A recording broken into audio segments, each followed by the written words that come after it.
All right, guys, let me know if the sound is too loud today in the background. But good morning. It's a beautiful day. Today is Wednesday. ASML is up big. This is one of the big stories. Remember, ASML is a company that creates the machines they use to build chips. All right. Their top of the line machines cost $400 million a pop. They released earnings and they did well to this. This is one of the big stories of the day. If you look at the chart here, ASML is up a pretty big amount. Again, ASML went all the way up to 1916 here. It beat top and bottom line. Fiscal year revenue guidance was raised to 43 to 45 billion euros. They estimated 39 billion. Previous was 36. Massive beat there. Quarter three guidance came in better than expected as well. They announced an Intel partnership. They said Intel is actually using their machines. Now, Taiwan Semiconductor still isn't using their machines. That's the big one they want. But it's good news that Intel is using them as well. Again, this company builds the machines they use to build chips, basically. But these are expensive machines. This is kind of dragging other chip stocks up. You can see like AMU is slightly red on the day. Nvidia is slightly red on the day. But, we had pretty good day yesterday on most of this stuff. Apple, green. Amazon, green. Google, red. AMD, green. Intel is green as well on some of this news. Intel is up to 1/10 right now. So we do see some, stuff going on in tech this morning. More strikes overnight, obviously, is not good news. Here's oil. Oil is still at roughly where it was yesterday at about $80 a barrel. But we did get news of more strikes. I guess that was to be expected to a certain extent. We had U.S. MBA 30-year mortgage rate show up at 6.65% this morning. And, more news of strikes overnight. PayPal, they're doing a PayPal buy offer. PayPal is up 16% this morning. So Stripe and Advent international joint offer, it values PayPal at over $53 billion. And again, Intel is up 3% in pre-market. They had a $5 billion investment in Leixlip, Ireland. Intel 3 process capacity expansion, and then the ASML high NA partnership for the Intel 18A. Intel comeback is here. It's back up to 110s. That's good. Again, IBM is what the big story was yesterday. We do have PPI inflation data, by the way, going live at 8:30 Eastern Standard Time. 8:30 Eastern Standard Time. IBM is up in pre-market as well, some. But if you zoom out here and look at IBM, man, IBM has been an absolute dumpster fire after yesterday pre-releasing earnings that were bad. The NASDAQ is doing okay, though. The NASDAQ is almost to 30,000 here. So the NASDAQ is almost to 30,000. It's at 29,950. It's actually above where it was when I closed the stream out yesterday. But yeah, again, IBM dropped 25%. That scared markets a little bit. But yeah, the NASDAQ seems to be green this morning. So is the S&P up to 7,600. The Dow is slightly down, I believe. Yeah, Dow is slightly red. Energy is basically flat from where it was yesterday. It's at $80 a barrel right now for WTI crude. This morning, we have Morgan Stanley earnings and more, I believe, coming out today. Let me make sure these are dropping today. This morning we had ASML. They showed up at 881 versus 798 EPS, 10.84 billion versus 10.28 billion expected. We got Progressive. BlackRock showed up this morning already. BLK. Here's BlackRock. They beat earnings, I'm assuming here. Yeah, BlackRock posted 1391 EPS versus 1272 expected. 9.4 surprise on the upside. 7.08 billion versus 6.75 billion expected. Johnson & Johnson is at 290 versus 285s. Morgan Stanley dropped sometime before the opening bell. We don't know, but we got to watch for those earnings as well. Let me get Britt in here. I saw Britt call me right before. Right before I was going to stream, he called me here. Let me mute the background here.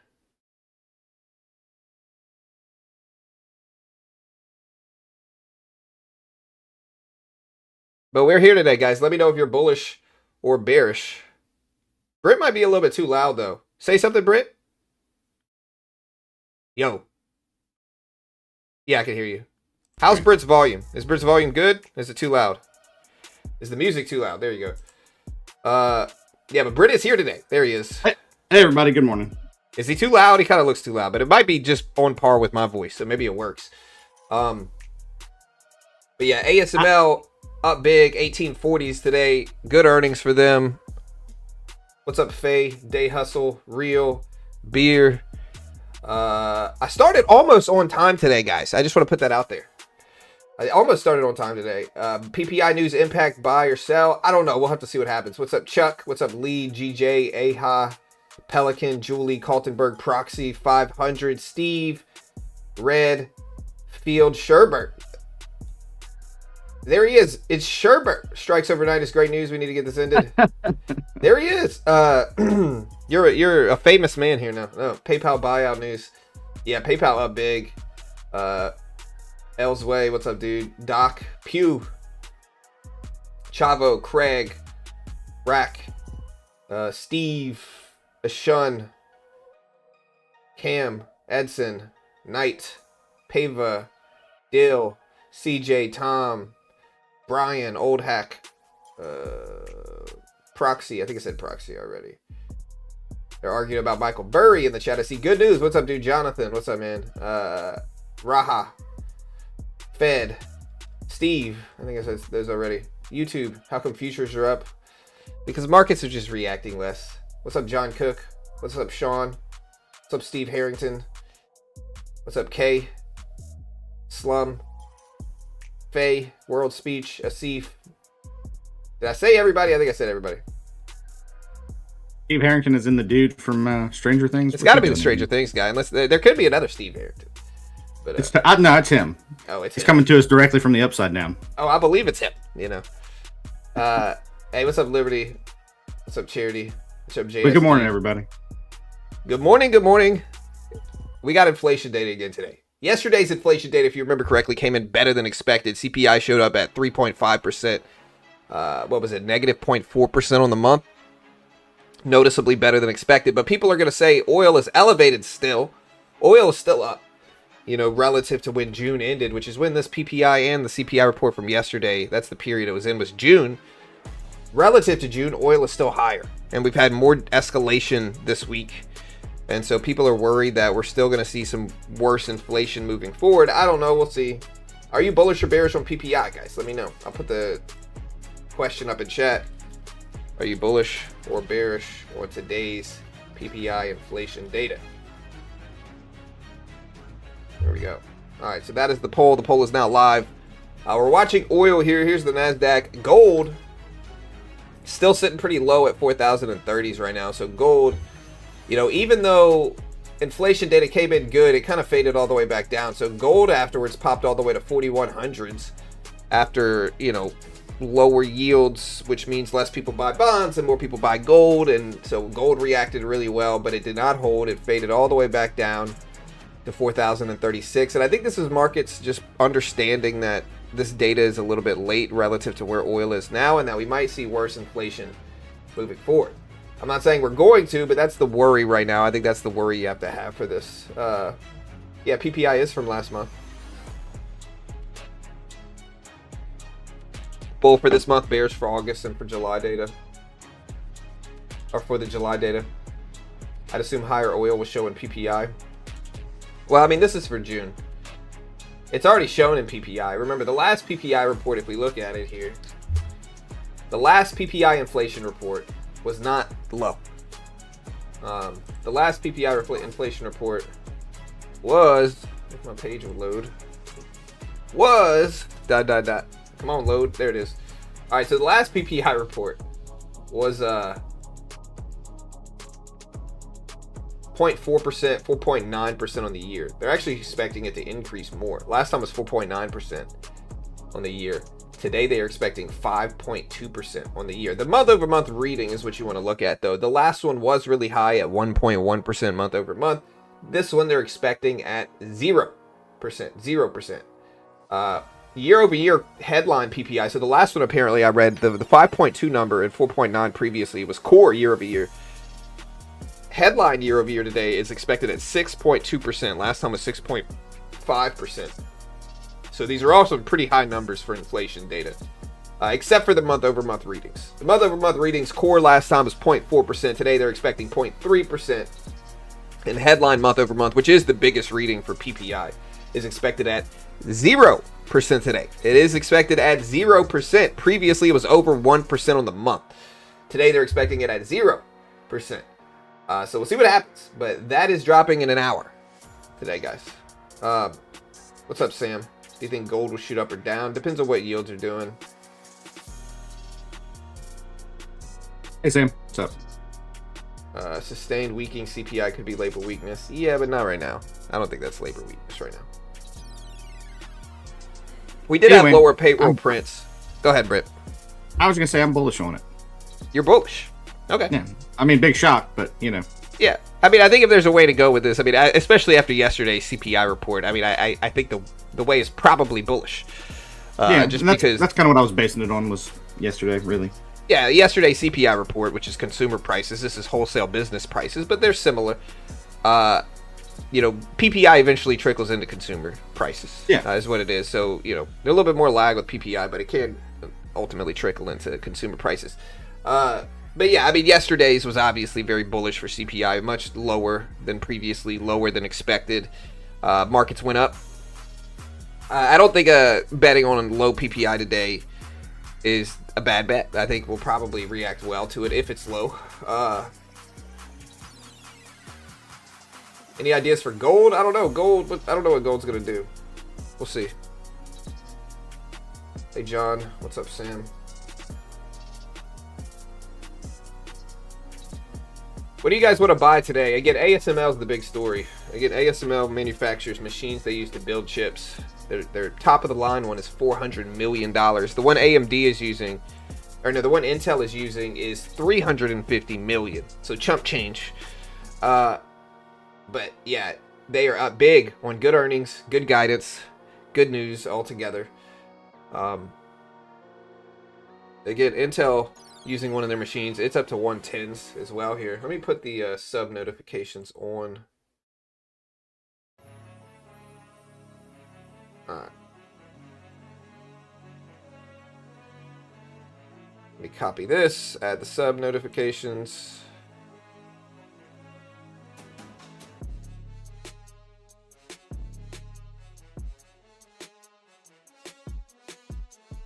We'll test it real quick. Oh yeah, it's working. Oh, is it? Oh, it's working. It's working, Brent. All right, well, I guess I'll just take your word for it. Oh, it's working. You better believe it's working. Try to hit the subscribe button. You'll see it. Yes, you'll see it. It doesn't work if you don't believe. Kind of like Neverland. How early is it for you, John? It's midnight. It's not. It's 6:30 in the morning. When I first get up, though, like at 6:15, it's still dark. So like it's early here in Texas, but the sun's actually starting to show up right now. A little rainy out here. How's it for you guys? Same here. What about today, PPI? Yeah, Warsh speaks again at 10 a.m. Was the vacation fun or tiring? It was both, bro. I was ready to get home. I was not interested in staying there any longer. That's a nice way of putting it. No offense to my mother-in-law and my family, but we were in a little house with like 6 people, dude. Not fun. Not fun to be in a little house with that many people. It's fun, don't get me wrong, but it's fun in small doses. After like a week or two, it's time to go. Love to my mother-in-law and everybody. We ate good. We ate good over there. You had a bunch of pancakes, didn't you? No, I did not have one pancake the whole time. I'm not usually a big pancake eater, but I tried to be healthy. I'm trying to be healthy. Also, PayPal is moving up here. PayPal is moving up. SanDisk is down on the day. Here's SanDisk. SpaceX is still under 140 right now. SK Hynix, I think, is doing okay. All right, SK Hynix up to 180s. Hit 195s yesterday for SK Hynix. Yeah, I'm tired of traveling. I really am. Yeah, I just don't. I just want to go. I just want to go to like Yellowstone or Glacier National Park. That's where I want to go. Yeah, I'd like to go there too. That sounds cool. I think a nice 3-day vacation with the whole family would do me for the next decade. Yeah, we travel too much here, dude. It's hot. Yeah, so SK Hynix, guys, 180s here. Look at SK Hynix. Great day yesterday for it. Memory plays rebounding here. The Kospi index doing okay. Tech is doing better this morning. Nvidia is back up to the 210s. It's at 213s for NVIDIA here. There's NVIDIA, 211s. So memory's doing better today. Finally starting to understand options. Yeah, it takes a while for sure. I think it was BlackRock did well. Yeah, BLK had earnings. They usually do well. They very rarely miss, Austin. So people just assume they do well. I think that's kind of baked into the market already regarding BLK. What's your thoughts on Bitcoin? Did we hit a bottom? I don't know. I really don't. I think I'm a believer in the 4-year cycle, because I think the 4-year cycle is incredibly consistent. And so I'm a believer in the 4-year cycle. I don't know what it's going to do up until September, October, but I'm hoping the 4-year cycle holds. A lot of it has to do with rates. Markets are really rate sensitive right now, especially crypto and gold. They're really sensitive to yields. And yeah, a lot of it's going to depend on where the path of rates are, which is why inflation like today is relevant. Yesterday's inflation was relevant. What Kevin Warsh says is relevant is because a lot of this has to do with where rates are going here. And if we look at the odds for rate hikes this year, yesterday we were, 37% prior to CPI. Today we have fallen all the way back down to only a 16% chance we raise rates next meeting. So only roughly a 17% chance, we'll round it up, 17% chance we raise rates next meeting. And by the end of the year, it's still looking, 82% likelihood. Thank you, Sean, for the subscribe, my friend. It's still looking 82% likely that we are going to have higher rates at the end of the year than we have now. Again, a lot of this depends on the Middle Eastern conflict and how early that subsides. But that's basically what it is today. Oh, I'm sorry, Sam. I hope you feel better, bro. Man, I'm genuinely sorry to hear that, Sam. Yeah, I hope you feel better, man. Yeah, Socks is up, Darkage. What is your advice about gold? I don't do advice. I'm not an investment professional. If you think it's advice, run away. It's not advice, guys. And just now saw the party said, please never leave me again. Yeah, please never leave me again. I'm sorry about that, Sam. I'm sorry that, I didn't cause it, but, maybe I could have helped. I don't know. Hey, shout out to Neil for the subscribe. Thank you. Lucas, thank you for the subscribe, my friend. Neil and Lucas, thank you, guys. Home sweet home. Yeah, I am home. It feels good to be home. They halted trading on the 3x short on Socks. There's a 3x short on Socks that they halted trading on. What do you mean? Do you mean they halted one of the inverse Socks ETFs, or that, what is it, Soxel? Oh no, it's Socks S? SOXS? What is it? And I'm jealous of you for SOXS. living close to Yellowstone, honestly. Yeah. Yeah, Stripe wants to buy PayPal. Yeah, that is true. PayPal up big today, guys. 57. I'm in PayPal right now.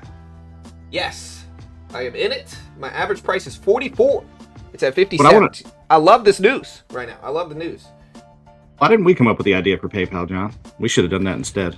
Yeah, Child John should have freaking started it back in 2000. We could have done it. John. I know, dude.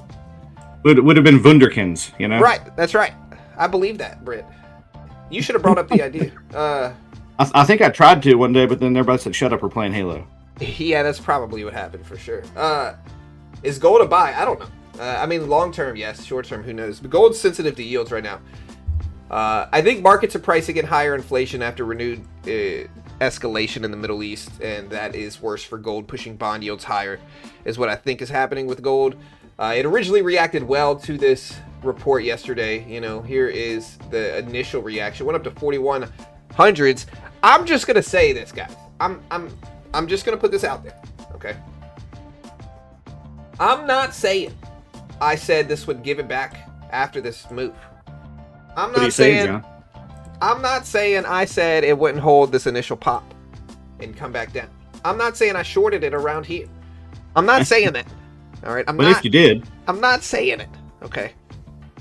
But I definitely said that. All right, and I definitely shorted here. I should have held. I would never hold it this long. I don't know what I'm talking about. I would have never held it this long. But we did fill that gap. We ended up rebounding back up this morning, though, with ASML numbers. But NASDAQ 30,000 seems like a relevant level here. NASDAQ 30K seems relevant. I'm checking other breaking news here to see what we got. But Morgan Stanley just released their numbers. I'll put these up on screen, but here's Morgan Stanley's numbers right now. I'm gonna have to break it into two different hosts. Yeah. There's Morgan Stanley. Hassett speaking, he said, I respect that Warsh will drive the Fed to the right answer on rates. He said the Iran ability to hold global economy is degraded. Current data provides no excuse for raising rates now, according to CNBC on Hassett. I mean, look, I'm not just disagreeing with him just to disagree, but I'm not, look, I'm trying to think of them as, you know, delicate way to put it. Balanced way to put it. Yeah, I think you could all very easily argue rate hikes right now. I don't want us to. I think we should pause, really. But I think I think we're going to pause. But I think you could probably argue a rate hike as well, depending on where your stance is, especially if we start to see inflation start to creep back up in the next report. Like in a month from now, if inflation is higher than where it was today, maybe you could start to argue for rate hikes. I don't think we should do them now. I think if the conflict stays longer, look, I don't even necessarily disagree with him about right now in this next meeting. I don't think we should raise rates, right? But I think if the conflict lasts longer and inflation continues to uptick and we continue to see tensions and escalation, you know, that's a situation where we might have to say, hey, we got to be proactive. You know, the conflict's still going on, inflation's still here and rising. Let's go ahead and raise the interest rates, and then maybe we can bump them back down by the end of the year. But again, just to clarify, right now I think we should pause. What do you guys think? Do you guys agree with that? Let me know. If you don't, let's hear it. If you do, let's hear it. But that's kind of my take on it. I think you could argue rate hikes. I don't think we should raise rates this upcoming meeting in July. Hike those rates? Not yet. I mean, I need some how long? Jobs. What's up? I'm just wondering how long you think they'll wait before they actually decide one way or the other instead of just pausing. I think we're gonna pause most likely until the last quarter of this year. And so I think if we're going to raise rates, unless we get like deeper geopolitical tensions that really spike oil back to like 100 plus and all that stuff, like I think if we do raise rates, it's going to be in the last 3 or 4 meetings of the year, you know? So okay. I think it's going to be in like, I'll have to see. Let me see. Do we have a meeting? Yeah, I think it's going to be in September, October, December if we raise rates. So it's not going to be this meeting, maybe the next meeting, maybe the meeting after that. It depends on the geopolitical stuff and where oil and inflation obviously is, right? But yeah, that makes sense. I don't think we should cut rates. I don't think cutting makes any sense. You know, I don't think we should necessarily raise rates this meeting either. And with that said, Warsh said Hassett said he met Warsh a couple days ago, had a fun conversation. Yeah, I think they were talking about Pokemon cards. Yeah, I'm going to start banning the gold spammers here. Was someone doing it again? Yeah. Yeah, gold spammers. BIP and FYBO gamers. Right now. What's your favorite movie? Let's hear it in the chat right now. Answer that question, you won't be banned. Don't answer that question. You're trending. I don't know exactly what your favorite movie is, but I'm going to bet it's a Scorsese movie. It's either Scorsese or Nolan. You know, I like Goodfellas a lot. I like Interstellar a lot. I like, you know. Those are basically the same movie. Yeah, they are. You know, gangsters in space. Interstellar. You know. Oh, Faye, I'm with you right there. Harlem Nights is funny. Yeah. Hey, gamers, I'm still talking to you, bro. John, you will continue the stream to the IEA report release. I don't know. I'll probably be covering the Warsh press conference, or the Warsh meeting. All right, guys. But yeah, PPI inflation data releases in 48 minutes. Warsh has the Senate hearing at 10 a.m. The heck you say? Oh, I said it. My favorite movie is Twilight. Prometheus. I mean, I'm not gonna. Yeah. I'm not gonna lie. There was a time when I didn't have a whole lot to do, and I did watch those movies, but I did not enjoy them. I watched them with an ex-girlfriend of mine, and honestly, look, At the time, I didn't hate him. At the time, I didn't hate him. Maybe it was, I don't know. At the time, I was just kind of like, did I think that they were the greatest movies ever? No. I got to be honest. Did I think they were the greatest movies ever? Absolutely not. But did I kind of enjoy them a little bit? I kind of did. At the time, it was new, I enjoyed the first one, but they got worse as they went. Yeah, I didn't really watch all the other ones. I saw the first one. I don't know what happened after that. It sparkled in the sunlight some more, and she got really angsty and anguishy. Yeah. And screamed and cried for about 10 minutes in the movie. Yeah, the gold bots typically show up whenever the FOMC chairman speaks for some reason. They've always done this. It's okay to admit Twilight was good at the time. It kind of was. Look, I'll say it. Look, I have no shame here. I'll say it. BlackRock says organic base fees are over 50% higher. Britt, I'm going to let you finish. Over 50% higher than a year ago, with management pointing to a path towards structurally higher margins and sustained double-digit earnings growth.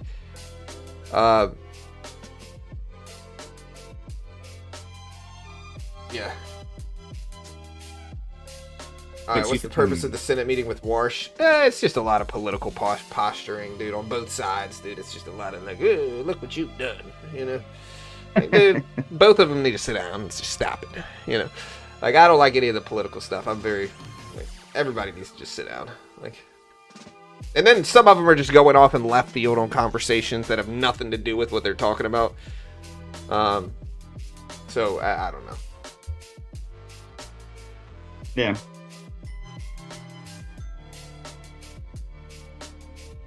Same thing as yesterday. Yeah, it's basically the same thing, but with the Senate today. NASDAQ is over 940s here. NASDAQ over 940s. You're getting off topic, John. This is about movies, Yeah. No, I'm teasing, obviously. No, I hate you, Britt. That hurt, dude. No, I'm just joking. I'm sorry. I'm reading the comments, so I'm kind of... No, it's cool. I'm just going to go cry in the corner. I know. Look, that was my intention. Make money. I'm trying, dude. Honestly, the NASDAQ is pretty flat. Yesterday, it was pretty flat ahead of PPI or CPI. But today, it's pretty sideways as well. This is the NASDAQ since essentially 3 a.m. this morning. So the NASDAQ is not really doing much. It's sideways. Big range, but sideways. So, yeah. Most people know both sides hate us. Yeah, Spy Game. Gotta wait for PPI. Spy Game was a great movie. Yeah, with Brad Pitt. Yeah, that was good. Yeah, and Robert Redford. Yeah. Robert Redford was Brad Pitt wasn't really in it that much if you think about it. Yeah. Yeah. So honestly, just taking everything I got. Not the Kay brought up war movies, and I love war movies, so I'm trying not to talk about that. Sorry. No, you're good. You're good. NASDAQ did reject the view up here. I don't hate a short right now. We did make money yesterday. But yeah, essentially what we got is ASML numbers. We do have some Fed members speaking. Warsh, Fed's Williams will give a keynote remark. Speaking last week, Williams said that inflation is, quote, far too high, with real risks tilted to the upside, describing AI investment as the current driver of inflation while expecting it to become a positive supply shock in the longer run. He said monthly PCE of 0.2% in the second half would be consistent with the Fed's goal, and that tariff impacts on inflation are near their peak, and the balance sheet debate should focus on interest rate control rather than nominal size. Again, Warsh speaks with the Senate today. At his House testimony, Warsh said the FOMC has, quote, no tolerance for persistently elevated inflation, end quote. He basically said that June was soft in CPI as one data point he did not want to overread, adding that while the decline was better than expected, he didn't say mission accomplished had been reached yet. He said the FOMC's job is to ensure short-term price changes do not broaden out, and flagged that both the size and duration of the Fed's balance sheet are worthy of review. He hinted that interest rates are among the tools available to curb inflation, saying the Fed would have a good family fight about the extent and timing of deploying them, and he is expected to echo these remarks to the Senate today. So that is basically what we got. I'm short the Micro E Mini. Take profit at London lows. Good luck, Faye. It's all free money these days. What's up, Leah? Yep, good luck. And I'm with you, Pawn, on that last comment. Yeah, I see Redshift saying if the strait remains shut, even with the USA increasing liquefied natural gas and oil, there would still be about a 5% cut in global energy supply. Yeah, I mean, the longer this conflict lasts, obviously the worse it is for inflation, right? And I think we have higher inflation, obviously, now than when the conflict started. We also Yeah, I recently watched Band of Brothers. Sorry, I'm not trying to get off topic. I made my wife watch it. She liked it. Great show. She liked it. My dad used to watch it with me when I was younger. Although I will say, a friend of mine suggested that if you haven't watched it yet, you should skip the first episode, like just to go ahead and get into it. I don't know. You got to realize that old boy was just a dumb leader in the first episode, because that's what the first episode is about. Is my guy from Friends? I can't remember his name, but he was just a bad David leader. Schwimmer. He choked under pressure. He's just a bad leader. They had to get him out of there. Well, he kind of I think that sets up the show. Yeah. Well, he just said, like, if you haven't seen it, like, it was Chris, actually. He just said if if it's going a little too slow for you, you can skip it and just come back and watch it once you're into the show, you know? Yeah, for sure. And I did that, and it was very enjoyable. Actually, I need to watch it again. He watches it every Memorial Day. Yeah, well, that makes sense, because I tried to watch it with Carol once 5 years ago. And then we got to that first episode, and it was boring. And she was like, let's turn this off. Yeah. You should have skipped it with her. And then we rewatched it again, and she's like, this is great. So that's what it is. Because it is. Yeah. Anyways, MU 977. I'm watching $1,000 today. I heard a lot of rattling about Michael Burry in the chat this morning. Michael Burry's still green on MU.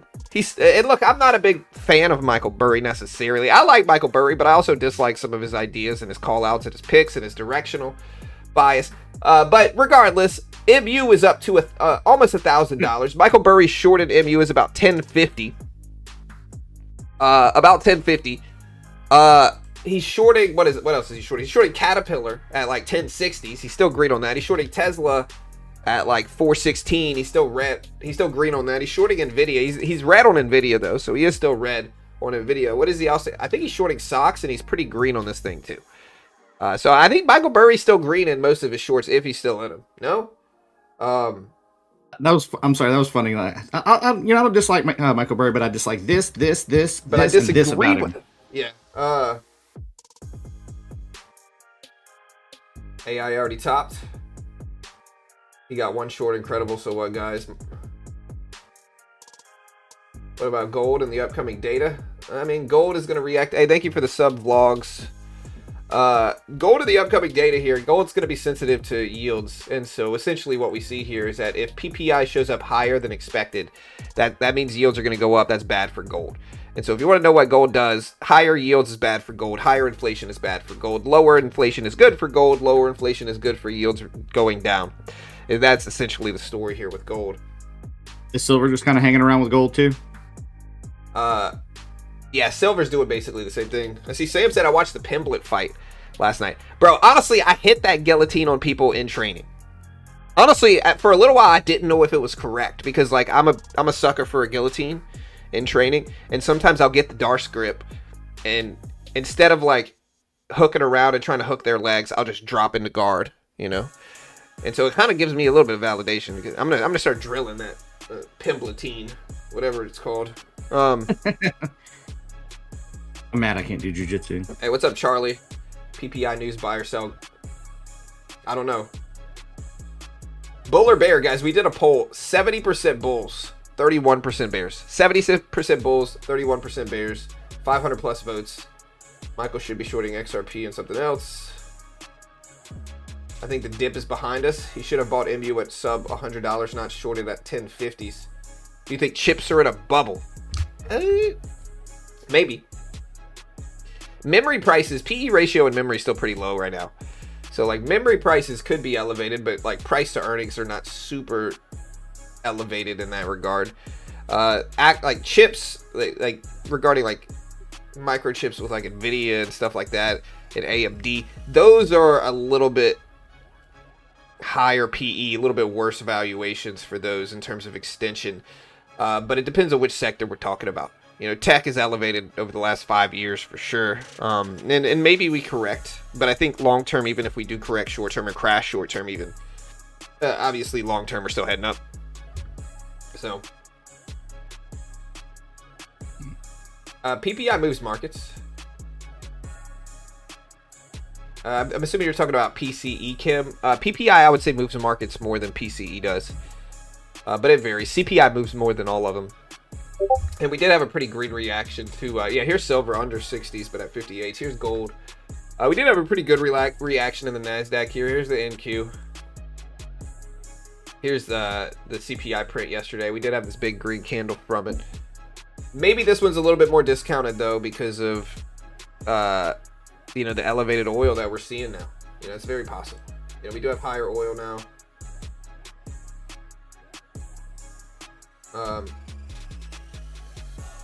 Yeah, so we do have a little bit higher now. Big green candle sounds like a children's book. Big green candle.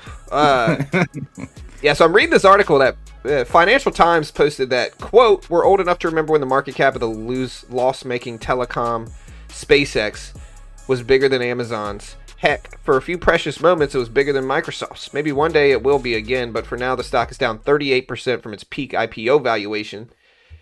Given it heavy issuance by hyperscalers, SpaceX 2056 bonds were priced with a fairly hefty 175 basis points of additional yield over similar maturity treasuries. This was less than 200 basis points initial price talk. But yeah, basically, people are worried about SpaceX long-term bonds here. Yeah, SpaceX is... Sorry, go ahead. Sorry. No, that's what I was looking at. I've actually posted a question for you, but yeah, here's... oh, sorry. Here's SpaceX right now. It's at 136 this year. I was just going to ask what it meant. I mean, maybe I'm just... I know I'm going to expose my own ignorance here, but that's okay. So... the SpaceX bond yields rocket towards junk. What's that mean? So... companies can sell bonds of their companies, right? Bonds don't necessarily just mean treasury bonds from the U.S. Treasury, okay? So, like, companies can sell bonds, and you'll see them doing it. And they'll guarantee a specific yield, and investors can buy those bonds and capitalize on the yield. And so that's what this is about, is SpaceX bonds. They thought they would basically be paying higher yields, but considering the downfall of SpaceX relative to its highs, you know, the yields are not doing not as high as people want them to be. So junk is exactly what it sounds like? Yeah. Okay. Well, they're talking about junk bonds is the correlation there. But yeah. Okay. Basically, people are nervous about SpaceX. This is a big way of saying people are nervous about SpaceX. And honestly, SpaceX is roughly where it should have IPO'd. Anyway. Hey, thank you. This is Kahlo. Hey, thank you so much. Again, SpaceX it was supposed to IPO at 135. It's now at 136. It's still been falling basically every day though here for SpaceX. So we'll see what happens with it. I am Okay, cool. We just hit 174. Sorry. 174 and what? Subscribers. Oh, thank you guys. Did we really already? Yeah. No. Oh, we hit that yesterday. We're at like 174 point. Oh, it didn't update for me yesterday. Point is, thanks everybody. We genuinely appreciate it. Yeah, I mean,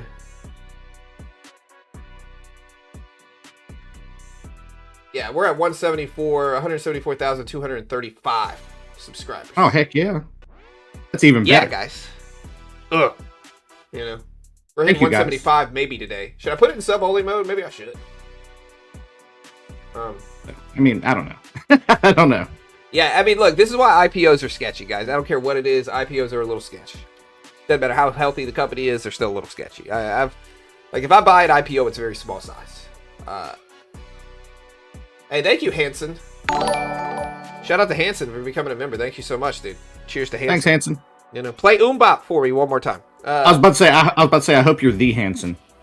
Right, I don't know any of their other songs to joke Me either. about, but hey, I think SpaceX is a buy below 110.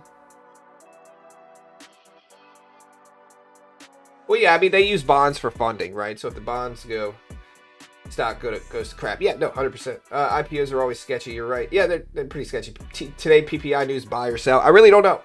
Hey, what's up, Day Trade with Tony? Proxy. Random. Hello, dude. Hello. Thank you. Meant to do it a long time ago. I appreciate you doing it today. Thanks so much. Absolutely. We're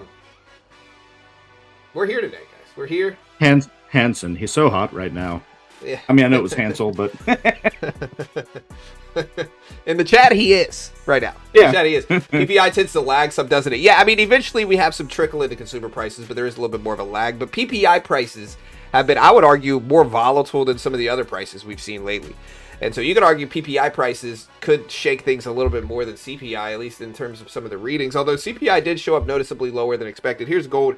The dollar index is up today a little bit, which means yields are probably slightly high. Let me look at yields. I don't think I've looked at them yet.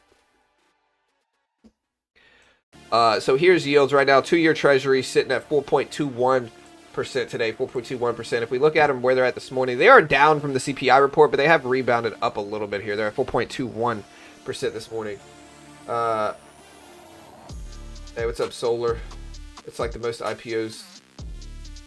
Yeah, what's going on, Solar Tech? IPO. Yeah, I honestly, dude, I got involved. I've told the story of when I first started day trading here. There's yields. Yields are still down from CPI. But tell the tale again, John. The tale of me was young pup John. Okay, naive, greedy, young adventurer John, just setting out. Adventurous. Young, greedy, adventurous, naive John was trying to day trade. And I thought I was about to get rich with my $2,000 or $3,000 or whatever it was. And it was my first day trading ever. I was using an overseas brokerage to get around the PDT row at the time. And I was bright-eyed, bushy-tailed, huh? Right. And I had made $100, which to me, I'm like, you know what? I've freaking made it, you guys. I've done it, And I look at a recent IPO. It was like an IPO. I think it was like Roku or something like that. I look at Roku and I'm like, look, I'm just going to buy like 50 shares of this thing. 50 shares isn't going to hurt me because I was used to trading penny stocks. I was like, 50 shares is not going to hurt me, guys.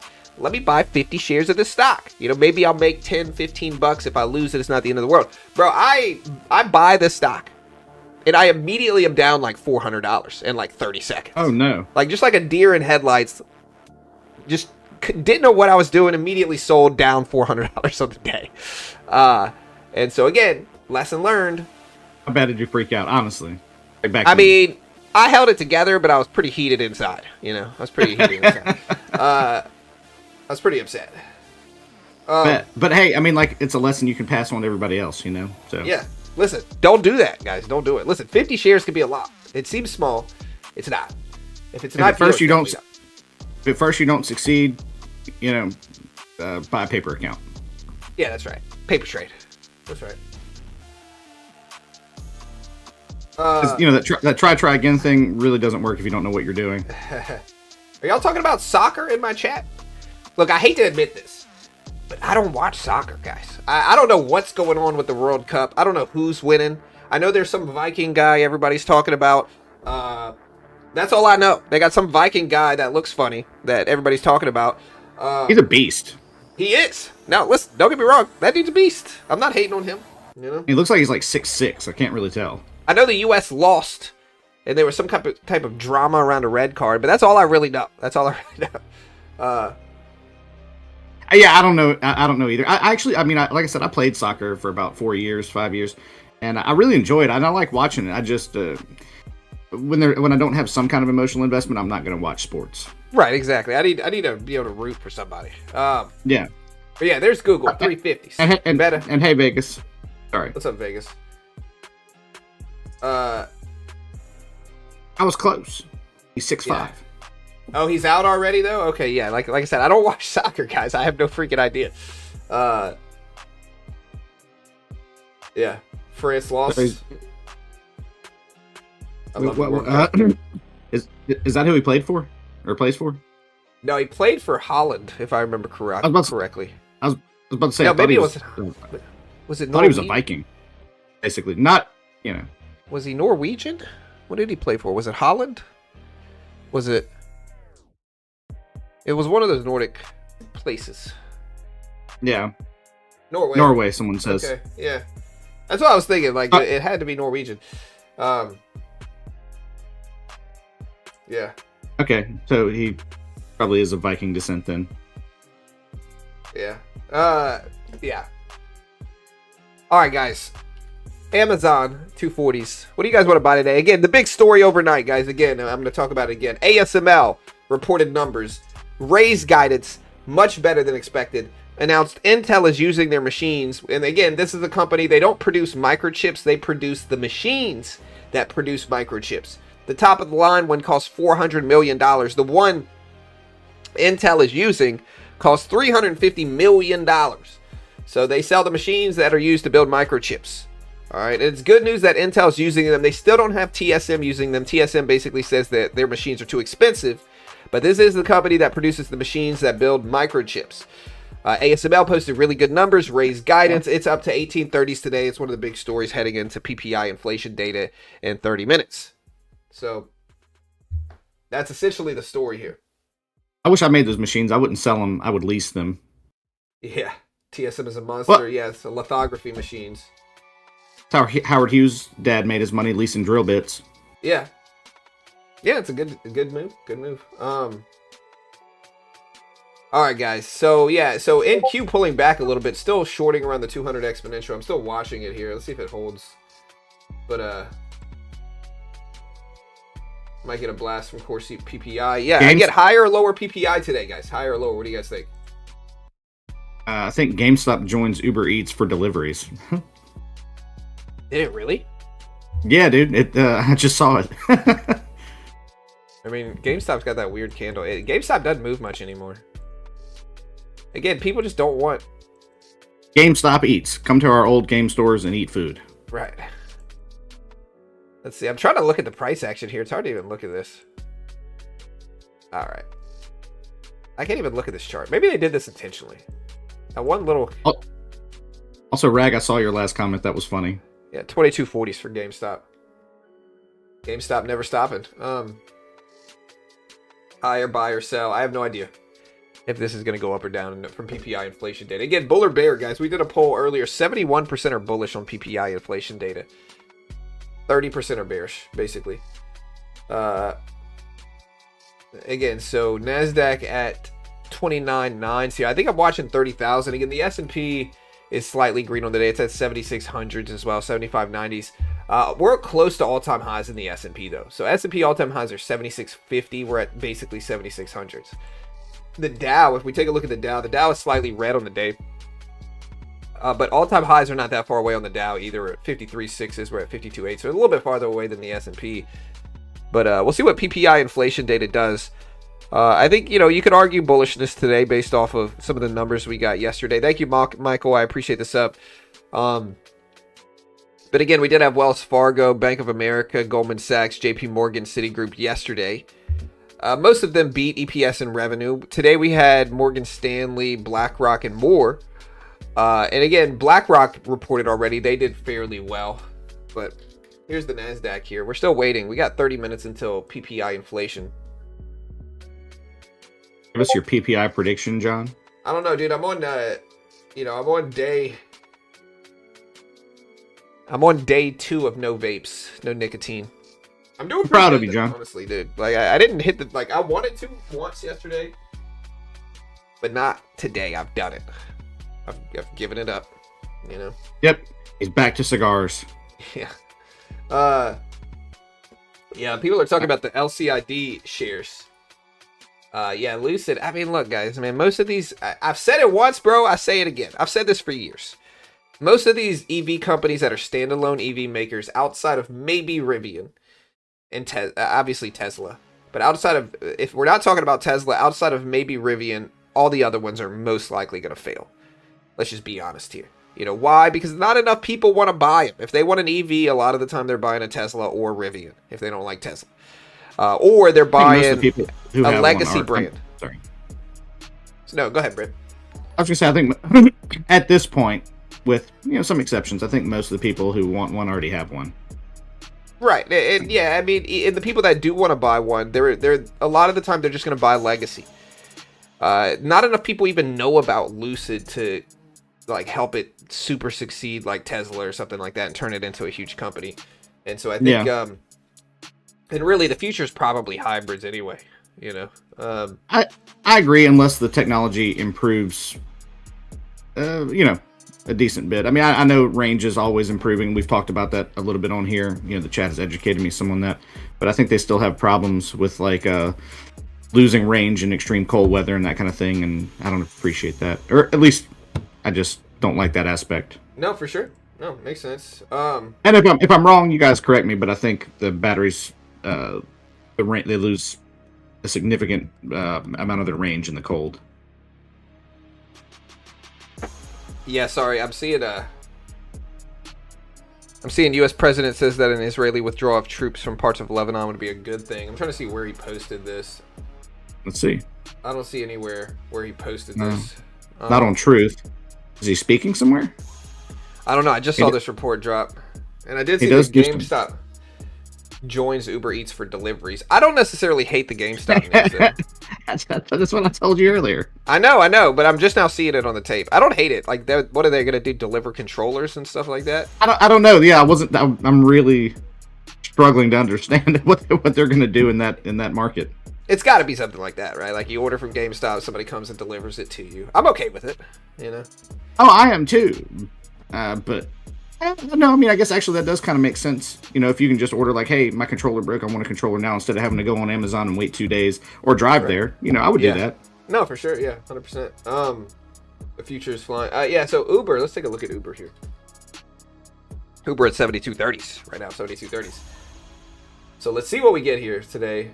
Is it buy or sell? I'm going to put it in sub-only mode. That's a good point, Wally, about the EVs.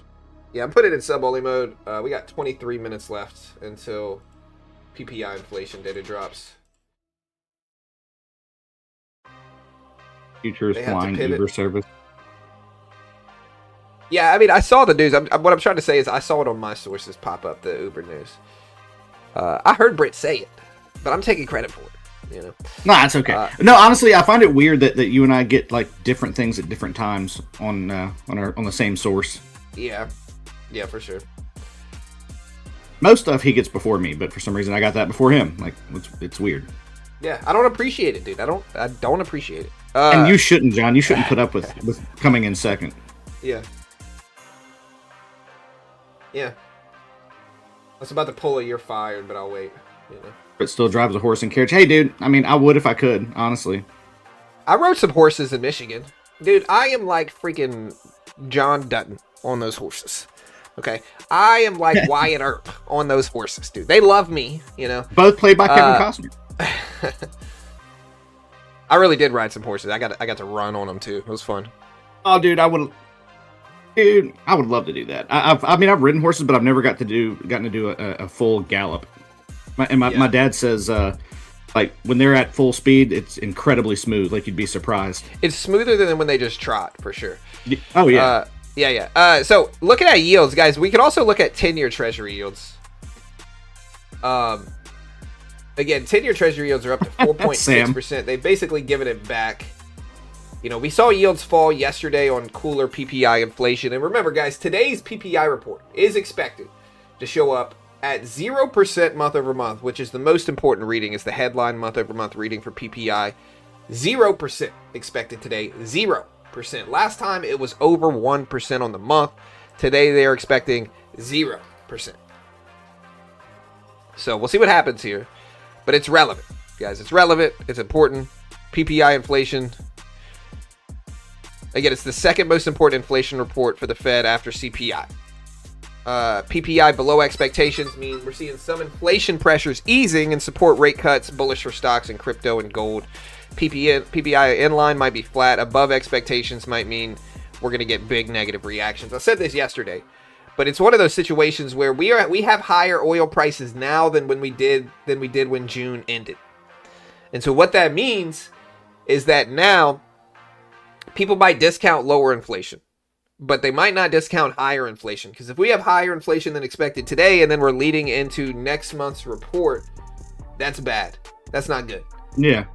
And so markets might panic more on higher inflation in this instance than they might react well to lower inflation. Is kind of my take on it, right? Maybe I'm wrong. Do you guys agree with that? Let me know.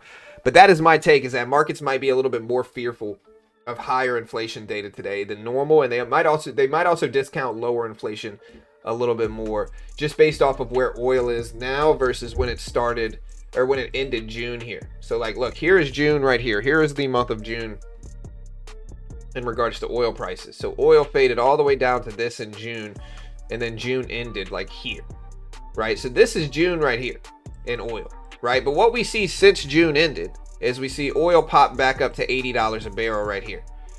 So we have rebounded some, and that's why I think high inflation obviously is going to freak markets out if it happens, but I think we'll probably get lower. You know, we'll probably get lower. Thank you for the subscribe, SCR. Thank you, brother. Appreciate it. Thanks for the love, man.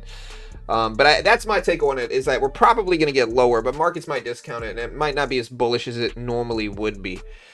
And so markets really won't like PPI versus CPI. If it disagrees, what is bad and what is good for you today, bro? Good is low. High is bad. That's basically always the case, unless it's like a recession or something like that. Yeah, so my prediction on PPI, I don't know what we're going to get for PPI. I'm going to go with 0.1% on the month. 0.1% is my guess on the month. Maybe negative 0.1%. For whatever reason, I'm feeling 0.1. I'm going to come in at 0. So you're coming in as expected. Hey, thank you, A. Yep. Appreciate the subscribe, my friend. Thank you, brother. Appreciate it.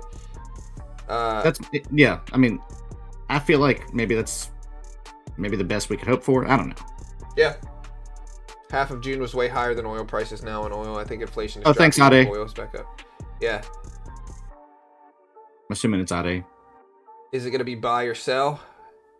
If anybody says buy or sell right now, I'm going to ban you. Buy or sell. Britt, you're fired. No! Tell us the numbers, please. I thought PPI was Thursday. No, PPI is today, dude. It's in 18 minutes from now. Thursday, we get retail sales. We also have the Bank of Canada rate decision. Sorry, Britt, go ahead. No, it's okay. It was just a one-liner, honestly. Yeah. The guy said I thought PPI was Thursday. I was going to say thought like Martin Witt, thought he farted, buddy. And you can infer from there. I don't even know that quote, dude. I don't even know that quote. Britt talking nonsense this morning. Nonsense. It is kind of nonsense. It's just like a kind of a southern thing. Yeah, you wouldn't understand, John. You're not from here. I know, dude. I'm not, dude. Definitely. I'm from New York. You can tell with my accent, you know. Yeah. You like relish on your hot dogs. Ugh, dude. No, I like chili and cheese on my hot dogs, bro. Me too, dude. Bank of Canada interest rate decision is at 9:45. 9:45, we got the Bank of Canada rate decision. Warsh will be speaking at this period of time. They're expected to pause rates at 2.25. But also at 8:30, we have the New York Empire State Manufacturing data. It's expected to show up almost twice as what it did last time at 9.3 versus 5 point something last time. Do you expect that to move markets very much? No, not really. Okay. Also, John, I've got to say, I got a bone to pick with you. You never thanked me like profusely like you do everybody else for my subscription to the channel. Because I don't care about your subscription, Britt, you know? So mean. You're just not a good person. You're a bad guy. Everybody says it. Nobody wants to tell it to your face, Britt, but you're a bad person. That's what I'm saying. You know? I know you in the chat just sit and talk about me when I'm not here, like probably nothing else. Probably don't even cover the markets when I'm not here. You just talk about me. That's right. We do. We say Britt's a bad guy. You know, he's a bad What do you guys think about John always negging me? All right. Team Britt, how many lots you traded today? Thanks, Farmer. I knew I could count on you. And Hanson. Thanks for your sub, Britt. How many lots have you traded today? I haven't really traded yet. I mean, we got PPI inflation. I'm waiting for PPI to show up first, and then I'll trade that. I'm watching the Nasdaq around 1,000, around 30,000 though. I'm watching oil. I'm watching oil around 80s. It's war. I've got a question for the chat. I know oil prices have really just started to go back up in any significant amounts, but is anybody seeing a rise in gas prices yet? Because I filled up my car yesterday, and so far the prices are about the same. Oh no, 93 octane was $5 a gallon in Missouri when we were coming through it. You know, man. Yeah. Wait, and where was that? In Missouri. Oh, okay. It was high, dude. And then when we got to Arkansas, it was lower again. You know, so like Missouri, I don't know what they're doing over there, but gas was high over there, man. I think it's probably about proximity to refineries. You know, in terms of how far they have to ship it. Yeah, that's what it is for sure. But still bad about Missouri. Rumors U.S. reserves are getting low. Yeah, I mean, and this conflict is still going on. I do think there's pressure. I hope this conflict ends, but I'm not confident in that. We'll see. All right, guys, we have 14 minutes left before PPI inflation data releases. 14 minutes. Again, beat or miss for PPI inflation data. Higher or lower than expected for PPI inflation data. Beat or miss, guys. Beat or miss. Okay, Pawn. I was just curious, you know. Appreciate the info, guys. Short truth, you about to get banned quickly, dude. You about to get banned. You get banned. I'll You give him a get chance banned. to stop. Beat or miss, flat, lower, beat, lower, miss. In fact, honestly, right now, short truth, say something that doesn't have to do with gold, and you won't be banned. All right. It looks like most people think miss or beat. Nobody thinks flat. You could even say something about a gold-like substance, you know, because there's fool's gold. Yeah, that's right. That's right. Cushing OK Refinery is a large market share, 87 to 93. XAU. Oh, he's about to get banned in here. Mark Toe, you're about to get banned too, dude. I love how the chat is merciless when it comes to these people.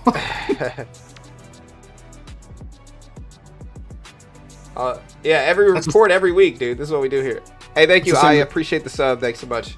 Thank you very much. And that's the same reason I filled up yesterday, Pawn. Like, I figured I'm out. I might as well hit it now before they go up even further. Look, Short Truth said, what should we do with gold, buy or sell? Okay.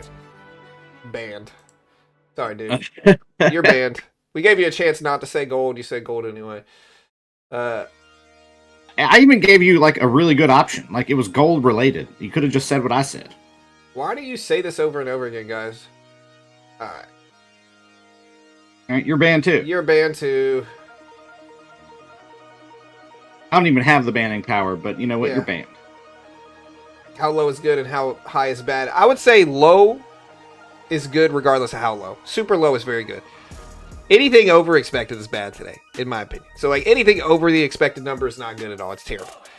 So it depends on what the number shows up as, but anything above what's expected is bad. Yeah. Okay, here. Hardix about to get banned too. Hey, great minds think alike, Cheka. Yeah, you're banned too, Hardick. John, you're on the warpath today, dude. I know, dude. Listen, I'm Thor today, guys. I knew this would happen. Yeah, it's anytime we talk about Warsh or data.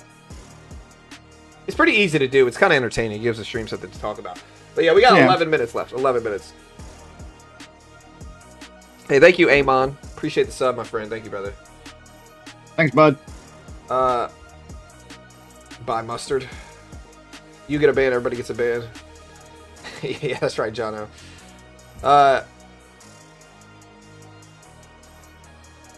Alright, guys, here we go. Thanks. Again, higher or lower inflation today. Most people think we're going to come in flat. Is it a buy or sell in equities today? Are you guys interested in buying or selling equities today? Let me know. Buy or sell. We got 10 minutes left. 10 minutes. To the Shadow Realm, yeah. What's up, Charity? Claude says negative 0.4% month over month for PPI. Isn't that what CPI showed up as? Is negative 0.4 yesterday for CPI? Did I remember that correctly for CPI? Negative 0.4% yesterday. Yeah, CPI month over month, negative 0.4%. We'll see if Claude's right. But CPI showed up at negative 0.4% yesterday. Again, we'll see. We'll see.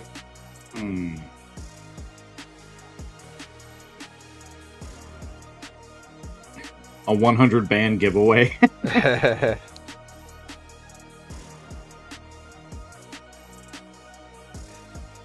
Yeah, I'm looking at some, again, today, PPI inflation.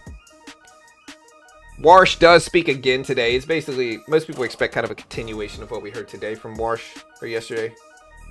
It will be lower. It will be cooler. Buy, sell. I'm selling, buy. Buying the dips, buy. Hey, thank you, Fun Facts. Buy. Buy. Mm-hmm. Yeah, that's right. Yeah, some of these are bots. Thanks, Francis. Why do you ban them for saying gold? I ban them for only saying gold. For spamming. Most of the ones I spammed, or most of the ones I banned, are just saying the same thing over and over again. You know, so it's just not worth it. Yeah, I mean, like, if you genuinely just say, hey, what is gold doing today? Like, you know, that's different. Yeah, right, you gotta say something else. Yeah, I'm definitely back home. IBM is interesting. Look, we're at 220s right now, 220s. I don't believe that John is back home. I believe he built a facsimile of his office at his place of vacation, and that's where he's actually at. That's right. I just sat up in the kitchen on my vacation. Look at IBM rip, though. IBM at 220s right now, so IBM is actually heading up some. Progressive just posted earnings. Buying more SK Hynix if it drops. Yeah, look at SK Hynix, guys. SK Hynix doing really well. 180, still down on the day, but what's you probably already covered this, but honestly, I ADD you sometimes too. What do you think is causing IBM to go up, and SK Hynix? Yeah, Nina, you're about to get banned real quick here. Quick, fast, and in a hurry. Yeah, this is definitely a bot. What a weird bot, though. Why? What was weird? I didn't even see it. Yeah, this is about to get banned. Real Oh, quick. that. Okay, now I see it. Jeez. I'm not even gonna talk about it, but she's banned. No, that was like a not another teen movie moment. Yeah, it was. Look, Nasdaq at 29,860s here, 29,860s. Nasdaq falling down. I'm still watching 30,000. I think a lot of people are betting on stronger PPI inflation data today. I think a lot of people are betting on strong inflation data. Okay, thanks. What I mean is strong is lower inflation data today. Since John didn't answer me. Yeah. All right, 7 minutes left, guys. 7 minutes left. PPI is expected at 0% month over month for PPI inflation data. 0 inflation data today. Let's see if it shows up negative. Again, my guess is negative 0.1 or positive 0.1. I'm going to give a two-way answer here. But that's my guess. Why is Nasdaq dumping while gold is pumping? I don't know. I mean, look, here's the S&P. We can see what other stuff's doing. S&P's falling down a little bit as well. Again, I think markets are going to start getting priced into inflation data. So NetApp and Oracle to launch fully managed cloud storage service for AI and enterprise workloads. All right, guys. Let's see what we get here. We have 6 minutes left. 6 minutes Thanks. left. Thanks. I don't know how to say that. I don't know. Chow Kang. Yeah, gold is at 4,045. So gold's actually red on the day, even though yields are down net from CPI inflation. Gold is down. Is that affecting the gold to be bullish? My S&P calls are getting destroyed. I can't. That sucks. PPI is probably higher. I don't think it's higher. I think it's probably lower. Bullish and coming in strong today. Yeah, we'll see. We'll see. Yeah, I see IBM news as well. I did see that. But IBM got dumped on yesterday. Yeah, I just wanted to see if what Cheka said lines up with what you think. Why do you think IBM is up today? I mean, if it dumped yesterday, is it just evening out? That's basically what he said, I think. Yeah, I think it's just down so much yesterday. I mean, it dropped 25% yesterday. So I think it's just time to rebound back up a little bit. I think people are starting to say, hey, maybe this is a discount now, at least a little bit. Maybe we got an overreaction yesterday. I don't know. But yeah, IBM 25% collapse yesterday. I think people are just looking for discounts now. It's not up that much relative. Like, here's the drop, and then here's the rebound from this morning. So it went down to 213 to that 220, but it was at 290s prior to that. So it's just... I know we talked about it. Well, I know we talked about it yesterday. I'm sorry to kind of cut you off right there at the end, but I'm gonna do it anyway. Why did it drop 25% yesterday? So when I'm gonna say this, and then we're gonna pivot to PPI inflation. Okay, I'm sorry. In less than 4 minutes, but no, this is a good topic. IBM dropped yesterday because it pre-released some of its earnings numbers, and they were not good. It missed, right? It posted bad numbers, and it basically posted a big miss in a lot of ways for IBM, right? And remember, IBM, this negatively impacted software because IBM, I think it's like 47% of IBM's business is software companies. And so one of the net effects of this was ServiceNow dumped.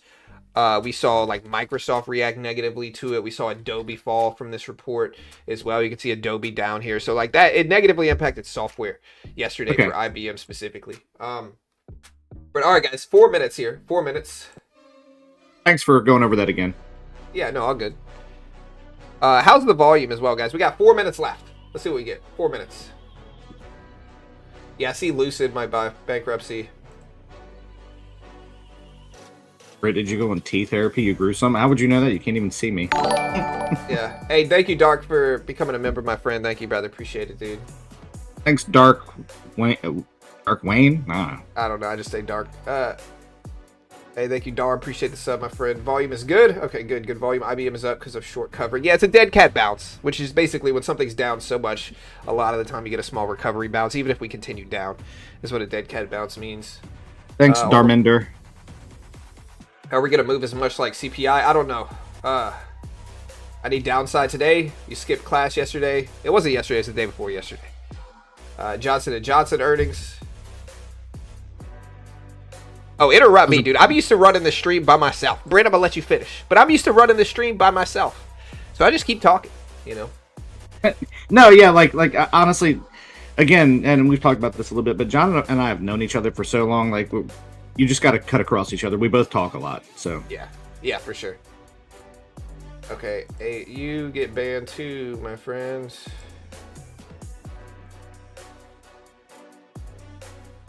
There we go. All right, guys, here we go. PPI inflation data drops in 2.5 minutes. 2.5 minutes. We're going to put the NASDAQ and gold up here. The NASDAQ and gold up. So here's the NASDAQ at 4,044s. Yeah, he's banned already. But all right, guys, 2 minutes left. 2 minutes. Again, bull or bear. Let's see what happens. Yesterday's CPI report showed up at a noticeable decrease versus the last print. We should have been negative 0.4%. yesterday, month over month, when we had 1% last time. I'm also going to get rid of these sub notifications for this, just so we can cover it and not have interruptions. Thank you for the sub, but yeah. But yesterday's CPI report showed up noticeably lower than expected. This dropped yields. This pushed gold higher, pushed NASDAQ higher, pushed risk-on assets higher. Today we get PPI, which is wholesale business inflation, releasing in a minute and a half here. So, I'm looking forward to this. Yeah, we'll see what we get. Again, we also got Warsh's testimony later on today as well. But we do have PPI inflation data going live in about a minute and a half. About 1.5 minutes. Yeah, again, if we show up higher than expected today for PPI, I think that's really bad. Lower than expected might be discounted a little bit because we already had lower CPI. Markets might be baked into it. But we do have higher oil prices relative to when this report was for, the time period this report was for. So, again, let's see what happens. It could move markets. It depends on how much over or under expected it is, Davey. But here we go, guys. 1 minute left exactly here. Hit the live button next to the play button. Put it in 2x speed. We have 1 minute left before PPI inflation data goes live. 1 minute. PPI 6.9. No, don't be silly. I mean, it's expected at 6.2% year over year. It could do 6.9%. I don't think it will. If we're talking headline year over year, it could happen. I don't think it will, though. I was just teasing him. Honestly, I was trying to elicit a response. Yeah, 30 seconds. 30 seconds. All right, guys, let's see what we get. Here we go. 20 seconds, guys. 20 seconds. Again, I think it's going to come in as expected. 15 seconds. Hit the live button next to the play button. Put it in 2x speed. Some of you guys might be a little delayed on stream. 10, 9, 8, 7, 6, 5, 4, 3, 2, 1. And here's the PPI report.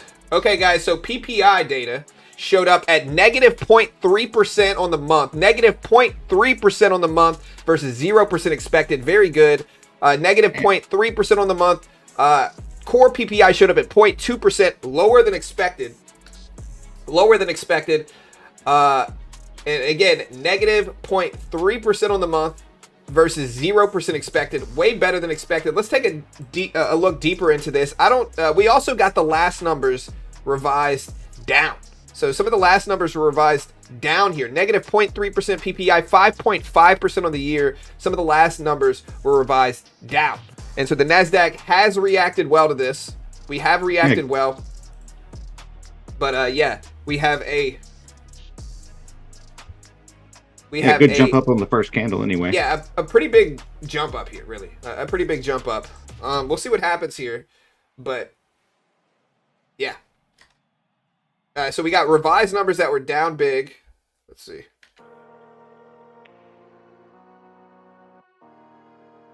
And yeah, let's see if we got. So look at the NASDAQ up to almost 30,000 here.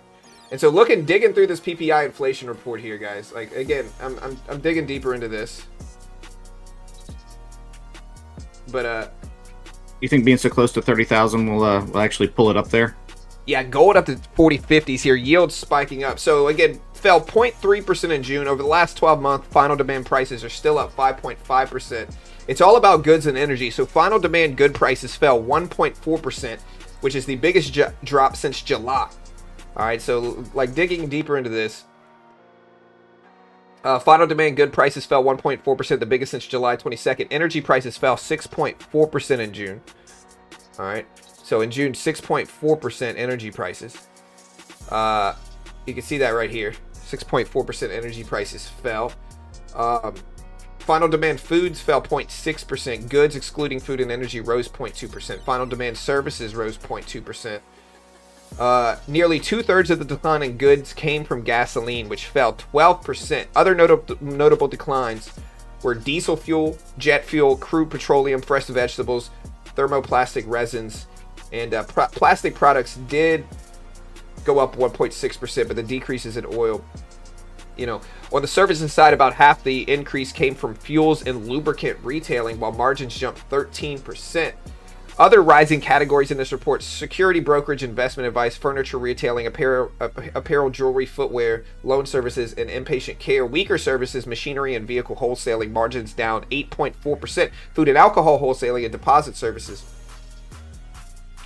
So this is pretty good overall. June producer prices cooled more than expected. Headline PPI again did drop 0.3%.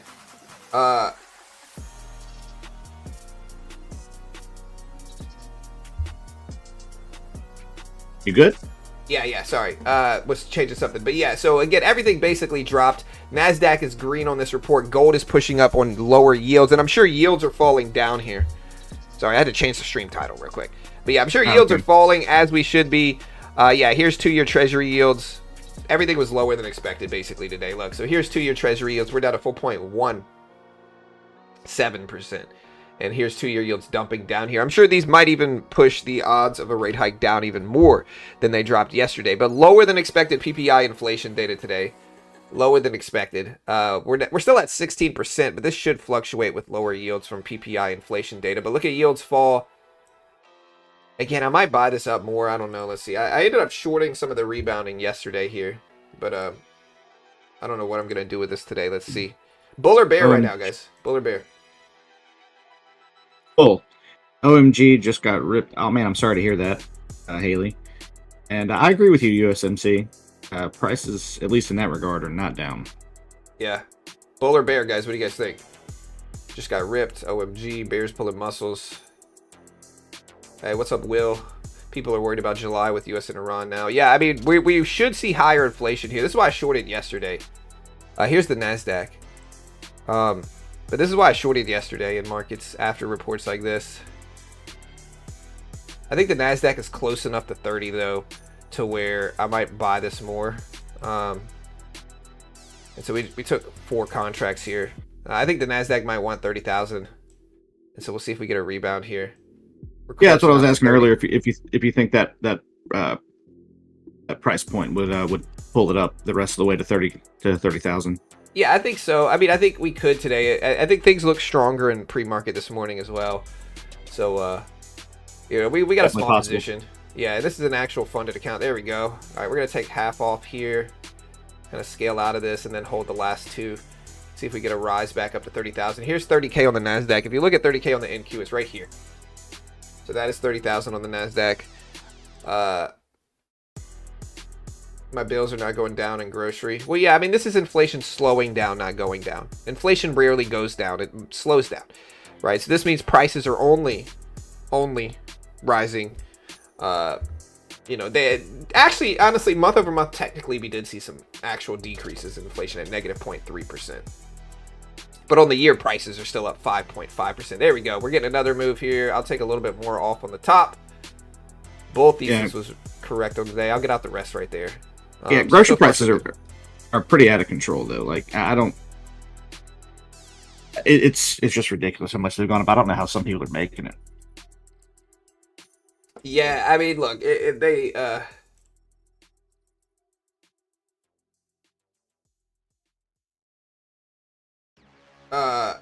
yeah, so sorry, I'm looking at typing. We're watching 30K. Yeah, I mean, look, prices are still elevated from the last 6 years. Gold's still moving up. Look at gold still pop up. So prices are still elevated from the last 6 years. We saw a lot of price increases in groceries, specifically in 2020 and beyond, because of all the stuff that happened. And again, we haven't really, people are still living with that and getting used to that. Most people are not used to that, and they've kind of slowly been rising since then as well. But look at gold, guys. Gold up to 4,066 right now. 4,066. Gold pushes show gold. Yeah, we're in gold. Gold is on the screen. I'm 6 out of 6 so far. They aren't. Also, guys, if you want to help support the channel, check out Lucid. Lucid, they give you a demo. They test your skill. If you pass the test in futures, they fund you. This is we love trading on Lucid because they have end-of-day drawdown options in everything, right? So if you want to use a prop firm, they've paid out over 150 mil, 250,000 traders use it. They allow 90-10 profit split, no payout windows, 10-to-1 microscaling, and again, end-of-day drawdowns in everything, including once you're funded, right? And this is really useful. Like Lucid Flex, once you're actually funded here, there's no consistency rule, no daily loss limit, which means that you got an end-of-day drawdown, no daily loss limit, no consistency rule. Powerful thing, right? Which means that you can build up a cushion on the day. Like you build up $1,000 intraday. Now your drawdown increases by $1,000 instead of following you higher, right? So that makes perfect sense. You can day trade the S&P, NASDAQ, Dow, Russell, gold, commodities, and maybe we'll get single stock futures soon. But if you want to check out Lucid, my code BGT will get you the max discount. We appreciate it. There's the link right there. Great way to help support the channel. Yeah, but John, how fast is the payout? That's what I want. 1 minute is how fast they process my payout. 1 minute. That's amazing. Yeah, it's great. No, really. I mean, like, I know I sound like I'm being sarcastic, but that is incredibly fast. Yeah, I mean, look. Sorry. What's up, Craven? I think gold will break 40.85 at the very least. Also, Haley, don't be discouraged. I just started trading and I suck. So you'll get better. Yeah, Claude is our forecast. Yeah, let me put this up on screen here. By the way, guys, I don't think I put this on screen. But PPI inflation cooled here. PPI inflation did cool. Let me put this up on screen. I got you guys. We also had the New York Empire State manufacturing data show up basically 50% better than expected. Oh wow. Oh my gosh, dude, I just opened up some type of stupid camera. There we go. Okay, good. Or in the words of Owen Wilson, wow.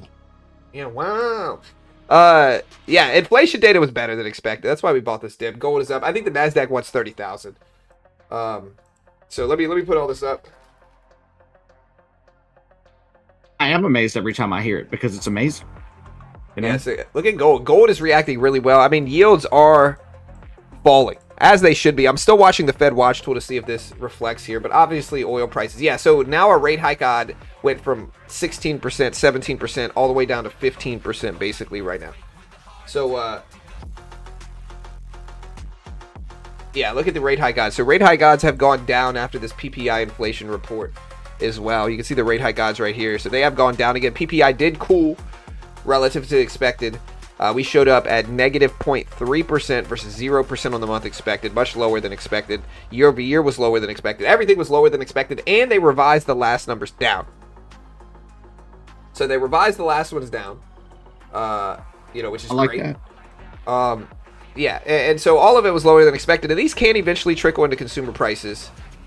And so markets have reacted well to this. Gold has reacted really well on lower yields. The NASDAQ has gone up, although I might buy this dip in the NASDAQ here, really. We'll see what we get, but it's not perfect, but we might buy this dip, which is kind of the opposite of what I did yesterday. All right, let's see. There's gold right here. I'm going to buy this dip right here. Right at the 200 exponential. We'll take 4 contracts here. We already made some on that first trade. But let's see what we get.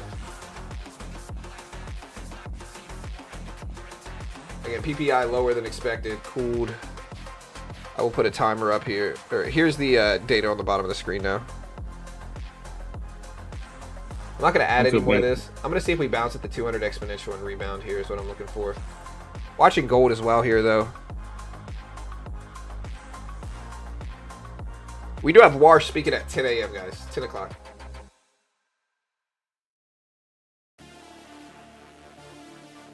Now it's just FOMO, don't answer. I don't know. I'm buying a pullback. I think it's reasonable, but who knows? You never know what way the market's going to go. SOXS is halted. Is it really?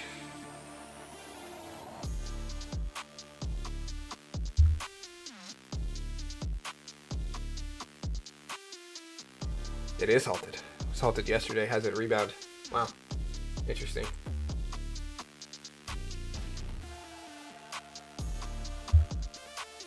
Yeah, there's gold. We did buy this dip here. Again, buy or sell right now. Chat, what do you guys think? Buy or sell? Yes. Yes? Okay, fair. Mm-hmm. Fair.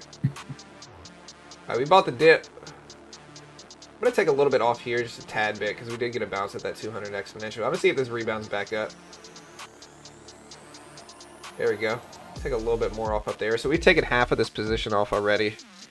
We'll see if we keep bouncing. Look at that move. Yes, sir. All right, we'll take another little piece off and just attack the top of the range. All right, so we asked buy or sell. Buy, sell, buy. Hey, thank you, R. Appreciate the follow, my friend. Thank you, brother. First move is the wrong move. Buy, sell, buy.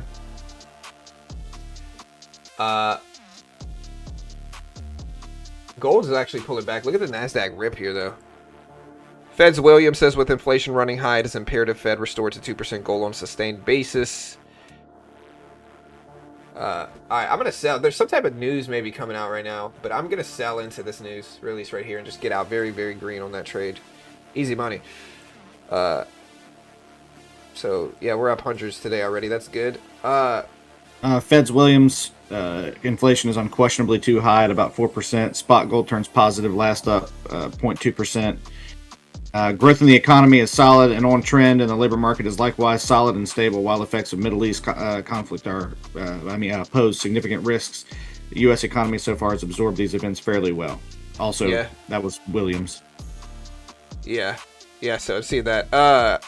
Yeah, JP Morgan, Goldman Sachs, BlackRock, Vanguard, and New York Stock Exchange are going to participate in trial tokenizing U.S. stocks and treasuries, apparently. So that is all coming out as well. But yeah, I don't know why the NASDAQ just bounced. Maybe it's just a delayed reaction to PPI. I mean, I think that's possible. The data's at the bottom of the screen, sir. Better than expected. PPI showed up at negative 0.3% versus 0% expected. So better than expected PPI is what we got today. Williams also said full effects of the AI investment surge on growth, employment, and inflation are hard to predict. Supply disruptions stemming from the Middle East issue continue to be a source of risk to the outlooks for both growth and inflation. Yeah, it could be a late reaction. Definitely a really late reaction back to Asian highs. Yeah, let's see if we hold. I mean, look, I'm waiting for this. I hope we hold. We'll see. Bank of Canada will be releasing the interest rate decision in 1 minute. Yes, sir. It's expected to pause. We'll cover this release. But we do have the BOC, the Bank of Canada,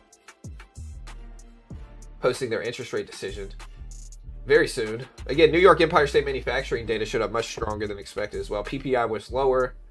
But here's the Bank of Canada rate decision. They're expected at 2.25%. They ended up showing up 5, 4, 3, 2, 1. And here's the Bank of Canada decision. They ended up pausing rates, I believe, here. So they're kind of moving in line with us. I mean, not intentionally necessarily, but yeah. I mean, they're almost certainly going to pause. Yeah. Bitcoin is essentially still flat. Bro, I like joining your channel. I feel like I have friends in trading. Hey, well, we like having you, man. Thanks for joining. Man. Y'all are my internet friends, bro. Yeah, that's right. Thank you for becoming a member, dude. Appreciate it. So thanks, again, Bank of Canada did show up as expected, I believe, here. Although I don't really see any update. I'm assuming they pause because most of the time when it's probable they're going to pause, they do pause.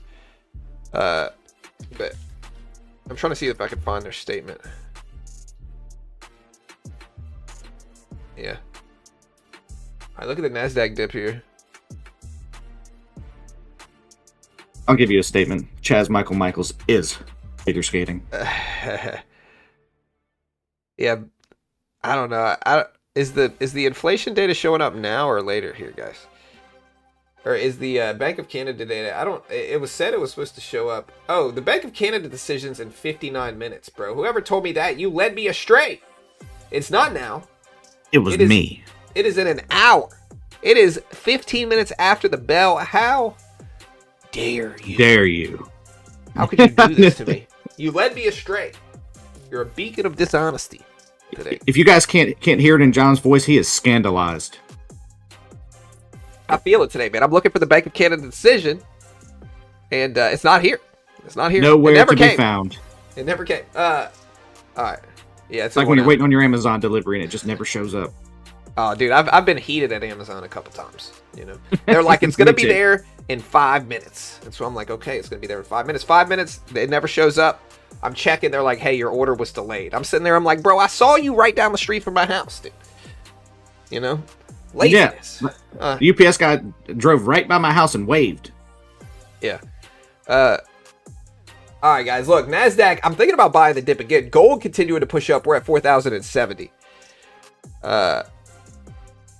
India to ban cryptocurrency. Is that true?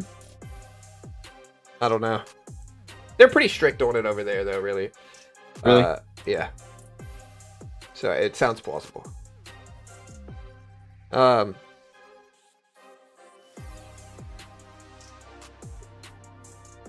right, so is this a buy or sell right now? I really don't know. I'm green on the day. Nicely green. But is this a buy or sell right now? Here's the NASDAQ. Here's oil. Oil is still under $80 a barrel. Gold's ripping up on this decision. Or on PPI inflation data. Dude, I'm with you on that, J Chance. Yeah. Again, SK Hynix is something I'm interested in today. The PPI numbers were good. Jono. Yeah, the PPI numbers were good.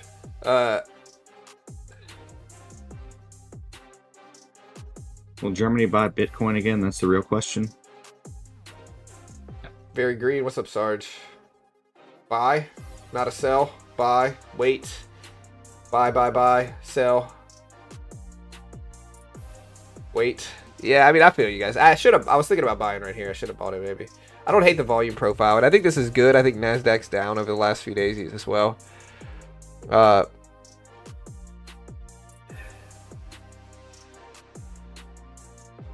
Yeah, the Bank of Canada rate decision is about 15 minutes after the bell, but Warsh is going to be speaking 15 minutes after that. So, buy software. Yeah. Again, use my coupon code BGT on Apex. You can use it on Lucid. You can use it on Tradeify. Tradeify has their select plan. So, like, they have their actual select plan on Tradeify, which is really nice. Which you can kind of lead your path. Very similar to kind of like Lucid Flex. So I'll put it up. Great way to help support the channel. But yeah, absolutely. And speaking of supporting the channel, hit the like button, guys. We're doing really well. You know, we're at 397-ish. Oh, we can do better than that. I think we can too. And I feel I feel that the chat wants to support us. Yeah, here's SpaceX.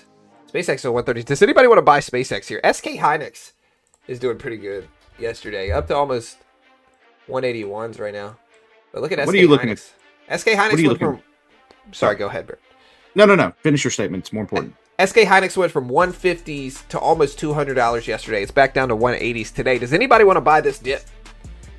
I was waiting. I was late to the move, but I'm waiting for price to break 40.66. I mean, I don't know if I'd say IBM is ripping here. I mean, it's rebounding some after being a freaking dumpster fire yesterday with bad pre-released earnings. And this negatively impacted everything. I don't know, like, look. This is what IBM did yesterday. It's now up this much.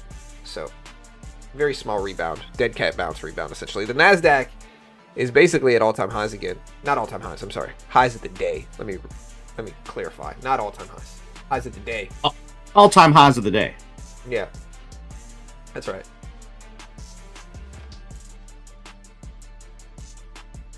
Also, where are the lurkers in chat?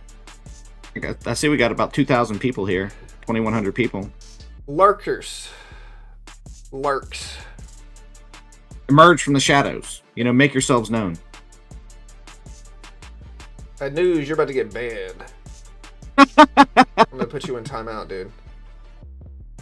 What if I Lurkers banned of all the the world lurkers? What if I banned them just for showing up? Yeah, lurkers show up. If you watch the stream, you never chat. I'm talking to you. Again, you're like, hey, is this guy talking to me right now? Yes. I'm talking to you right now. Announce You yourself. should have AI build you like an Uncle Sam poster with your face. I want you. We're talking to you, lurkers, right now. You watch the stream, you never say anything. You're driving, you're in your car. You want updates on stock market news, but you don't want to participate in the chat. You like the anonymity of it all. I'm talking to you right now. Say something, or I'm giving up on you. All right. You're at work. You're not ignoring your boss like we need you to. I mean, I'm kidding about that part, but you get the point. Yeah. I don't want anybody blaming me for losing their job or getting a pink slip or something. Yeah. Listen, for liability reasons, this is all sarcastic humor. Don't do it. There you guys are. Mo says hi, John and Britt. Well, hi, Hey, Mo. What's up, Mo? I'm a lurker. You're definitely a lurker. You talking to me, Todd? I'm talking to you. Are you talking to me? What do you guys want to buy today? I was going to ask you earlier. What are you looking to trade today, John? Look at the Nasdaq here. I'm looking to buy the Nasdaq if I can, but we're still pushing up so much. We had good data. We had good PPI inflation data. So PPI did show up better than expected. I'll put this data up on screen, but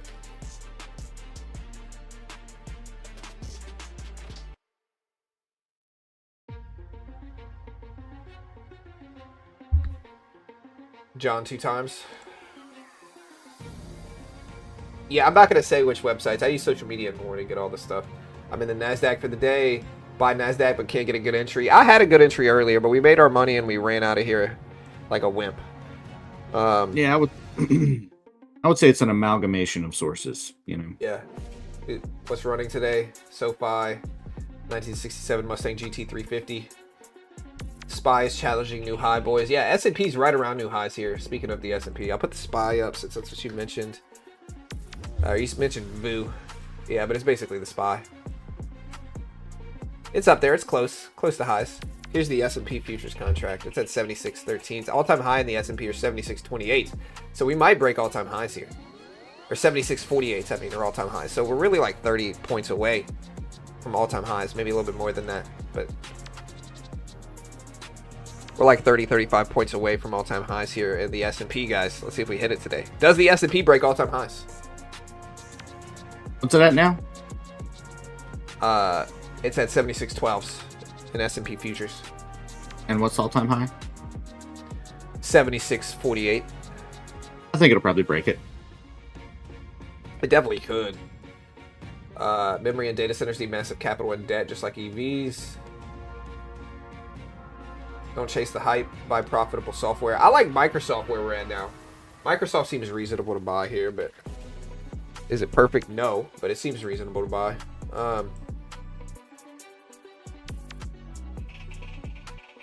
Will there be a pump and hold after Warsh testifies? I don't know. Warsh does speak at 10 a.m. today, guys. So just remember, we do have Warsh speaking. What's up, Dave from Australia? What's up, dude?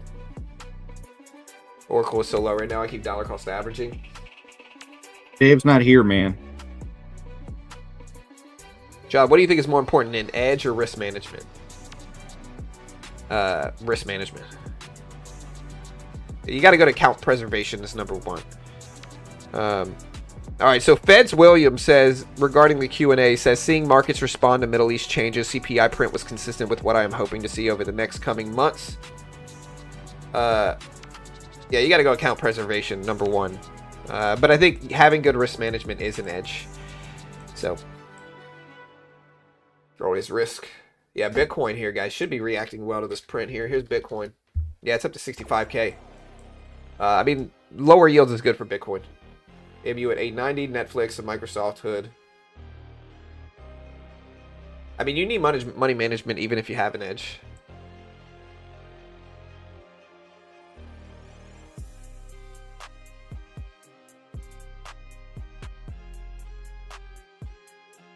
The Iran wars resulted in $100 billion. Yeah.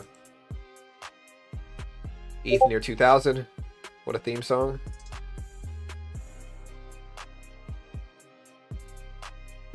Yeah, so Warsh yesterday, if we're talking about Warsh, we can talk about what Warsh said yesterday. Okay. Cool. Appreciate it. Yeah, so Warsh, let me find it. I got a good recap here. I want to make sure I get this right. Yeah, so Warsh essentially yesterday. Uh,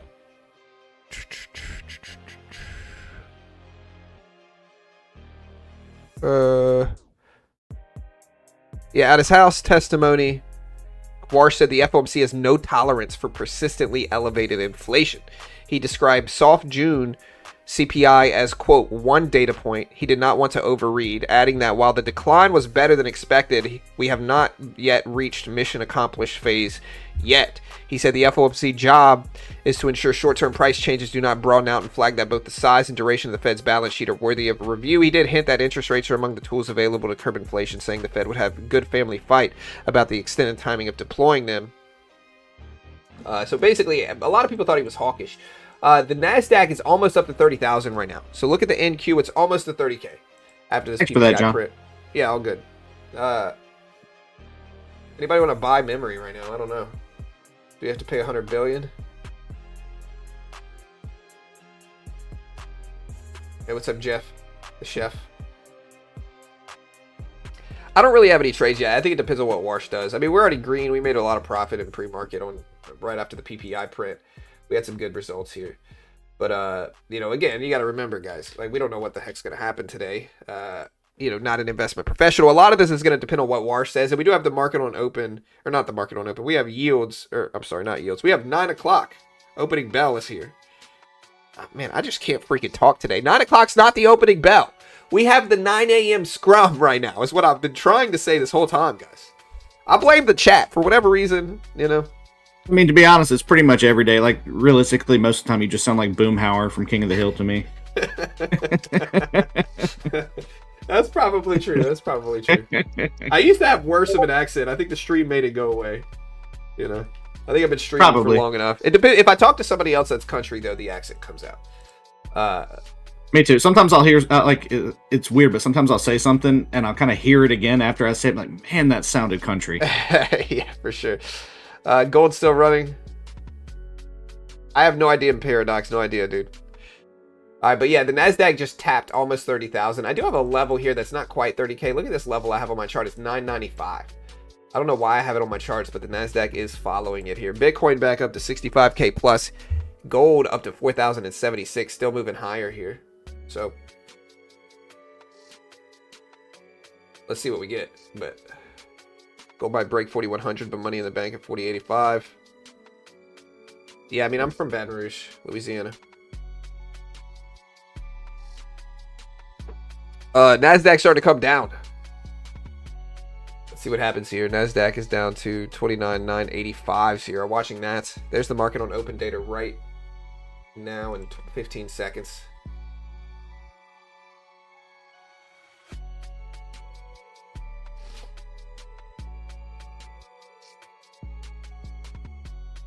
Trade small. Loves Haley. Trade small. All right, NASDAQ coming down here. Here's the 9 a.m. scrum. 9 a.m. scrum at 9 o'clock, obviously. No, I live in Texas now. Again, NASDAQ at 29,983. Gold starting to come down a little bit here. I think the NASDAQ wanted 30,000. And it might tap it and then break down here. But look at this rebound in the NQ. We're watching it. Yeah, the NASDAQ is underperforming the S&P a little bit, no? Again, Warsh speaks in about an hour.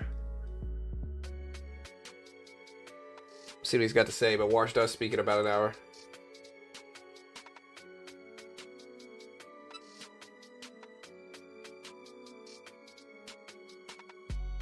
Just closed a $230 long in the NASDAQ with 3 contracts. Yeah, it's scaling down. Is probably the right move if you're almost in payout territory. Right? Most people get in trouble because they trade too large. But scaling out is generally the right move. So.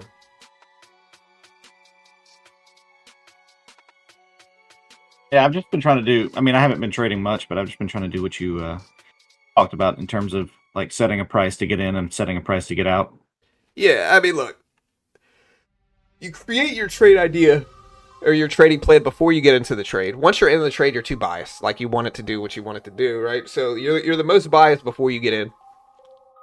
After you get in the trade, you're a little bit too biased. Yeah. Or you're the most objective, not biased. You're the most objective before you get into the trade. Yeah, that's what I meant to say. Sorry. You're the most objective before you get in. Once you're in the trade, you're too biased in favor of your trade working out, right? So you can kind of mess up your trade. So that's why, like, for objectivity as well as like balance, create the trade plan before you get in. You're the most objective.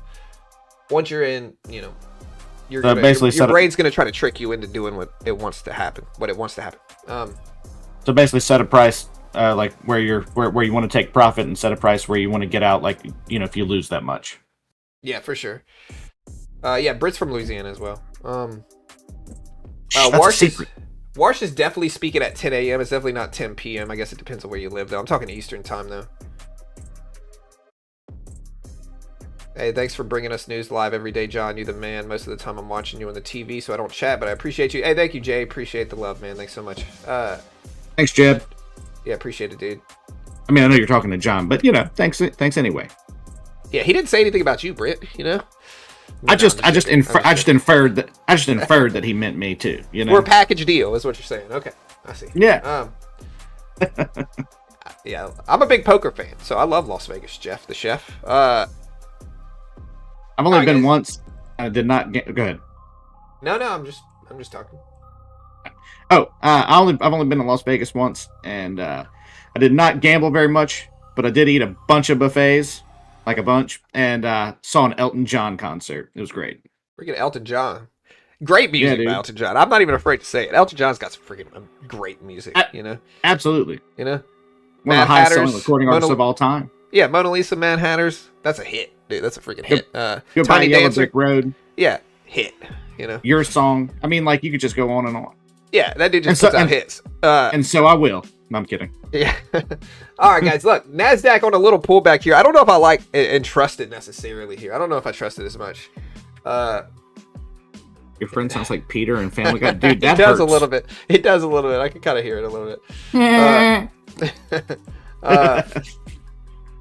Yeah. Good luck on your trades today, bro. Thank you, Jay. Appreciate it, man. Yeah, look, we're at 29,980. We're right at 30,000 on the NASDAQ. Gold is reacting well. It's at 4,075. Lower yields means less people buy bonds and more people buy risk-on assets like gold. That is what's going on today. ASML did report pretty good numbers overnight, and they are reacting really well today. Remember, ASML builds the machines they use to build microchips. Cost hundreds of millions of dollars per machine. They also got news. Intel is using some of their machines. TSM is still not doing it yet, but... yeah, we'll see. Thanks, Sydney. We're glad to have you here, man. We appreciate it. Yeah. Rocket Man. Yeah. Good luck on your trades. Yeah, dude. Rocket Man, Crocodile Rock. You know. Yeah. It feels good to know people from my state in on this trading stuff. I'm a fan for life. Thank you, Sydney. Appreciate it, bro. NASDAQ up to 29,990 here. Look at the NASDAQ. I think it might want to tap 30,000 and then come right back down. So we'll see. But almost 30K in the NASDAQ here. Don't you snake my gratitude for Sydney? I said it first. Oh. Well, I ADHD'd everything you said, so I didn't hear any of that, dude. I genuinely did not hear any of that. That's cool. We probably do that to each other 3 or 4 times every stream. Yeah. Yeah, I got this big 49-inch ultra wide monitor right here. You know, so like I got a lot to look at. And so sometimes what you say, Britt, just takes a backseat to this monitor and everything, all the charts. You deserve it, probably. That's okay. The monitor's more interesting. Yeah, we can watch the opening range breakout here, but look at the NASDAQ. It's right at 30,000 right here. Right at 30K. We have seen memory pull down a little bit over the last few days, but they're back up some today. SanDisk sitting at 1,700s. MU still under 1,000. Tesla, another Michael Burry short at 398s. SK Hynix has been doing pretty good, though. It's just dipped under 180s as we speak. AMD up to 558s. Meta at 665s. It's been doing pretty good. Microsoft at 388s. But we are heading towards the opening bell in in 25 minutes. Yeah, we'll see if we get a tweet. Bitcoin over 65K. Yeah, Bitcoin is over 65K with good numbers here from PPI inflation data. So, yeah, Loves Haley, just take it slow. You don't have to trade every minute. The opening bell is generally going to be better, and the market's already reacted well to the PPI inflation report. So, just be careful. 2 to 4 micros is reasonable. Just depends. I'll do like 4 to 5 micros most of the time. Depends on what I'm trading them. Sure, should we expect a rate cut now? No. No, we shouldn't. Not right now. Again, we have higher, like, you got to think about it like this, guys. We do have higher oil prices than when June ended, which is when this report came out. All right, so we do have higher prices now than when the report came out. And so it's important to consider that clarification here with regards to inflation. Yeah, opening bell, I don't know what we're going to get. I really don't. We'll wait and trade. I'm going to look for ranges at the open, but we'll see. Let's see. Ed Williams says, Warsh is bringing fresh thinking that is very welcome. Warsh is very focused on the hard problem of achieving our monetary policy goals. There was very strong support for the move away from forward guidance. We don't have a clear direction about which way interest rates are going or when. Fully supported that. And apparently the House... U.S. House releases budget. Go ahead. So 3M and Microsoft report a partnership to advance AI data centers, apparently. So you can see 3M, it is up to 159.60s here for 3M. So 3M reacting really well to this. Real quick, though, look at the NASDAQ just tap 30,000 and then dump down here. So this is kind of what happens here. But yeah, 3M doing a deal with Microsoft to advance AI data centers. There's some reports that I'm showing here.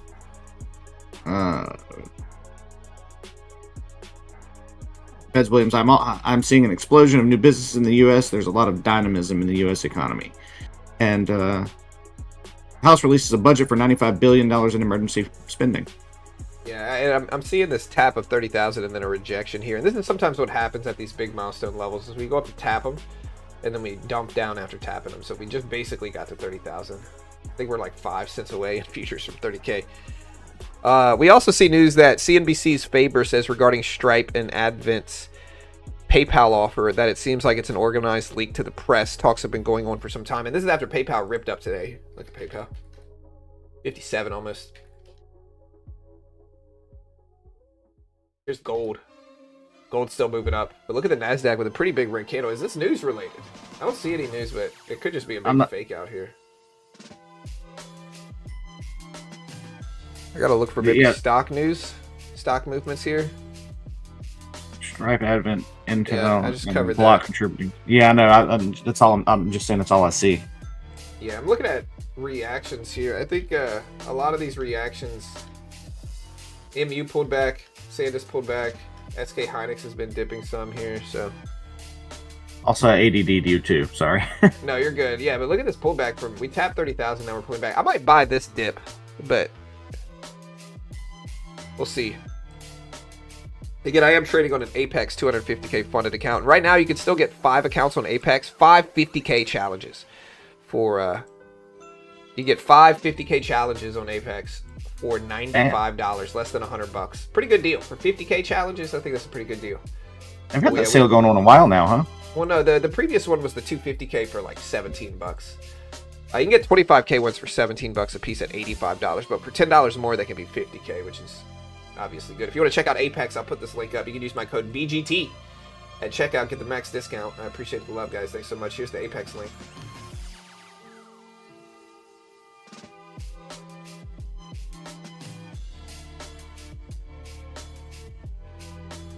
All right, so this trade is not going well. I'm going to hold this a little bit longer, but probably cut this soon.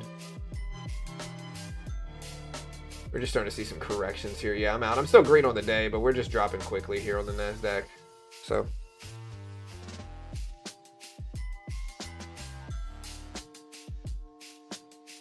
ETH going nuts. Is that Ethereum? Yeah, ETH. Yeah. Yeah. So here's okay. ETH. ETH is up to almost 2K. I mean, so is Bitcoin. Bitcoin's doing well also here. Oh, good. Yeah, I mean, Bitcoin wants lower yields, so I mean. All right, so yeah, NASDAQ dipping all the way back down from this PPI report.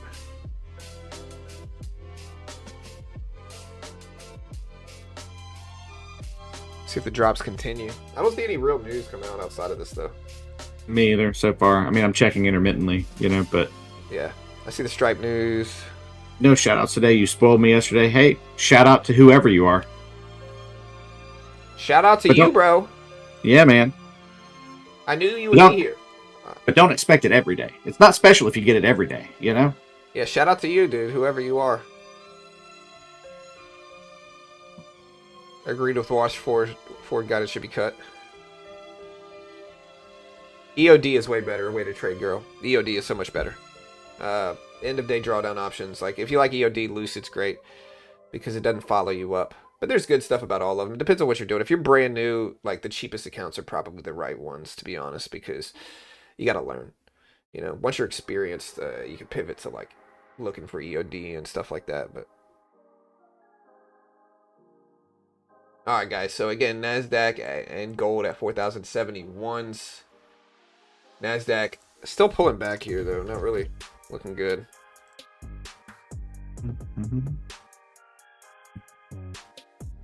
NASDAQ's basically been dipping here. We'll see what happens. We have about 18 minutes until the opening bell.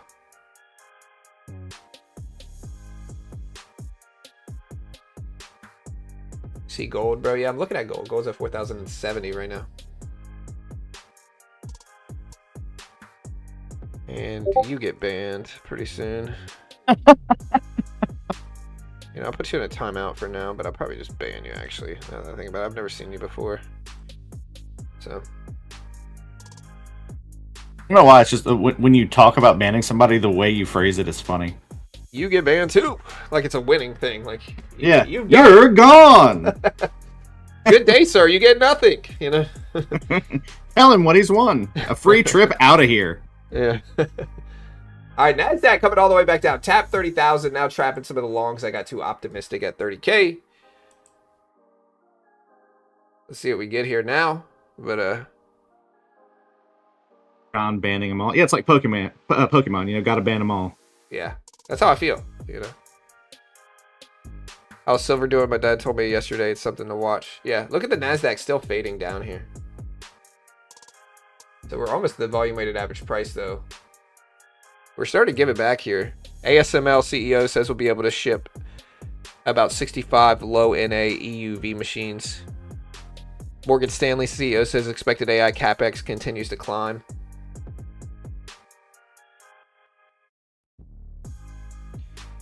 So again, Morgan Stanley CEO says expected AI CapEx continues to climb. NASDAQ still fading down at the VWAP, though.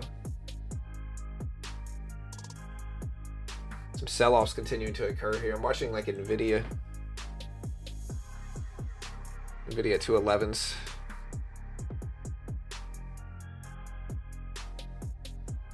ServiceNow, please. DeepSeek news about IPO. Yeah, I saw the DeepSeek news earlier. NVIDIA is doing okay, though. NVIDIA's at 211s right now, so NVIDIA is still like holding.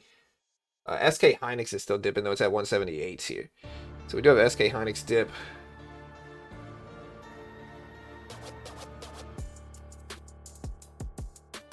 NASDAQ bouncing at the VWAP here.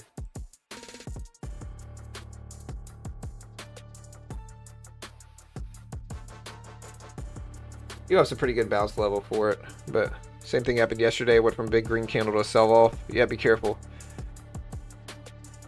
Looked a bit pricey up there.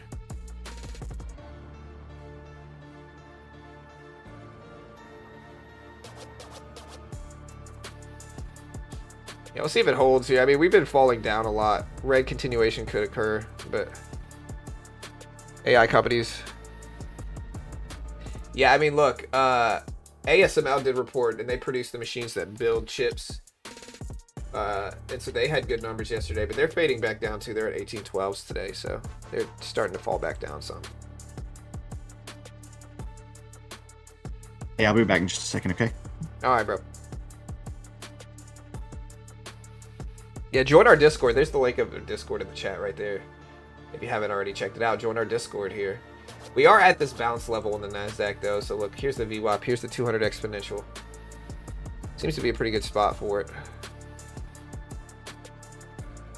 See if we actually hold. IBM is down a ton from yesterday. Yeah, for sure.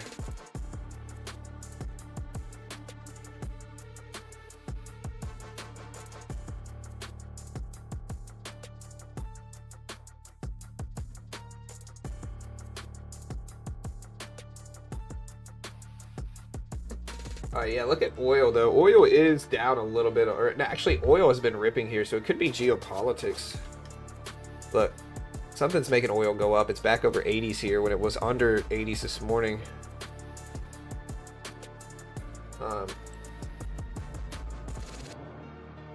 Again, Fed Williams says I expect I expect rates to eventually move down with inflation.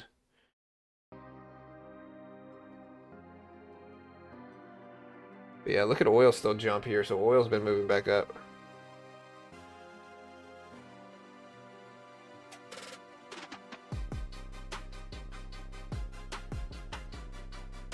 See if oil continues to hold, but oil's still over 80s here. We did see some decreases in it earlier this morning, but NASDAQ's still sitting right at that 200 EMA level here, though.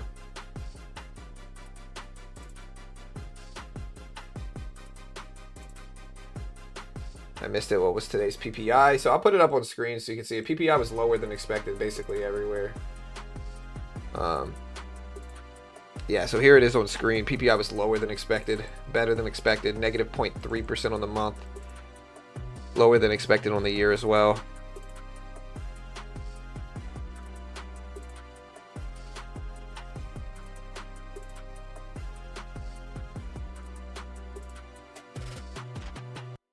I did jump in a little bitty trade down here at the 200 EMA. I want to see if this rises higher here.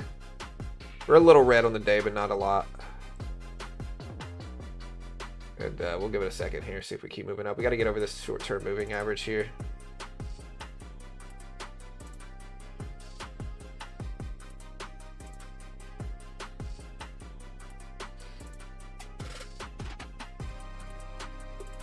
Yeah, more attacks over the weekend. Oil's back up, yeah, for sure. ASML crash earnings, but now it's the same as before.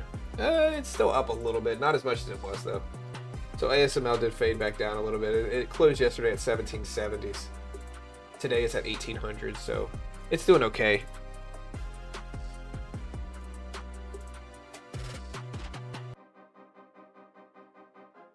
Again, are y'all bull or bear for the opening bell? Let me do a poll here. Mostly bulls today on inflation data. We got exactly 3,000 votes. Let's do another poll. Are you bullish or bearish for the open?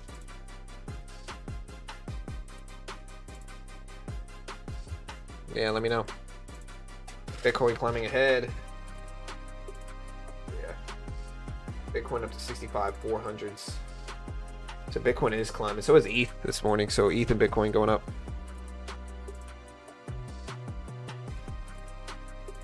So we asked people, are you bullish or bearish for the opening bell? 63% so far bull out of votes. I gotta remember this trade. I am in this right now.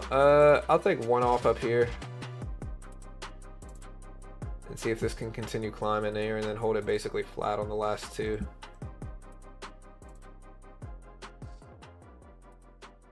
Bullish. Told you about my ETH play. What's up, Bruce? Bear? So much liquidation. Yeah, I mean, it's been a little sketchy. Do y'all think Bitcoin starts to rebound back up even more starting in October? Song saying?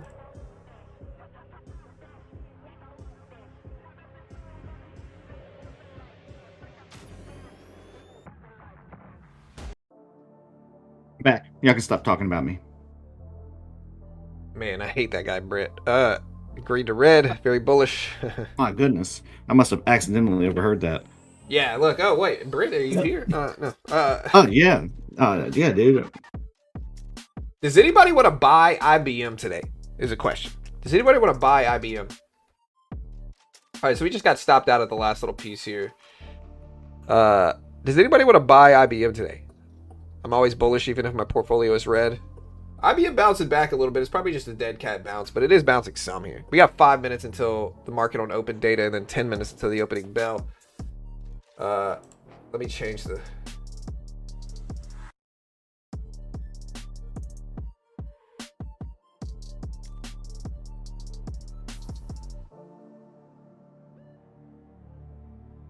Alright, so... PPI inflation did cool.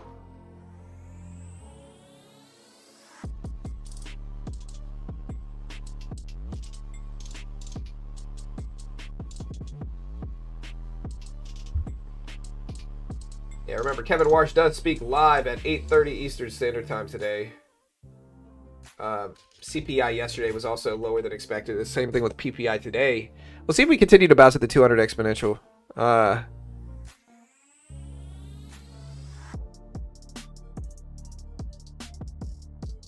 And we are going to stream the entire Kevin Warsh meeting here.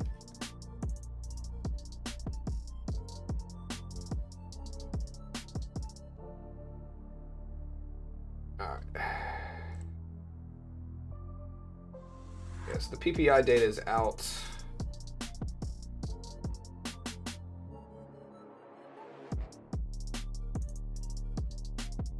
PPI honestly has been kind of interesting lately. It's not crazy, but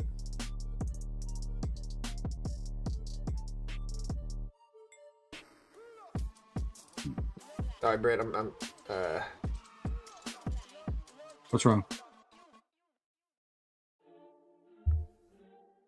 all right. Now that there we go. All right, Nasdaq still trying to hold. MicroStrategy finally back to 100. Where's Stretch at today?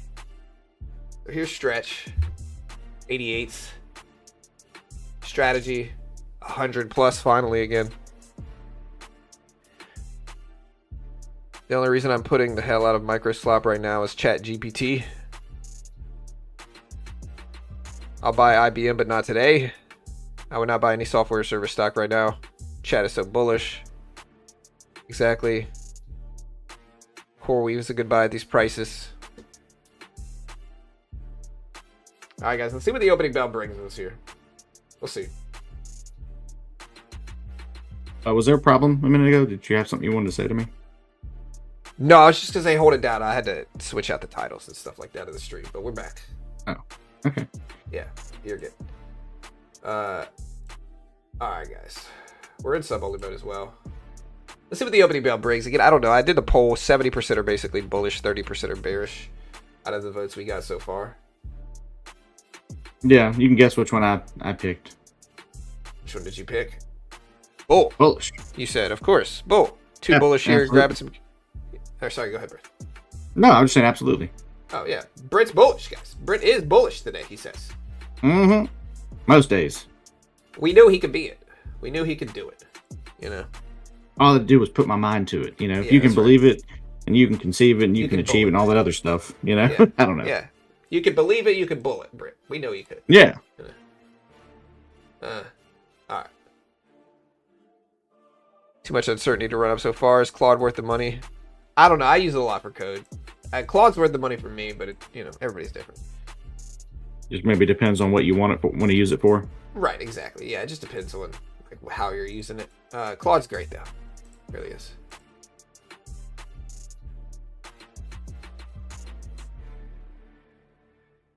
In contrast, companies like Adobe and Salesforce focus on sharing or training AI with licensed or legally authorized data they built over decades. Sorry to hear, Yoshi. There is a free version. Yeah, but it runs out of memory pretty quick, though. Runs out of, space pretty quick. Right before gold dipped. Nasdaq seems to be holding over the VWAP, though. It looks bullish here. But here's the market on open data. Let's see how it impacts it. So there's the market on open data. Just dropped. SK Hynix starting to rebound back up. Some it's at 180s again. This seems bullish to me. What's the market on open data say? I'll have to find it. But I just kind of look at the reaction. So far, it's okay. bullish reaction in it. Gold down to 4,066. Well, never you mind then. Yeah.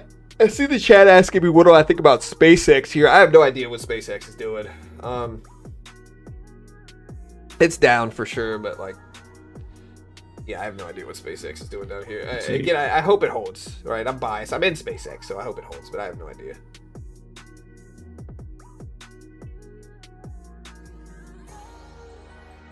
Yeah, and then tomorrow, guys, remember we got retail sales data, jobless claims, and more coming out at 8:30. So, PPI lower than expected. They expected it at 0%. It should have been negative 0.3%. Let's see. Some of the Fed's data is very forward-looking, according to Williams. We're roughly in the range of ample reserves, and U.S. forces have redirected 2 vessels since the Iran blockade start. That's pretty good. Yeah, I mean, I'm only mentioning it, because of oil prices and stuff. Yeah, no, I feel you. All right.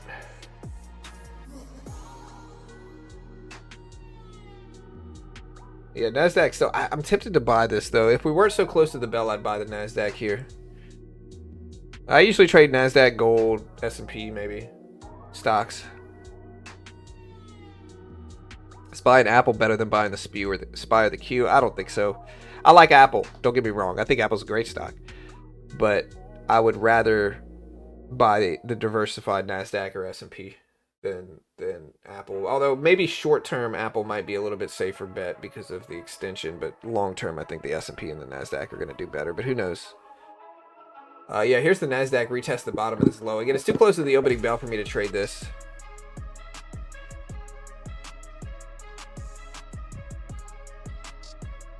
Yeah, we're a little bit too low with the NQ. We're too close to the opening bell. We got 2.5 minutes, guys. 2.5 minutes. Yeah, John mostly trades Beanie Babies, though, realistically. Bro, everybody thought they were about to be rich from Beanie Babies, dude. Nope. I know. All right, guys.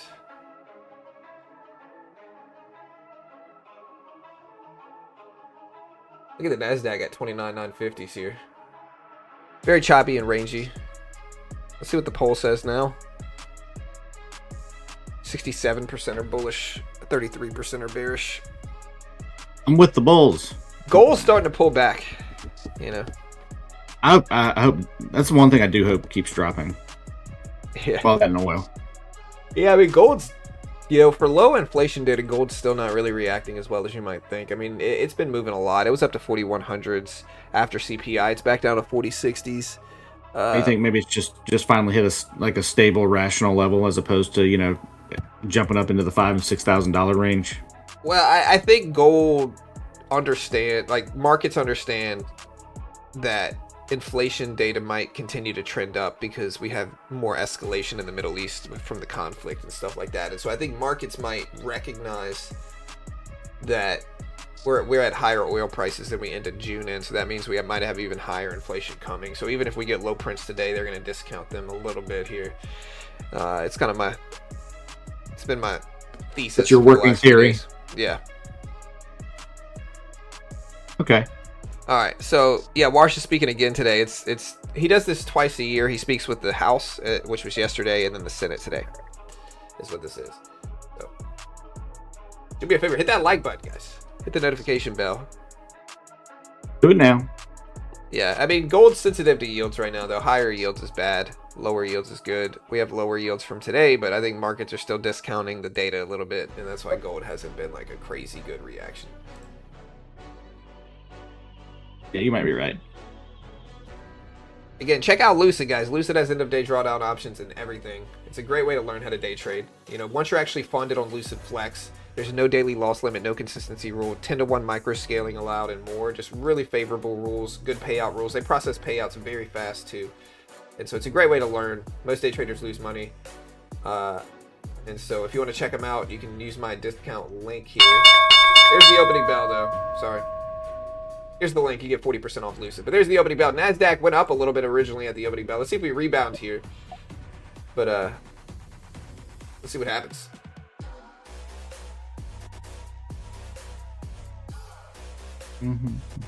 Sometimes the first move is the wrong move. Yeah, I mean, the NASDAQ just bounced higher here at the opening bell. I'm watching IBM. IBM's up to 222s. I'm watching SK Hynix. I'm watching SpaceX. SK Hynix and SpaceX are slightly red since the opening bell. IBM's rebounding, though, but NVIDIA's down.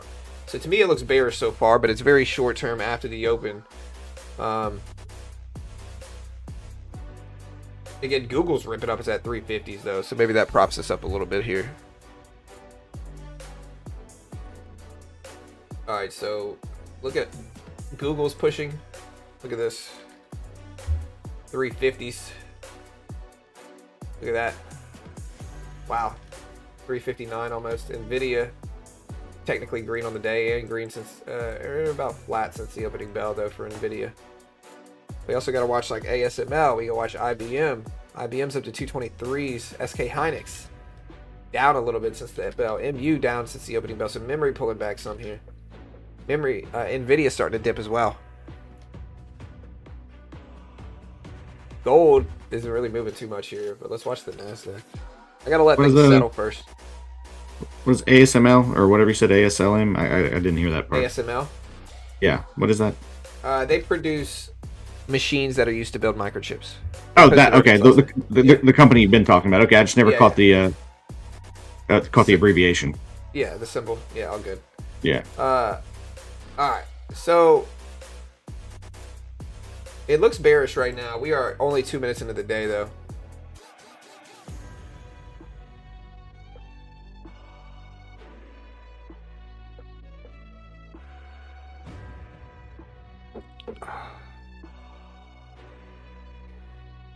All right, guys. I take it something just went well for you, Haley. If so, congratulations. Yeah, good job. All right, so again, we're at 29,932s right now.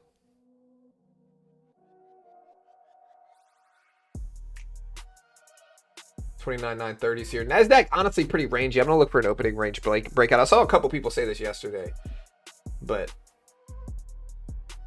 I think SPY rejects hard at 755. There's no world where you press all-time highs mid-war and oil spikes. Bro, I believe there might be a world in which that happens. I'm not saying that happens, but I wouldn't discount it either. I mean, we pressed all-time highs in the middle of the conflict, you know? So most of it was on news of de-escalation, but, like, you know, it's possible for sure. There's a world. We live in that world, I think. In the world. Yeah, in a world where markets break all-time highs with $100 barrel oil prices, you know, there lived a man. All right, Nasdaq at 29,900 here. Let's see if we hold. Yeah, Salesforce again. Software companies are a little sketchy, but Google ripping up today. ASML dipping down. Nvidia up to 213s right now. I might buy this in the Nasdaq, honestly. It's still a little early. What time is it? 8:33. It's against my rules to do this. But you know what? What the heck? We're gonna do it anyway. You only got 20 seconds left anyway. I know. Look, I'm buying this here. Google and Nvidia. Look, and we bought it. Immediately pushed up. Since I'm breaking my rules, I'm gonna immediately sell some of this here, and then just sit on it here. But I think we could reverse higher. It depends on what some of these other names do. But Google ripped up. Big, heavily weighted stock. Nvidia's up too. So I'm gonna give it a chance to rebound here. Start pressing that 200 EMA level. I can't get that out of my head. The in a world thing. In a world where John trades stocks. This is that world. This is that world. Hey. All right, so we did get a little bounce back here. Yeah, I'm gonna cut it right here. I think we might actually push up a lot more, but we're so sideways in range. Yeah, I'm gonna just take that out. And I'm finished trading for the day. S&P breaking out. Yeah, SpaceX is ripping up. SK Hynix is dumping with memory prices, though. Nvidia's pushing up. Adobe's pushing up. Software's pushing up. Microsoft's pushing up. Google's ripping up. I should have held that long, guys. I should have held it. I knew this would happen, bro. I should have held this.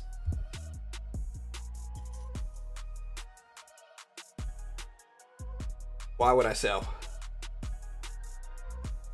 Why did I sell right now? I called the bottom here. You know? Why'd you do it, John? There's the NASDAQ popping up. And it's really trading against memory. Like, memory prices are falling a little bit. Like, if you look at MU down, SanDisk down, SK Hynix down. So, there's AMD. Bank of Canada rate decisions in 10 minutes. All right, look at that big red candle, though, in the NASDAQ here. Tesla rebounding some as well here. Look at the NASDAQ dip here, though. Look at this big red candle. Eh, not big, but... Hey, what's up, Max? Hey, Max. You What's going on, dude? Yeah, PPI came in negative 0.3%, much lower than expected. Yields went down. Risk on assets increased here is basically what you missed. Hey, here's something I'm in favor of. House passes bill for permanent daylight savings time. It's about time. Yeah, dude, just keep it one time all the year, bro. Yeah. I mean, it was relevant before we had electricity, you know, but... Right. Just keep it the same time all year, bro. Don't make me adjust my sleep schedule twice a year. It's stupid. Yeah. It saved money, too. I don't know if you know that. But, yeah, I believe that. Yeah. Well, places would have their lights on less time, like businesses and things. Sure. No, 100%. All right, look, NASDAQ's still very choppy here. We got this range right now. Let's draw the range. That's the range right here. A little bit earlier since the open, but the opening bell range is technically like right here. Alright, so let's see what this opening range does. It's the high volume area here. We break underneath it, maybe we'll short. We break above it, maybe we'll long, but we gotta wait for this range to just chill. Are y'all bull or bear right now in markets, guys? What do you guys think? Bull or bear? Pantheon Macroeconomics says June CPI and PPI collectively point to a 0.16 rise in the core PCE deflator, which would reduce the inflation rate to 3.3% from 3.4 in May. Oxford Economics says with both the June CPI and PPI data in hand, our PCE tracking now forecasts points to headline inflation of 3.7% year over year, which is an encouraging acceleration from May's 4.1% pace, according to a market source. Yeah, there's the low break here. So we just cracked the low of this range now.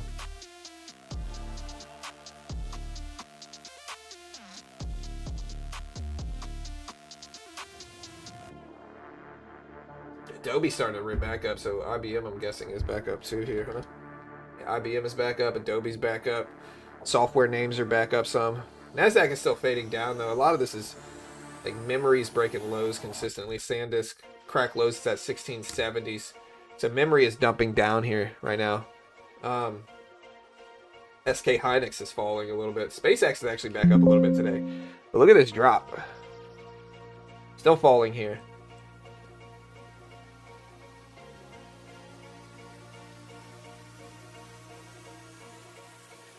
Still falling.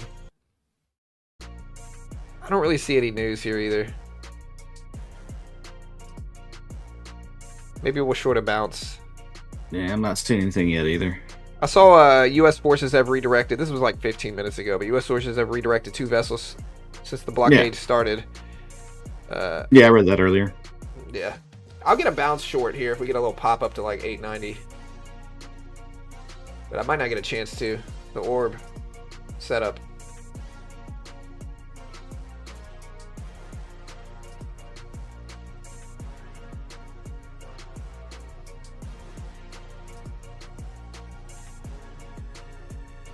So we got a little pop here.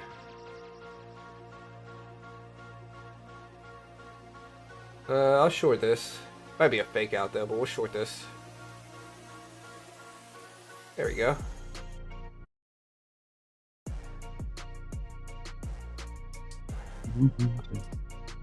I mean, it's almost too easy of a short, which makes me not trust it. But I mean, we're green. I'll take half of that off now, I guess.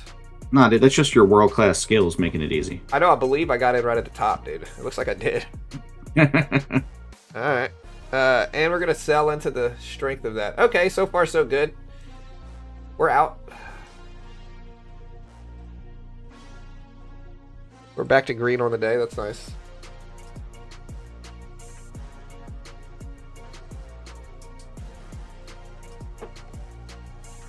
Guys, tell me during the Fed you're gonna buy or sell. What's the Fed?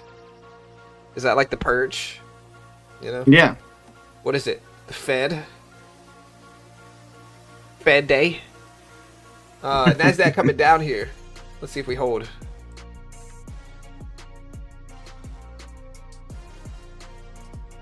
The Fed sounds like a show about like a bank robbery task force. Yeah. It's a yearly holiday where the Fed can do anything they want to interest rates for one day. For one day, they can do anything they want to interest rates. All right, NASDAQ is cracked. Yeah, I should have held that short here too, dude. Look at this drop. But that's all right. I mean, we made money, but look at this drop here. NASDAQ still falling. These are mostly chip related here, guys. So like ASML's pulling back some too. ASML went red for the day for a split second. MU testing lows still. SanDisk testing lows still. Nvidia pulling back from up to 213s. It's now technically red on the day. Google's still pretty green though. AMD's red. Microsoft pulling back from its optimism earlier today. IBM still dipping down some too, so it's looking red right now, heading into the Bank of Canada decision in 4 minutes, and we have Warsh speaking very soon.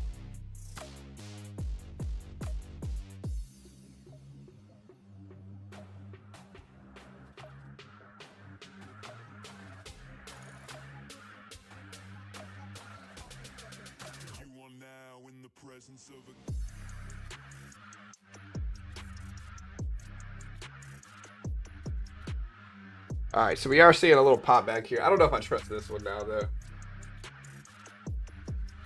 I mean, we've already made money on the short side at our funded account here. I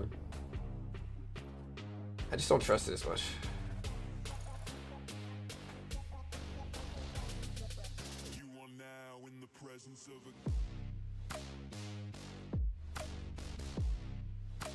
Do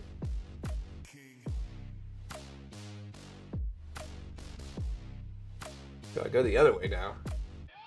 Do I take this long? Maybe not yet.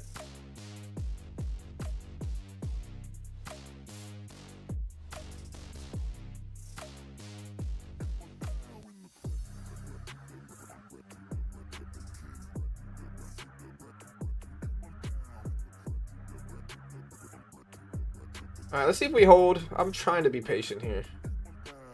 Got a little pop back to 860s here. I was thinking about going long, but I waited too long.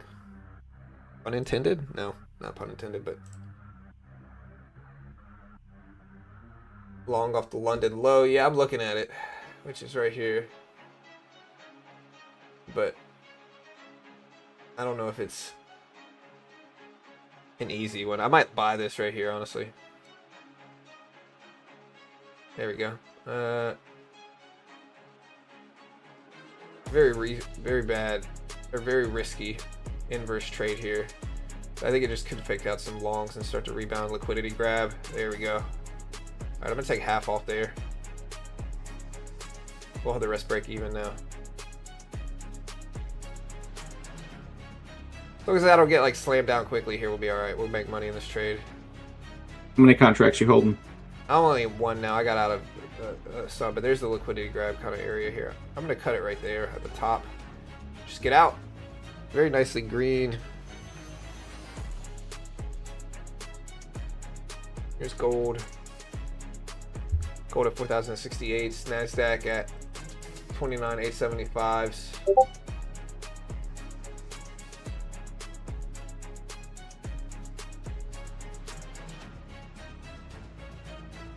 Yeah, S&P been bullish. Pawn's telling me. Oh, okay. Yeah, it's just been rotation into software. Maybe is probably the explanation for that. IBM's green since the bell. Adobe's green, so kind of rotation into software. Out of tech, outside of AI, maybe. Outside of memory, potentially here, because MU and SanDisk and SK Hynix are all down. Although SK Hynix is starting to bounce back, though. SK Hynix is at 183s. Let's look at gold.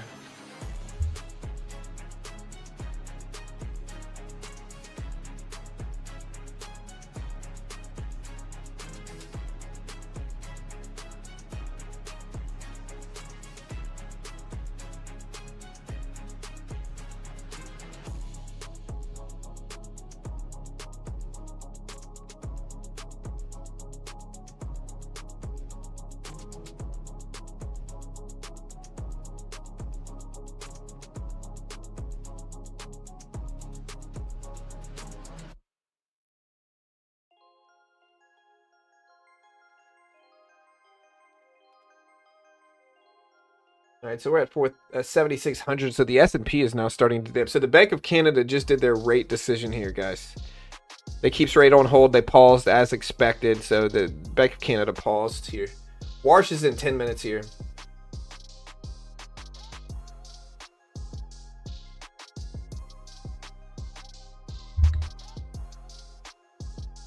Do we have any estimates on how long he's expected to speak, or like an average, or?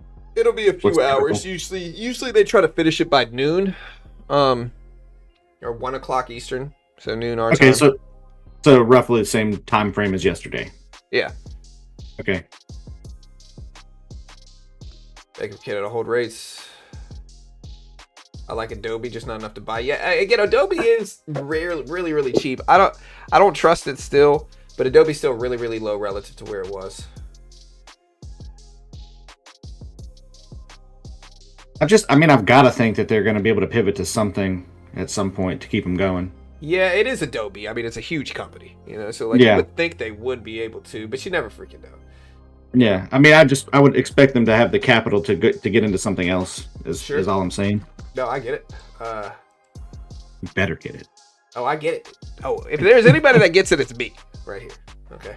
Top 3 gettingest people of all time, John. Right, I get it. I just get it. Okay. Well, you know what they say, when you've got it, and John gets it. Yeah, for sure. That's me right there, dude. You know. All right. You get SpaceX at 138s. SK Hynix is at 182s again. Hey, Mama Pawn. They've always known for programs. We have 1 month where there isn't a report or coming out or Fed decision. Nah, dude, there's something going out every week. At the very least, we get jobless claims once a week, so there's always a report. Next week's pretty light, though. So it goes big week, small week, usually. You know, it's a big week, small week. But next week is a little bit lighter. In a world where John gets it. that was a good one. Yeah, you know, dude, you know. But no, next week's actually pretty quiet, all things considered. Good morning, Boom Doc.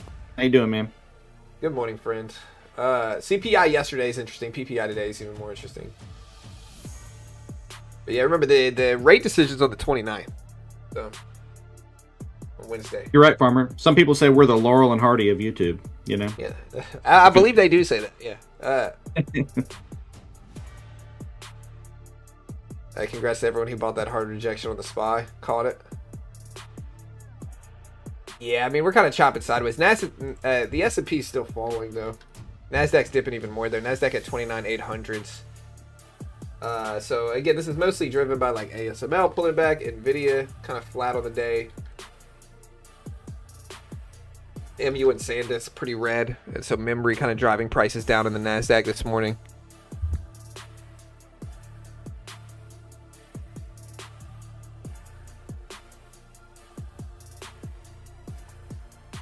See what Kevin Warsh has got to say today. I mean, we're green on the day here, but the NASDAQ just keeps on dumping. Will it continue here? Look. I'm tempted to buy this now. Who thinks he's going to come out and say, I need money? Yeah, I just bought this dip. We're going to take some size here since we have a cushion on the day now, but definitely riskier. We got 6 contracts here. I just want to see if it liquidity grabs down here and heads up and like traps people. It's already down so much. That's kind of what I'm banking on here. There we go. I'm going to take half of this off or a third of this off immediately though. There we go. Okay. Green. Well, we did it a little bit, but then we kind of went right back down here. So I'm going to limit my size. Not take too much crazy risk here.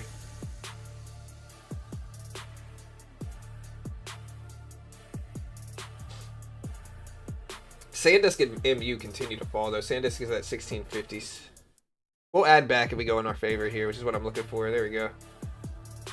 But we're not really holding. Like, we do it, and then we move down, and then we go back up. So we're kind of flat here. What do we have, 10 minutes left? Yep. Yeah, I'm going to have to cut some 9 of minutes. I'll try adding to this. I'm looking for a liquidity grab up here is what I'm looking for. We've dropped so much. But it might be a little bit greedy here looking for this in this way. So you think it might pump back up? All right, we're immediately going to start taking this off. There's the liquidity grab we were looking for this whole time. I'm going to take most of the size off here and leave one left. We've had so many red candles. I believe we're going to bounce, but if we don't bounce, it could be a really big like slam down to the downside. So I just got to be careful. Wait, NASDAQ or S&P? This is the NASDAQ. The problem is like SanDisk just cracked lows again. Yeah, so I'm going to get out here. I think we came out pretty flat on that trade. But yeah, SpaceX just dipped. SanDisk just dipped.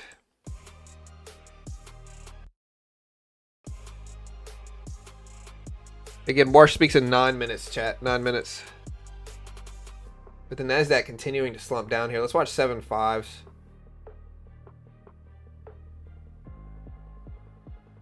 Bull trap. Maybe not a bull trap. I mean, we're breaking down here. It could be a bear trap, I guess.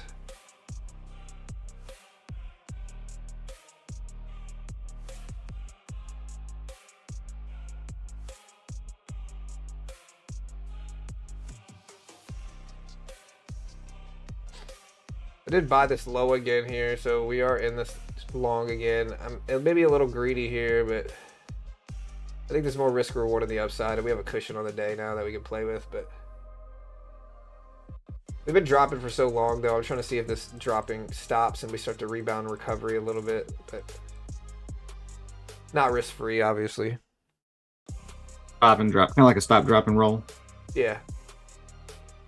Yeah, that's right. There's another bounce. There we go. Take half off. Yep. There we go. I'm gonna get out there. Alright. I mean, we're green on the day, but not super green. Definitely try to catch the falling knife today.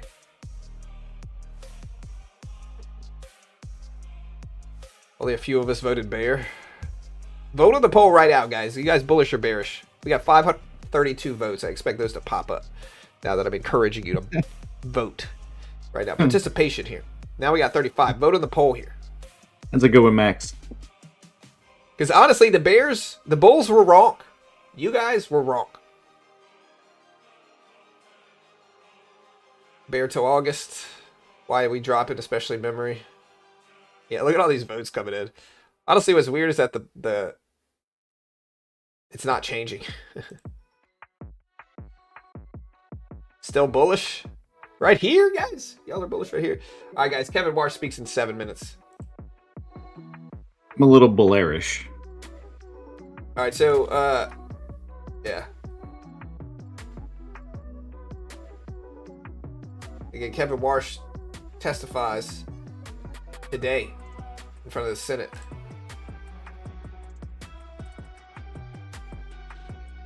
Where's the Senate Banking Committee or whatever they're called?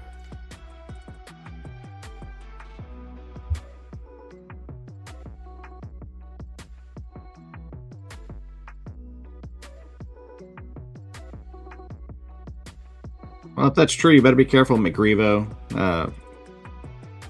His name, Al Gore will be after you. Yeah, look, we're waiting. We're waiting for this to start.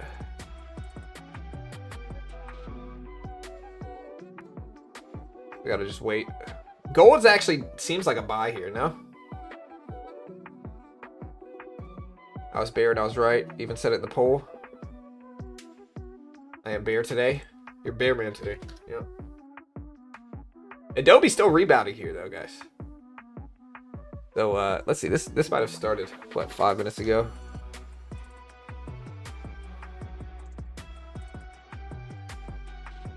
You're almost 5. All right, guys. 5 minutes until Warsh speaks.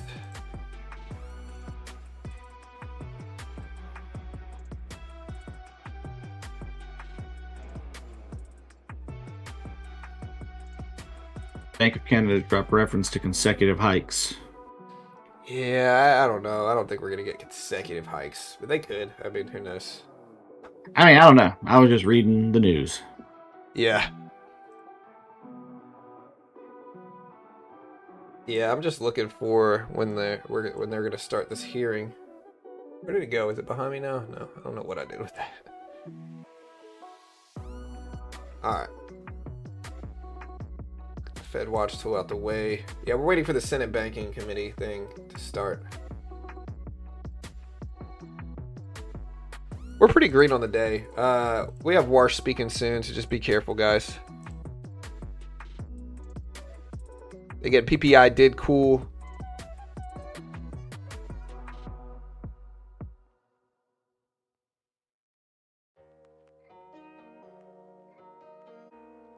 You can confirm my earlier vote and see that I voted bear. I believe you, Straight Jacket. I believe you did.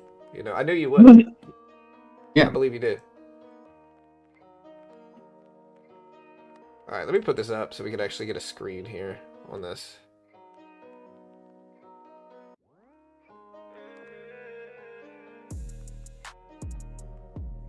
All right, we're waiting here.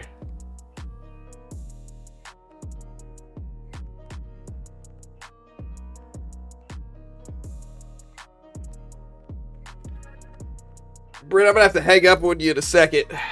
No, don't do it. I know, dude. I knew you wouldn't be happy about it. I'm sorry, guys. No, it's Sometimes okay. in life, I got stuff to take care of anyway. yeah, sometimes in life you just gotta hang up on Brit. It's cathartic, you know. It makes you feel good. Yeah, that's how it goes. Yeah, for sure. I All do right. know. I hang up on me all the time. All the time. Brit gets hung up on. All right, we'll put this up right here. They're always a little delayed though here.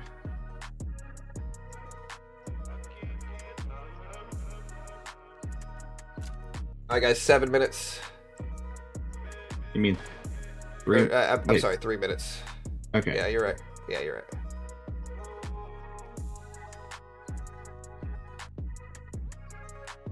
Make this really small here.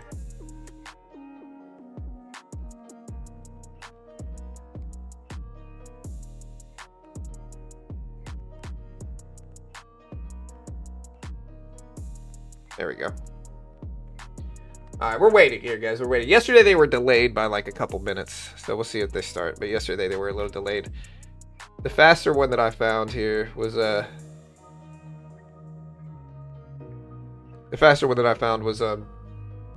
the actual site, so we'll use that one. Okay, here it is.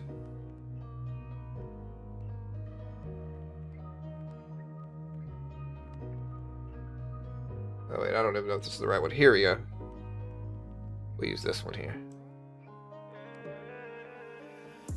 Actually, let me open this up in a new window. It's gonna be better.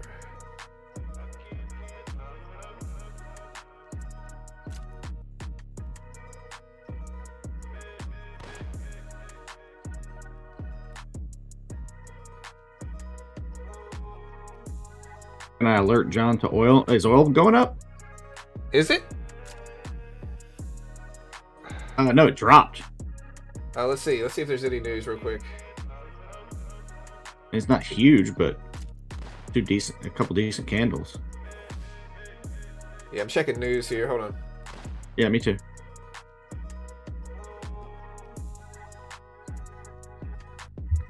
Yeah, we did have a pretty quick drop in oil. Not a huge drop, but something. Yeah. See, Bank of Canada drops a reference to cut within its rate statement. I don't think that's it. Let's check out this stuff. Maybe that's what. I mean, I don't know. I don't really see anything. I don't see anything there yet. But regardless, I mean, thanks for the alert, Max. Yeah, for sure. Yeah, I don't see anything either. I'm looking at Truth Social posts right now, but I don't see much.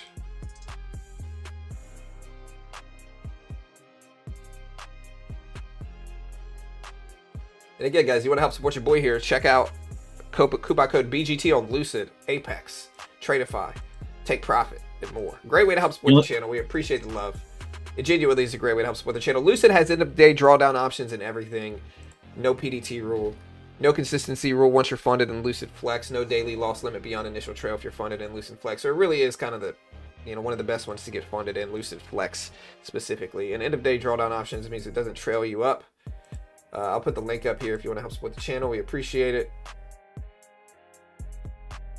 We're waiting for this to start, guys. We are live in this. We're waiting for it to start.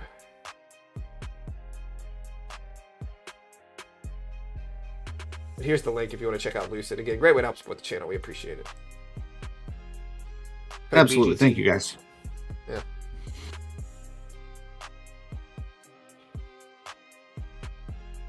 Yeah, I know it's starting at 10, which is right now.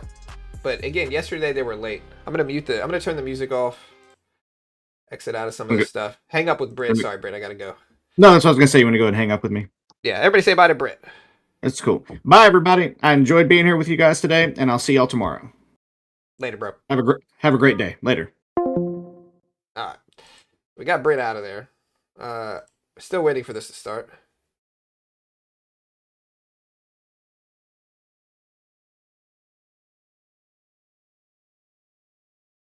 Yeah, I don't see any posts or anything influencing the price of oil. Alright, we're basically here. I'm on the other page too. We'll watch both of them to see which one shows up faster, but this one's probably faster. Yeah, nothing started on either one of these yet. Yesterday they were a little late.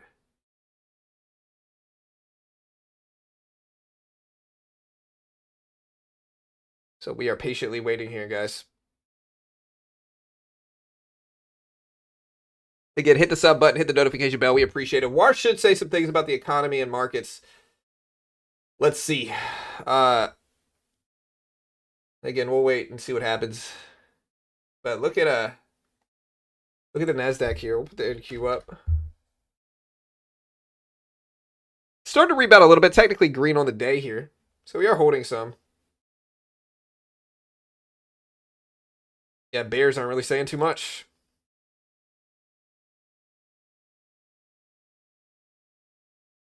Yeah, market's just back and forth. I'm somehow green. I think I'm just going to ride off into the sunset green here. Okay, so Trump said Iran called a while ago. They want to make a deal, apparently. Again, Trump said Iran called a while ago. They want to make a deal. Senate committee also advances the BLS nominee Matsumoto to floor vote.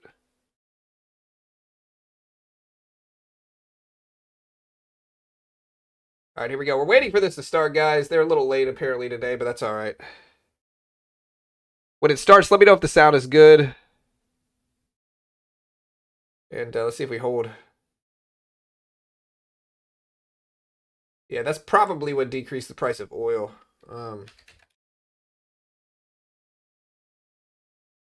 Probably, you know.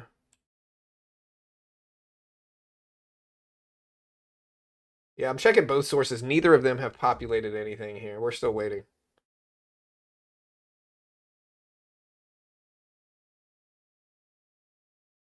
Hello, Senate Banking Committee. Do you know this is supposed to start right now?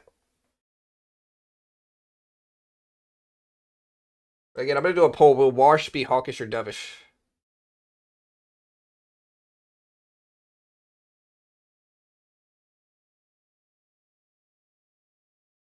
Again, there's the poll right now. Hawkish or dovish, Kevin Warsh. Still waiting here. Nothing yet. Somebody cue the Jeopardy's theme music here. Oh wait, I think this one just started. Hold on. Let's see. Without objection, the chair is authorized to declare a recess of the committee at any time. Today's hearing is entitled The Semi-Annual Report of the Bureau of Consumer Financial Protection. Without objection, all members will have 5 legislative days within which to submit extraneous materials to the chair for inclusion in the record. I now recognize myself for a 4-minute opening statement. I want to thank Acting Director for Consumer Financial Protection, Russ Volt, for being with us today. Today's hearing will give us an opportunity to review the CFPB's semi-annual report and examine the significant changes underway at the CFPB under President Trump and Acting Director. This is a different one. Sorry. We're looking for the Senate here today. Nothing started yet on there. So that was another one by the GOP Financial Services. But not the right one. Nobody cares about that one. Sorry, guys. Wrong. That wasn't the right one. We're still waiting here. Look, I'm on the site. We're waiting.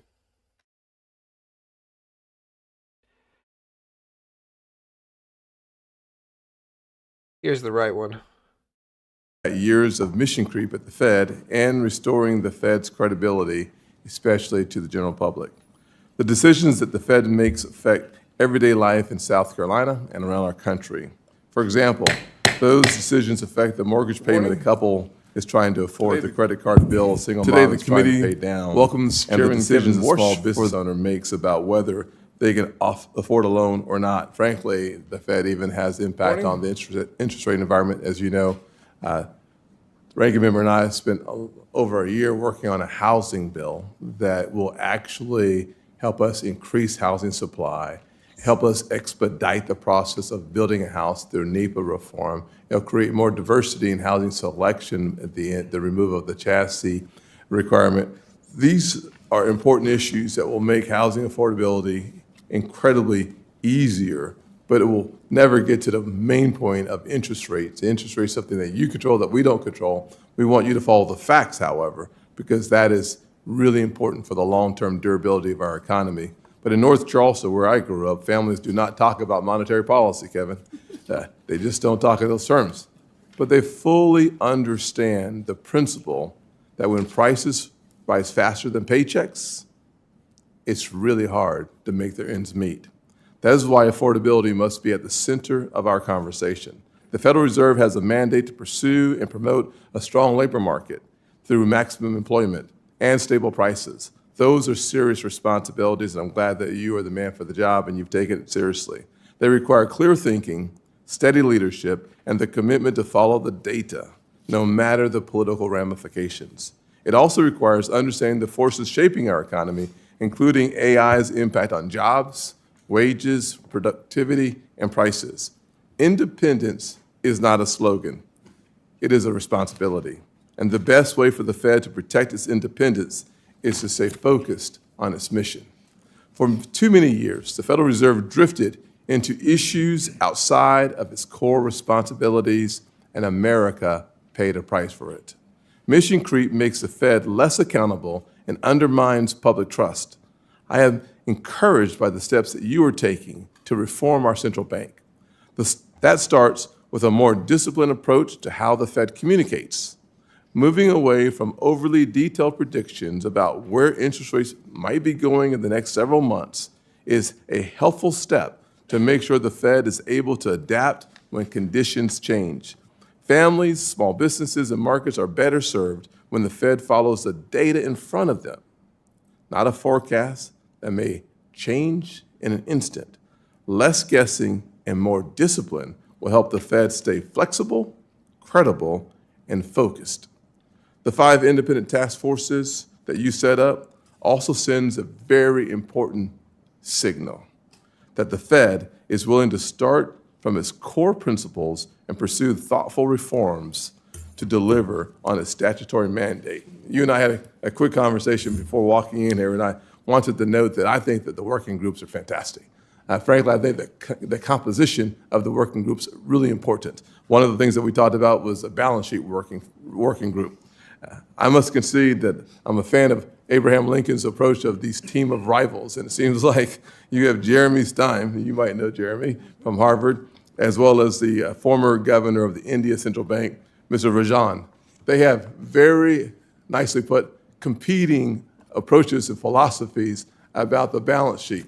But if you're going to be intellectually honest, you need to have a serious debate about what direction to go and, frankly, how to get there. And so I'm really excited about what you're doing there, and I look forward to hearing how that works out for you, for the Federal Reserve, and more importantly, for the American people, because unwinding a balance sheet the size that we have today is going to take a deliberate effort that will have to be paced properly, not to create instability and volatility in our market. So thank you for taking on it seriously. As AI reshapes the economy, the Fed should understand its impact on jobs, productivity, and prices, and the financial system without using technological change to expand its mandate. That same discipline should guide the Fed's approach to bank regulation. The U.S. banking system is sound and resilient, but we cannot take that for granted. Preserving that strength requires regulation and supervision that are clear, appropriately tailored, and focused on real risks. According to the July 2026 Monetary Policy Report, bank capital is near historically high levels. As the Fed finalizes Basel III Endgame and other capital rules, it should pursue better calibrated requirements that preserve resilience without unnecessarily restricting lending. When capital is stuck on the sidelines, a family in Irmo, South Carolina may find it very difficult to get a mortgage. A small business may find it hard to get a loan. A community bank may spend more time satisfying Washington than serving its own customers. That is why this committee will continue pressing for regulations that protect the system without cutting off access to credit. I want the Fed to be very successful. We need the Fed to be successful. Prices become more stable when your job is done well. Markets gain confidence, wages grow, and more families have the opportunity to save, invest, buy a home, and live their version of the American dream. Welcome today. Ranking Member, the floor is yours. Thank you, Mr. Chairman, and welcome back, Mr. Warsh. So about 2 months ago, you appeared in front of this committee for your nomination hearing, and you refused to answer basic factual questions. I assume because you were afraid of contradicting President Trump. Your answers during the hearing were so troubling that this committee had a party line vote for Fed chair for the first time ever in our history. You were confirmed by the Senate in the tightest vote for a Fed chair in U.S. history. So you now face an uphill battle to show that you have the independence needed to run America's central bank and to serve American families and not just President Trump and his billionaire friends. Now, President Trump's corruption and failed economic agenda is raising costs across the board. Inflation has kept real wages from growing for the third consecutive month. That means in the Trump economy, families are falling behind with less to spend every day that goes by. High interest rates are making mortgages, auto loans, and credit cards more expensive. More and more people are falling behind on their bills. 95% of Americans believe that the U.S. is suffering an affordability crisis, while President Trump continues to call affordability a hoax, telling Americans their concerns about the cost of living are made up. Lower interest rates would provide some relief to families, but the Fed hasn't lowered interest rates and may be forced to raise rates even more, all because of one man, President Trump. Now, the president knows this, so instead of changing course, he wants to take over the Fed. Installing you as Fed chair was a critical part of his plan. You reportedly told the president exactly what he wanted to hear in your Oval Office interview, and Trump confirmed it afterwards, saying, quote, Warsh thinks you have to lower interest rates. Now, for your part, you were the only member of the last Fed meeting who declined to submit economic projections that are supposed to show how the Fed's decisions under your leadership are likely to affect American consumers and American workers. People might look at that and conclude that you don't want to tell the truth about inflation under Trump. Trump may have you in his pocket, but he will not stop until he controls the Fed. And he just needs one more seat to do that. And that's why he has had his Department of Justice open bogus criminal investigations into both Governor Lisa Cook and former Chair Jerome Powell. And that is why he illegally tried to fire Fed Governor Cook.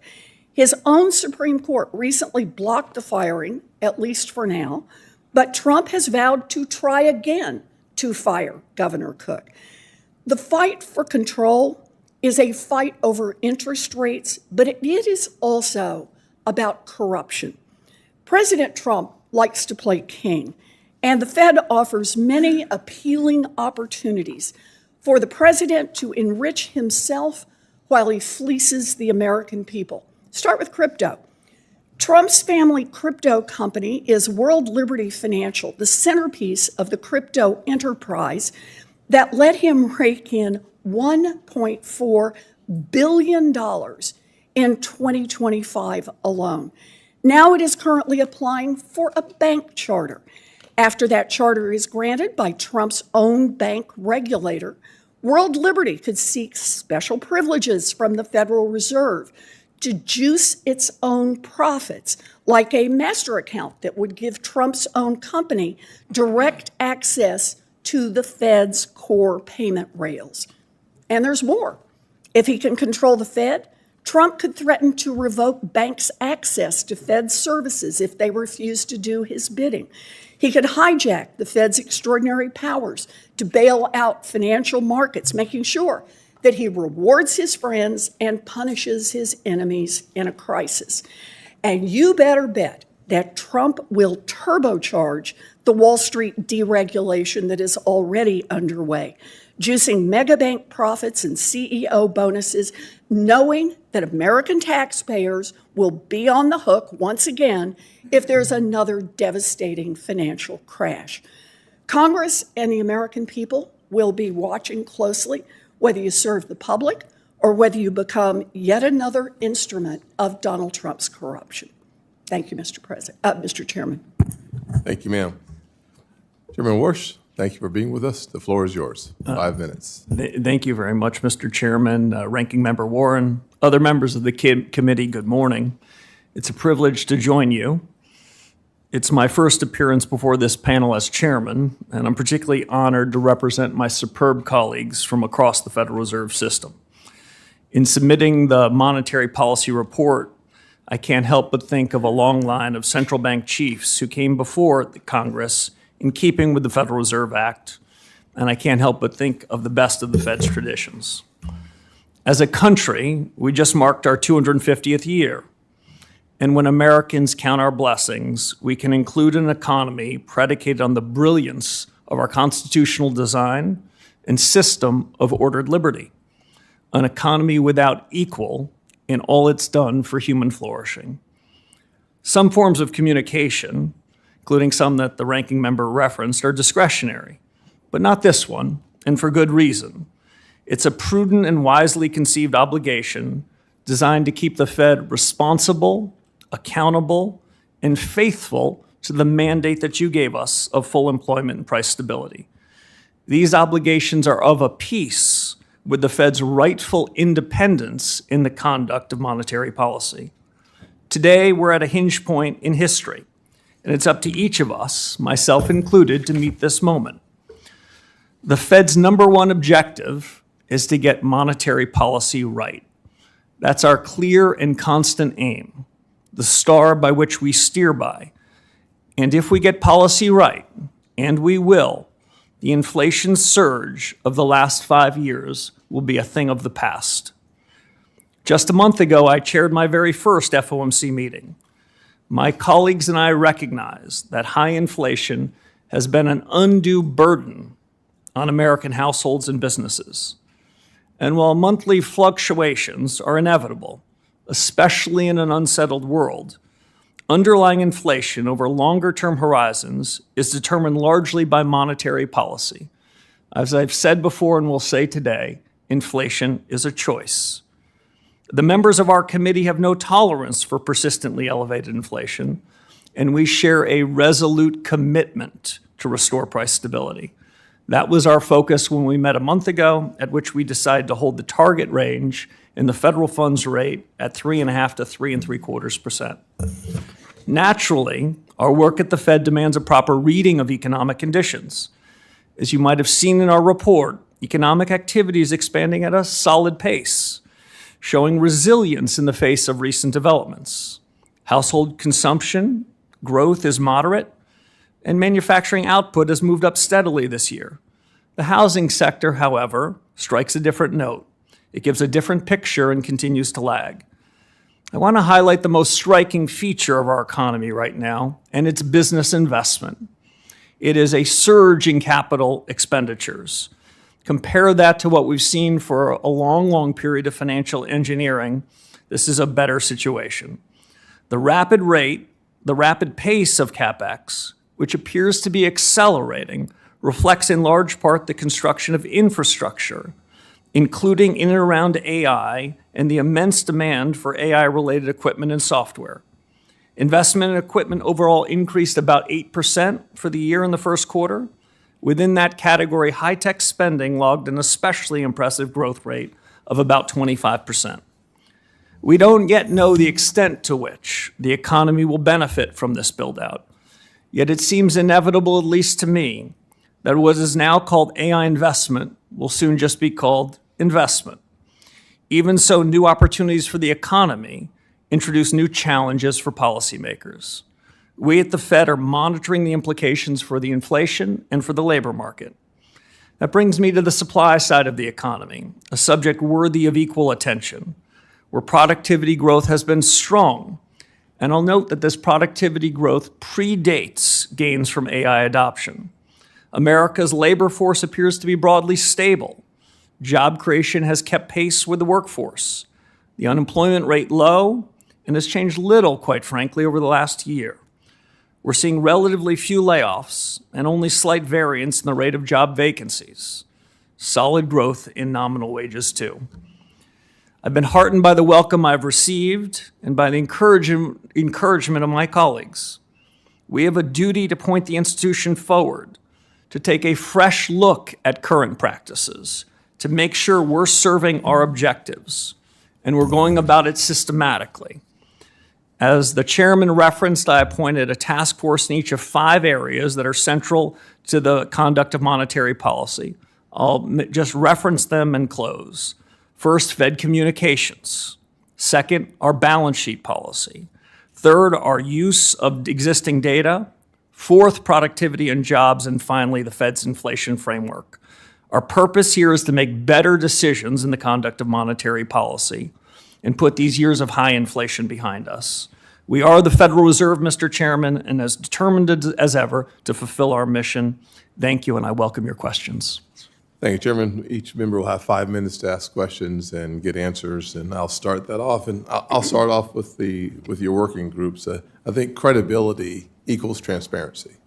And the names that I've seen on your working groups, from Doug McMillan, former CEO of Walmart, to Mark Andreessen on productivity and AI, it tells me that you're serious about getting real-world experience and expertise involved in making decisions at the Fed.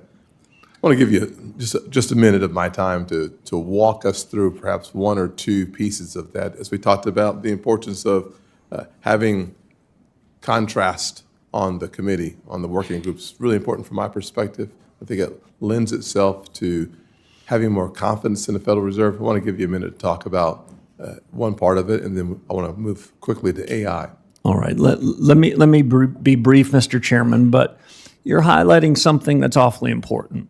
All institutions, including the Federal Reserve, which I am so proud to lead, filled with great people, on occasion, we need to bring new ideas to the fore.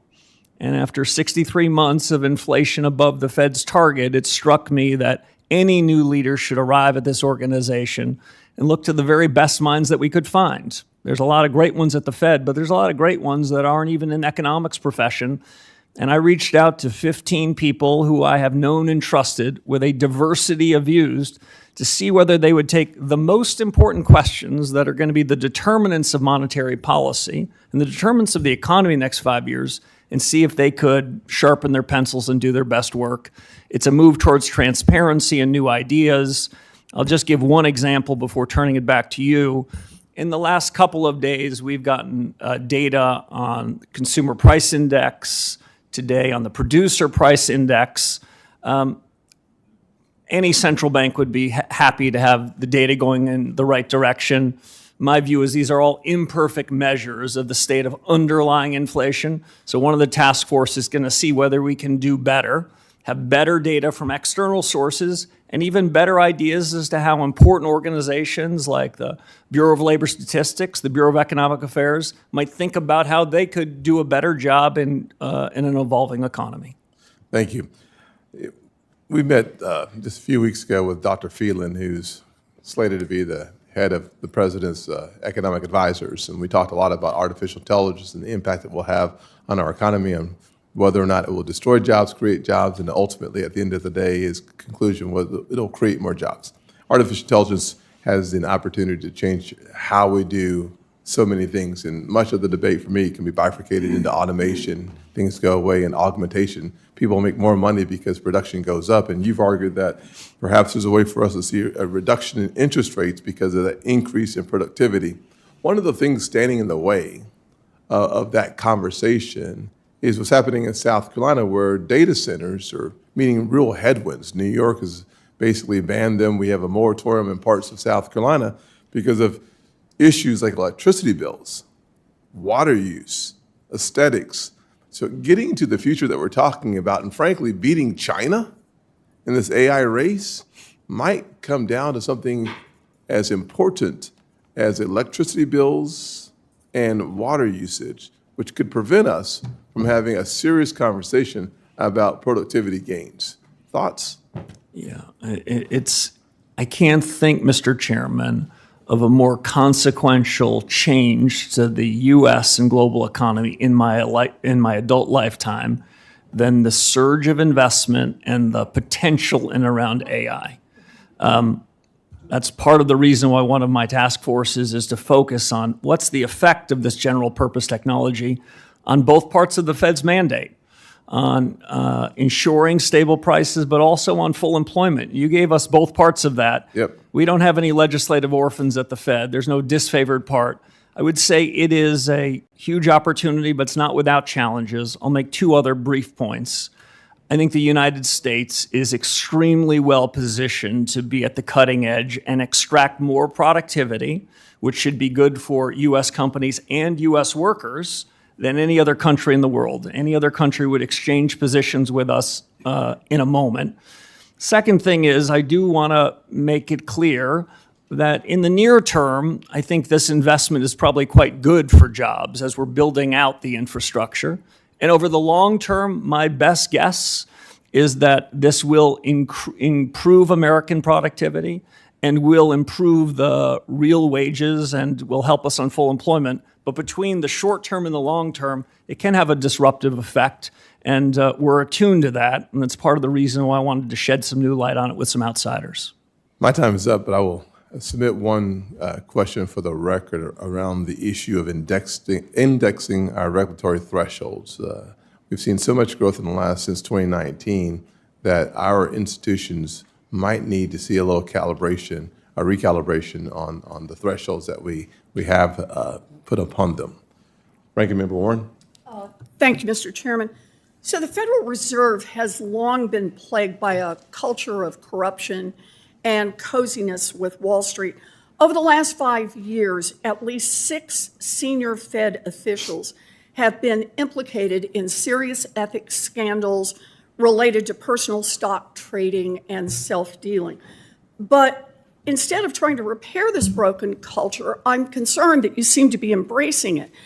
At the time of your nomination, you owned more than $100 million worth of shares in private investment vehicles called the Juggernaut Funds and THSDFS LLC. And you refused to disclose the underlying assets to the Senate and to the public. You say now that you've sold those shares. In other words, somebody wrote you a check for more than $100 million days before you entered office. Chair Walsh, who wrote that check? Senator Warren, this is a discussion you and I had in the public square 7 weeks ago, and I'm thrilled to tell you that I have fully honored the obligations I had under the agreement I had with the Office of Government Ethics. Yeah, I'm there is glad you continued did, disclosure, but I which I'm asked happy to make I as asked consistent you a with the very agreement. specific question. Who gave you $100 million right before you were sworn in? Was it a billionaire who has business with the Fed? Was it Stanley Druckenmiller, who's made billions of dollars betting on what the Fed does? Or was it a different billionaire? Who gave you the money? I will fully comply with the Office of Government Ethics. That's not an answer. Well, it is an answer, actually, Senator, because there it's are not. obligations, It's and I will satisfy them $100 million completely. that you got just before you were sworn in, and you won't tell the American people where it came from. Let's go to another incident. As you know, the Fed imposes a blackout period where senior Fed officials are prohibited from talking about economic issues with outsiders. The idea is to, quote, reinforce the public's confidence in the transparency and integrity of the monetary policy process. In other words, no one gets some special insider information from the Fed. But shortly after your first FOMC meeting as chair, right in the middle of the blackout period, the Fed's vice chair for supervision, Michelle Bowman, was reportedly the featured guest at a secret dinner hosted by Bank of America for its hedge fund and Wall Street clients. At this closed-door dinner, she reportedly spoke about both monetary policy topics and regulatory policy. Now, I've called on the Inspector General to review her conduct, but you're the guy in charge. As chair, you set the tone on culture.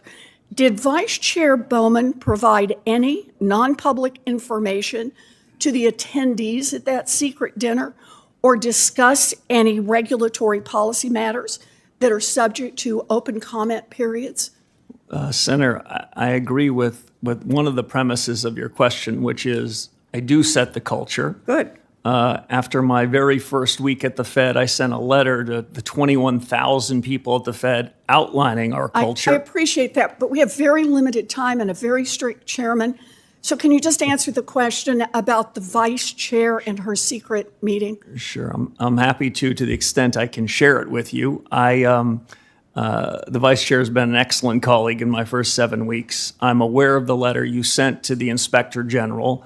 Out of an enormous respect for him, his investigation, what he chooses to do with it, I'm going to leave to him to do without trying to micromanage that. So you and I'd be support- interested in the judgments that he comes to. So you will support his investigation.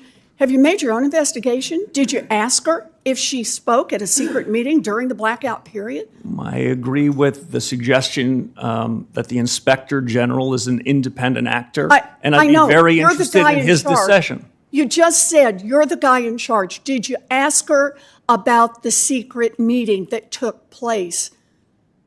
Did you ask her? I can answer a simple question, which is I wasn't at the meeting. I don't understand know the that. facts. No one but thinks I'd be you were. very Did interested you in the ask fact about finding the being facts? done by an independent inspector Did you care general. enough to ask? How can you be chair and not ask your own vice chair whether or not she violated the blackout period, violated the law? I think it'd be inappropriate for me to prejudge facts that are being discovered I by don't know an how you independent actor. prejudge them if you don't ask. Well, I don't know how to prejudge them if I wasn't in the So just attendance tell of a me, meeting. did you ask?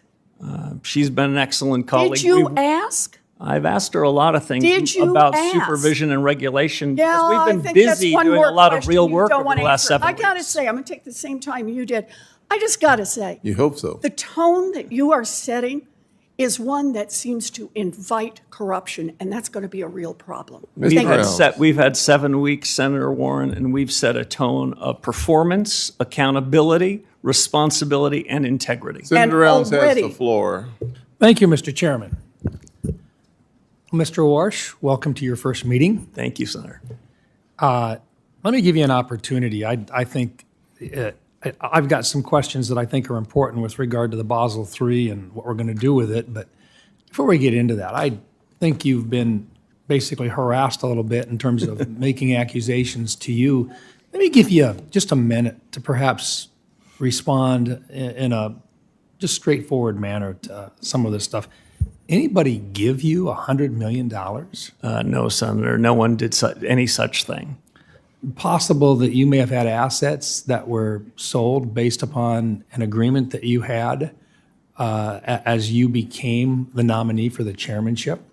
Yes, I had earned assets over a long period of time and went over and above any ethics agreements and have sold or in the process of selling, have nearly completely sold everything that I had earned during that period and have rolled those into the equivalent of cash and T-bills. So basically, away from investments based upon the market and back to treasuries. Yes, exactly right. I thought that was the prudent thing to do, given the responsibilities and the importance of setting the tone at the top. Culture is the big driver of a lot of things, and in my first 7 weeks, Senator, we're doing our very best in the best of the Fed's traditions to get the culture right, to get the strategy right, and to get policy right. And if we can do those things, all of which are to the left of the decimal point, might not be of such great interest to people that are trading on Wall Street, then I think the decisions we make to the right of the decimal point can be better, so we can do a better job of fulfilling the mandate you gave us. Yeah, the ranking member had asked a question with regard to another member on the committee, Nikki Bowman, and you indicated that if there was an accusation being made as to an inappropriate meeting, that if the inspector general was doing it, that you were going to be hands off on it. It seems to me that that's pretty appropriate. Because if you would have gotten involved in it, the accusation from some members on this committee would have been that you were trying to influence it. Yes. Can you talk a little bit about the logic? Am I on the right track with regard to the reasoning that you have for allowing the inspector general to do the job that they were asked to do in the first place by members on this committee? Yes, Senator, you're exactly on the right track. I'll just say more broadly that my fellow governors, my Reserve Bank presidents, They've received me incredibly warmly. I admit that I show up with a lot of ideas for reform in monetary policy and supervision and regulation and payments.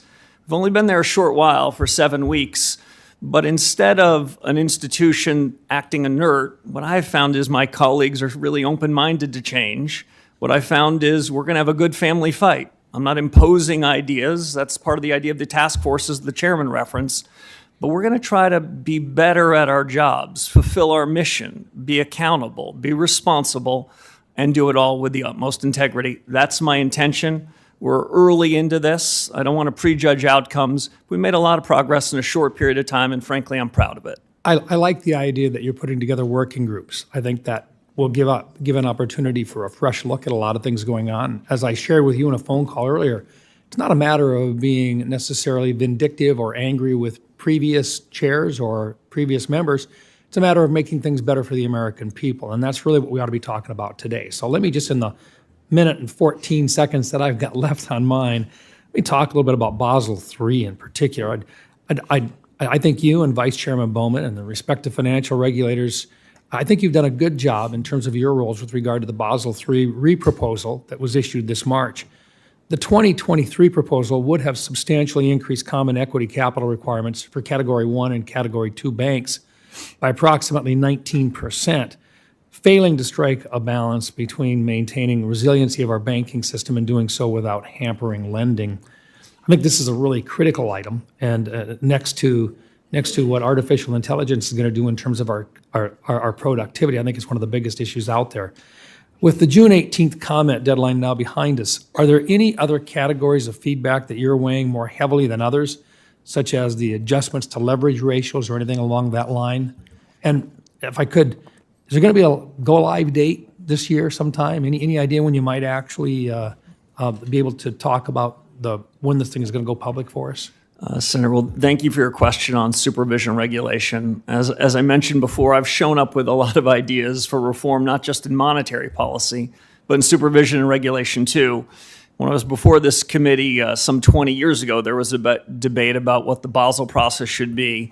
Boy, we should get to the bottom of that 20 years later, and we should end up with a set of reforms in the United States that makes our financial system and our banks safer, sounder, and more competitive. It is that competition which provides better and more agile credit to the real economy. The Basel endgame, Senator, is not America's endgame. I am happy to work with international regulators to try to find common views, but we're going to do the right thing for the U.S. economy. As you mentioned, we're out for public comment. I'll be very interested in the comments before we go final with the proposed final rule. Let me just say, this is already off to a good start. But we're going to stay around 5 minutes, period.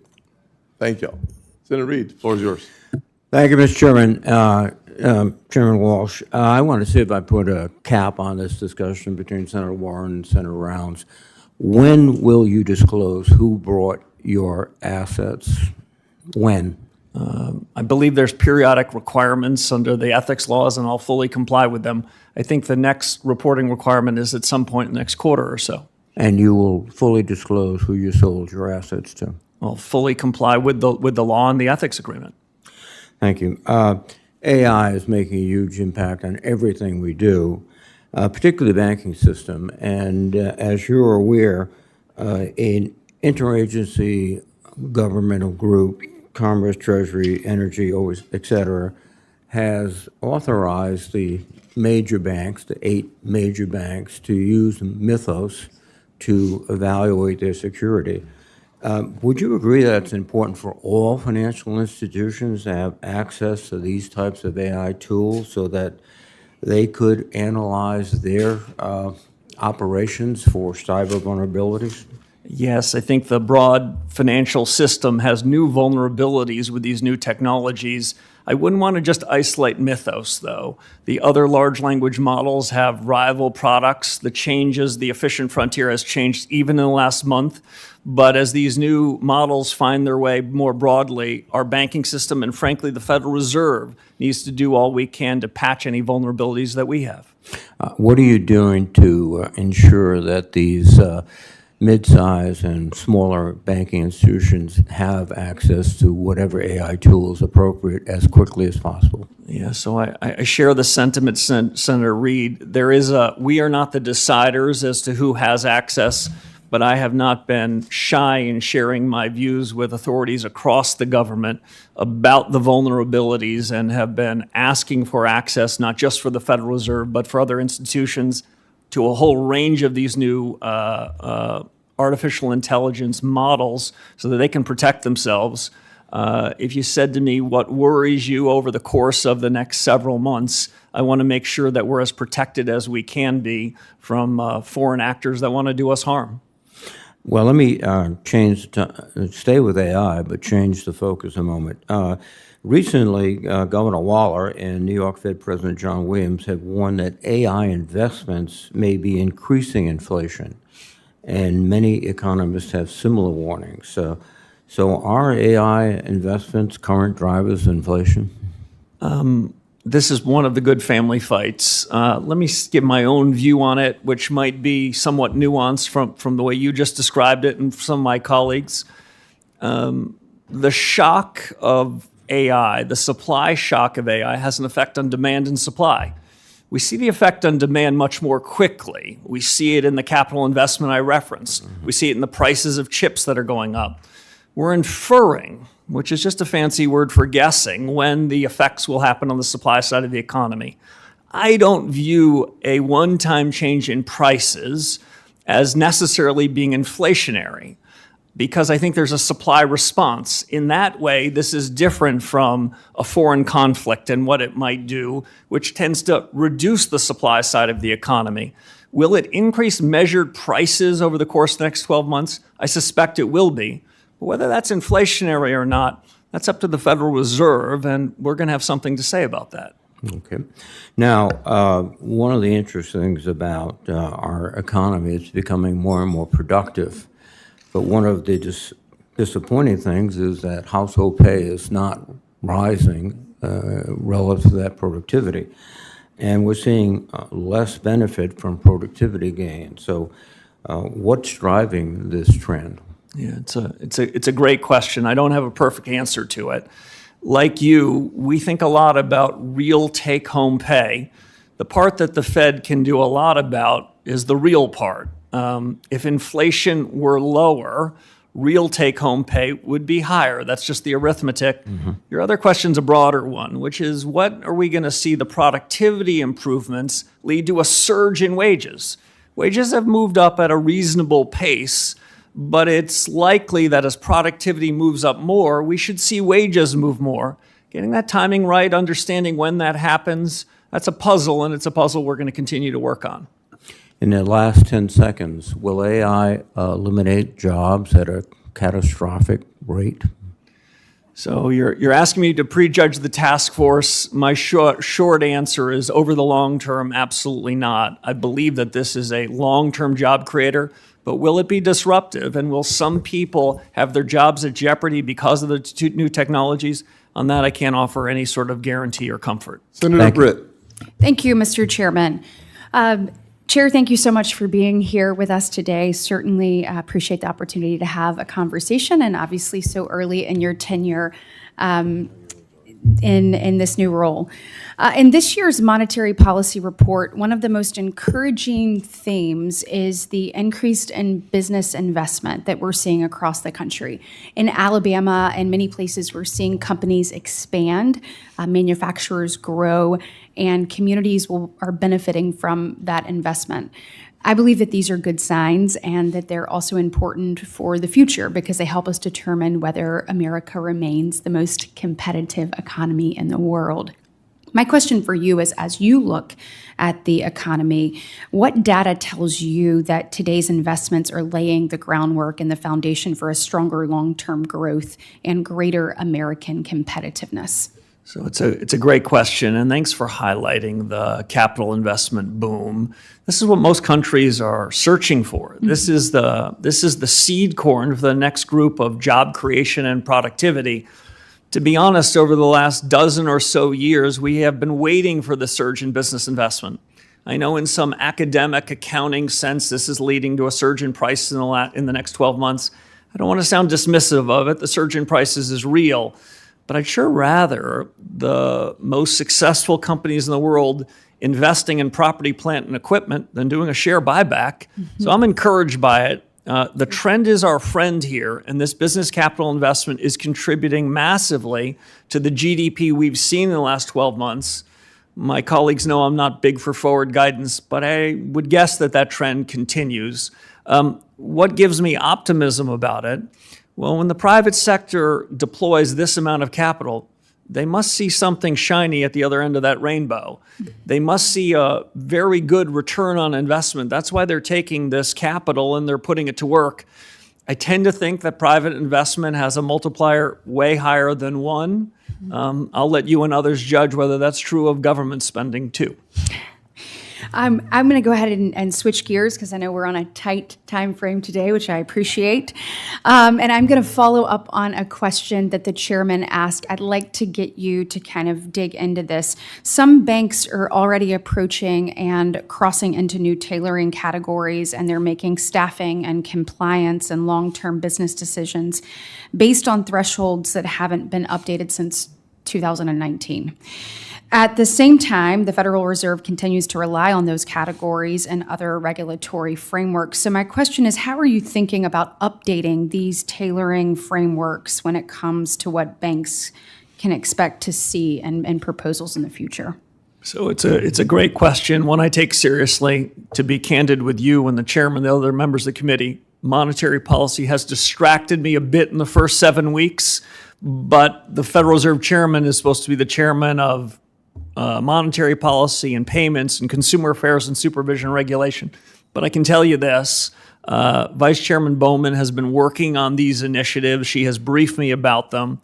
And broadly, I'll step back and say modernizing our banking system, streamlining regulations so that the rules that apply to the systemically important financial institutions are not one size fits all for every other. The secret to the American economy is we have a few thousand banks and other providers of credit who know their smaller markets bigger. I'd rather have that system than what most of our G20 peers have, where they have a half a dozen institutions implicitly backed by their government. I think reform is coming to supervision and regulation. I have my own ideas that might be as dramatic as I've already shared on monetary policy here. And I think the sooner we can get to the bottom of it, the better. If I could say one more thing, the reforms we've been putting in place over the last 15 years coming out of Dodd-Frank, as we learned in the Silicon Valley Bank example and the First Republic example, they didn't work perfectly. My predecessors had very little choice but then to do another overall bailout. We don't want that to happen again. So we want to tailor the rules and the capital so they serve the best interests of the U.S. economy, which I describe as a system that is safe, sound, and competitive. And I just hope, given what you've said, we double down on reviewing the framework. We know how important tailoring is, and also just the need for regulatory certainty. So thank you for that. In my last remaining seconds, I just want to say thank you for your commitment in the first 7 weeks, almost 2 months. You said it earlier, but to performance, to accountability, to responsibility, and to integrity. Appreciate what you're doing and look forward to continuing to work with you. Thank you, Senator. Senator Warner. Thank you, Mr. Chairman. Chairman Warsh, it's good to see you again. 7 weeks in, you got a hell of a job. Inflation's still too high. How you predict the president's chaotic foreign policy, wars in the Middle East. I'm going to come to an AI question, but let me be clear. As I said to you yesterday, I didn't vote for you. But we're going to find a lot of common ground to work together. I am going to hold you, and I've been appreciative of your comments about inflation, about the Fed's independence. But I think there are many, many common areas we can work together on and look forward to that. I want to hit, when one of the things that most impressed me in our first meeting was your recognition that probably the biggest issue you're going to face is AI. My 2 cents is I think it is going to have long-term, I agree with you, it's going to be job creation. Very short-term, I think you may see some upsurge in terms of energy production and data center build-out. Years 2 through 5, 2 through 6, I think there could be massive economic disruption, particularly towards new college grads. it's policymaker's job, but if this is going to have the potential effect, I hope I'm wrong, but I'd take a bet with you that 3 years out, we could see 30% recent college grad unemployment. If we see that, what do you see as the Fed's role is in terms of urging your actions, but also helping us sort that out? Senator, first of all, I appreciate it. I promised this. Don't say nice things about me. He's got me on a clock. Answer my question. All right, good. Well, let me just say. I do indeed. Let me just say this. I appreciate that you haven't given up on me. I haven't given up on you. I haven't given up on your colleagues. I'm the independent head of a central bank. No matter how people voted, I'm going to be serving all of you. This doesn't count against my time. AI. Let me get to the core of your question. I am more confident that there will be a surge in output because the U.S. is at the cutting edge of AI than any certainty about the effect on the labor market in the next few years. The United States will be a winner. That is my informed judgment. But this is a time filled with both challenges and risks. We take both parts of our dual mandate seriously. Do I believe that the productivity improvements over time will be structurally disinflationary? I do. I believe everything technology touches ultimately gets cheaper. Your background, I think, would be consistent with that. What are going to be the effect on the labor markets in years 2 through 5? It's a fair question. The way I would frame it to you on college graduates, if you're a new college graduate, AI is probably native to you. You've been playing with AI effectively since your high school years. I feel as though you likely have the skills and the intuitions the same way that people of my generation or younger were native to the internet. If you've already been in the workforce for a while and you're a little resistant to change, that's where the encouragement needs to be to think about how these skills can make you more productive. These are fair questions. I don't have easy answers, but I do have a task force that's going to be thinking about it. We have to work together on it because if we hit this bump, and I think it's going to come, we got to collaborate. Now, Senator Reid asked a very good question about Mythos, and I 100% agree. Mythos is already yesterday's news. Right. Because these models are coming out so quickly and they pose such security risks. I think it's incumbent, because of the risk it provides to our financial system, that at some point you're going to be, and I'm asking you now, I think, personally, I believe we need some level of mandatory testing pre-release because of the potentially draconian and dramatic effects. Now, how long, who's on that panel is critical, but what do you think about pre-testing release regime going forward, more than just the voluntary willingness of a company to come forward? Yeah, so two things. First, these models are in their capabilities are growing at an exponential rate. In technology, we would say hyper Moore's law. It wasn't long ago people sitting in my position thought that the U.S. was a time of secular stagnation. All the good stuff had been invented. Boy, that seems awfully anachronistic. We're moving fast. So what can we do? I don't have, as it currently structured, decision rights as to who has access. But I do have a bully pulpit, as you mentioned, and I'm unafraid to share my views with the Treasury Secretary and others. The cutting edge is moving very quickly. Key institutions are vulnerable. The sooner they can mitigate their vulnerabilities, the better. I'm looking forward to working with you. I hope that you will be willing to advocate moving on beyond a voluntary regime, because the downside risk. 12 seconds, quickly address the role of all of the Federal Reserve banks and your vision of what the role they should play. So very quickly, I'll just say this. We should be good stewards of taxpayer money. We should be consolidating functions where we can. But my mental model, Senator, as I mentioned to you yesterday, is we should have 12 centers of excellence. I've got more than 12 problems on my plate. And if each reserve bank were to develop an expertise on something that matters to our remit and the American economy, I'd encourage them to develop that advantage. Senator Ricketts. Thank you, Mr. Chairman. Chairman Warsh, great to see you. Thank you for being here, and congratulations on your first semi-annual report. It's good to see you here again. We got some good news this week. Inflation was down, and that's progress under this administration and under your new leadership at the Fed. During the Biden administration, we saw reckless spending that drove prices up and left Nebraska families to foot the bill. In 2019, the federal deficit was roughly $900 billion, and by 2024, that was $1.9 trillion. And we saw inflation go up 20%, really stressing Nebraska families at the grocery store. Cleaning up this mess is going to take discipline, and it's going to take reform. Chairman Warsh, we discussed in our meeting also how to implement some reforms, such as process improvement. We talked specifically about Lean Six Sigma and the opportunity there. You promised to have a reform-oriented Federal Reserve, and we're willing to break up or make a break from some of the mistakes of the past. I commend you for that and want to work with you to see it through. One of the most important places to start is with the Fed's balance sheet, an issue I've consistently raised with other Fed governors. The Fed expanded its balance sheet dramatically during the pandemic, peaking at nearly $9 trillion. Since 2022, the Fed has shrunk it down to about $6.5 trillion in December 2025. And I'm glad to see that the Fed was making progress over the last few years, but the balance sheet is still not down to pre-COVID levels. Actually, the balance sheet is rising again and now stands at around $6.7 trillion today. Chairman Warsh, do you see the balance sheet increasing again as a trend in the right direction or the wrong direction?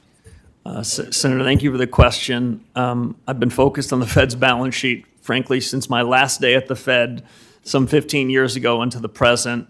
I don't want to prejudge the conclusions of this balance sheet task force, where, as the chairman said, I put together a team of rivals to fiddle with it, to evaluate it, to come up with their own judgments, but I'll give you my predilections.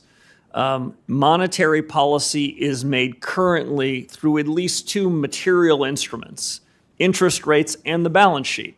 In fact, we grew the balance sheet, created quantitative easing when I served the last time in the darkest days of the crisis, because we had already cut rates to zero. So expanding the balance sheet had the intent of helping markets clear, but it was also another tool of monetary policy. I still believe that is true. Wasn't that supposed to be temporary? Indeed, that was our entry principle, was that we would get out of that business. The central bank has not, for a whole range of reasons, gotten out of that business. My general view is, as we think about inflation risks and we think about the conduct of monetary policy writ large, we have two instruments that we should be thinking about. The balance sheet is one of them. I'll make only one other point. Monetary policy needs to be architected, needs to be designed by the policymakers around the FOMC. The plumbing, the operations, how we do that is conducted by the New York Fed. I want the architecture to drive the plumbing, not the plumbing to drive the architecture. We're going to make a monetary policy decision with respect to the balance sheet. I'm very open-minded to changes, and any changes we make will be well discussed, well shared, and I think quite deliberate. And the financial markets, who have seen the balance sheet grow effectively for a generation, they'll have plenty of time to adjust if we make changes. I know you said you just wanted to make that one comment, but I'm going to push you to ask for a little more. What do you believe is the smallest balance sheet that the Fed could operate with?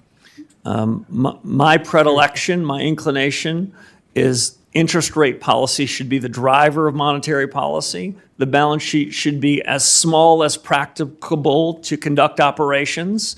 And the balance sheet can expand when there's a crisis. The balance sheet can also expand if an institution needs liquidity. That's part of the reason why we've created a discount window. But a permanently large balance sheet with a duration of assets that are larger than the duration of assets of treasuries, for example, that are held in the broader public markets, boy, that sure seems a little bit more like fiscal policy that I'm comfortable with. So I would like us to have a leaner, meaner balance sheet, but it's a discussion for my colleagues, and I've got three real pros that are going to help us think it through. All right, well, I have run out of time, and I'm sure the chair will be happy that I'm going to maybe get done before it reaches zero. Thank you. But I do have a question I'll follow up with, for the record, on scams, because this is something that the banking industry is telling me they're increasingly seeing, and it's costing people who have deposits a lot of money. So I'll follow up with that. Senator, we're opposed to scams, but I'm happy to follow up. Tough stand. Good to hear. Good to hear. This is great. Senator Van Hollen. Thank you, Mr. Chairman. And Mr. Chairman, we agree on that point. Let me turn to the headline inflation numbers that came out yesterday at 3.5%, above the Fed's 2% target. Prices are too high for families, and we need to get them down. I think we can agree on that. At your press conference a few weeks ago, you said that higher inflation in part, and I quote, reflects supply shocks that have driven price increases in certain sectors, including energy, unquote. In other words, a reason that we're seeing prices go up is that the supply of products and services has dropped in some areas of the economy, right? Yes. And I do think it's important that the public understand the causes of some of these supply shocks. You would agree, would you not, Mr. Chairman, that the war in Iran has caused a supply shock in the energy markets? Yeah, the military conflicts have caused the price of oil to be higher than it otherwise would. Absolutely right. And Americans are paying the burden of that as we go. We've also seen supply shocks in other areas. Last year, your colleague, Austin Goolsbee, president of the Chicago Fed, said that, and I quote, a tariff is like a negative supply shock, unquote. And we've seen plenty of tariffs. Obviously, we have the Supreme Court decision that may bring those down over time, the impact of it. But the negative supply shocks have been real and can be traced to the Trump administration agenda. So when you say that supply shocks are part of the reason prices are going up, you would acknowledge that they're the result of decisions that have been made by the president, like going to war with Iran, right? So what I'd say is particular price shocks happen to particular prices that we don't have control over, but I don't want to suggest we don't have control over inflation in the medium term. That's our job. But screwworm affects beef prices. Other things affect oil prices and milk prices, and I understand that has an effect on people's household budgets. Indeed, it does, and I think we've seen the price of energy go up by billions and billions of dollars, and the American people are essentially paying for that at the pump and other places in their pocketbooks. As you know, your predecessor as chairman was regularly harassed and berated by the President of the United States on social media with respect to interest rates. At least so far, you seem to have escaped that fate. But I do think it's important that we have an understanding of whether or not the president is trying to influence Fed conduct. I know you were asked recently at your last press conference about any communications with the president. I think your response was, on the president, I don't have anything for you. Mr. Chairman, was that a yes or a no with respect to whether you've had communications with President Trump? So I like what I said the first time. Senator, I don't have anything for you. I will say this, though. I do meet with the Treasury Secretary weekly. I talk to him often between that. Mr. Chairman, I just want to make sure I'll make my own decisions as monetary policy. I just want to understand the answer. Have you or have you not had communications with President Trump since you took this position? I just don't want to be in the business of sharing discussions that the president and I have. Okay. I will tell you what I've said to the president repeatedly and said to the Treasury Secretary. They chose an independent guy to do an independent job, and that's exactly what I plan on doing. Okay. And I'd like to think over the last 7 weeks, given the decisions we've made and the things we've done, that it's not just words, it's actions now to start to demonstrate that. So, Mr. Chairman, I think it's important. I take from your answer you've had communications. You don't want to disclose the content. Will you commit to do what your predecessor did, which was to release your appointment schedule and conversations with President Trump? I don't know what the past practice was. I will be in full compliance with the law. As I understand it, there's an ongoing FOIA request on my calendar, and I will share it consistent with the law. Well, I believe the first one's already come out. I think this was this wasn't in response to any legal requirement forced by FOIA. It was a question of transparency, and I do think, given the president's past record of trying to influence Fed behavior via social media, with respect to your predecessor, if he's trying to influence Fed behavior through private conversations with you, I think that needs to be something the public is aware of. And I'm asking you whether you will commit to disclosing when you have conversations with the President of the United States. Senator, I can offer you this assurance. The President has not, before I took this office, before I raised my right hand, he has not tried to influence the conduct of monetary policy. And if he tried to, I would continue to keep my head down and do the job. I don't have a long record, but I've got a 7-week record, and before that I had a 25-year record, and I think that should count for something. I appreciate that. I hope you'll just follow the precedent your predecessor. Senator Kennedy, the floor is yours.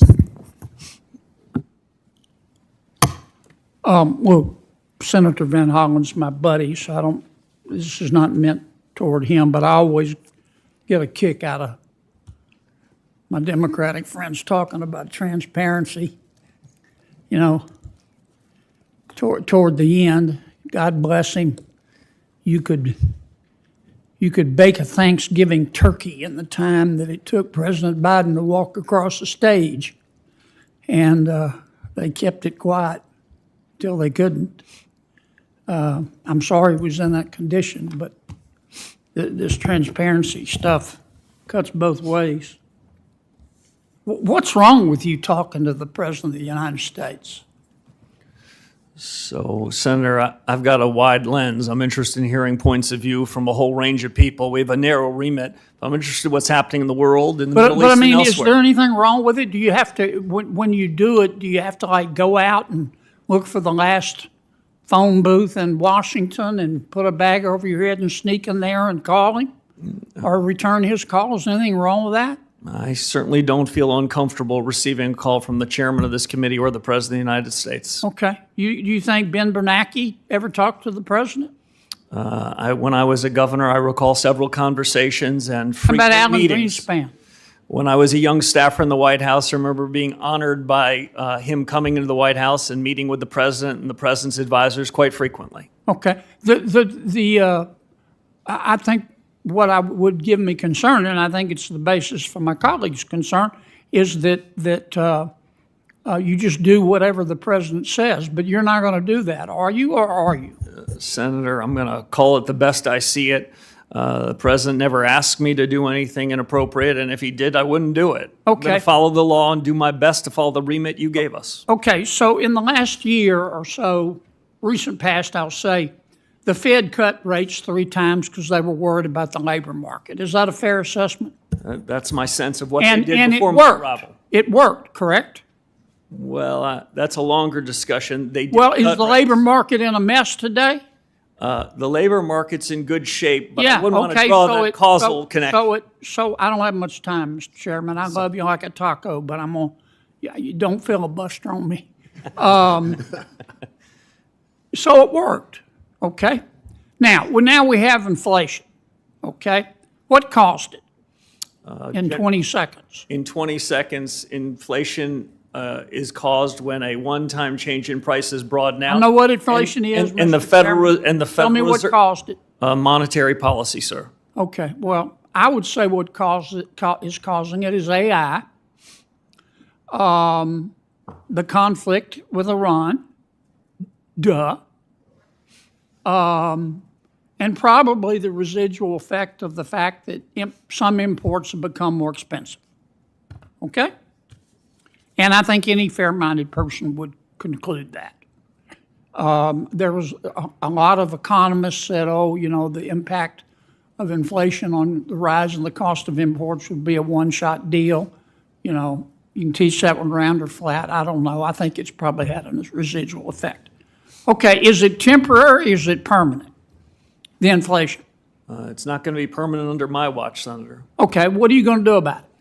So we're going to do 3 things. One is for those people in markets that think the Fed really was comfortable with a higher level of inflation, we're doing our best to disabuse them. Okay, you're going to talk about it. What's the second thing you're going to do? We're going to take ownership of it. We're going to say we have the power to do something. Okay, about you're it. going to own it. That's right. What's the third thing you're going to do? We're going to look at our tools in the changing economy, both balance sheet and interest rate, and see whether we need to adjust policy to take it head on. You're going to look at your tools. That's the third thing. I'm not asking you what action the Fed's going to take. That would be improper, Mr. Chairman. I wouldn't do that, and you wouldn't tell me anyway. Give specifically, like you're talking to a 10th grader, okay? Not. What are your options? Leave it alone, right? Leave rates alone. This is one option. That is an option, Senator. Raise rates, Another option. cut rates. A third option, a non-exclusive list of options, but yes. Well, and a lot of it depends on whether it's temporary or permanent. So how do you decide whether it's temporary or permanent? I got that in with 6 seconds left. Well done. You use 5 task forces to get to the big and hard questions instead of trying to paper it over with policies that have not been proven as successful. Senator Cortez Masto. Thank you, Mr. Chairman. Chairman Warsh, good to see you again. Thank you to for see you, meeting sir. with me. Thank you. You've talked about the task forces. What's the timeline for getting reports from the task forces? So I'm not a very patient person. People have said that to do all this good work, you'll need years. I gave them 6 months. Wonderful. Thank you. And that will be made public? Yeah, the details, even much of the deliberations, I want to do that in the public square because we all own these decisions at the end of the day. Ultimately, decisions will be made by my FOMC colleagues. I think they'll start to get briefings on some of the early reports from the task force, early indications, hopefully as early as September, with my expectation, hope by year end, we're going to hear their conclusions and decide what to do with it. Thank you. And then just for clarification, in January of 2025, do you recall the inflation rate? It was about 3%, correct? I'm going to have to take your word for the precise All right. number, but I knew inflation was still well above target. Yeah, it was about 3%, and that's when Joe Biden left office. And the current inflation rate right now is about 3.5%, is that correct?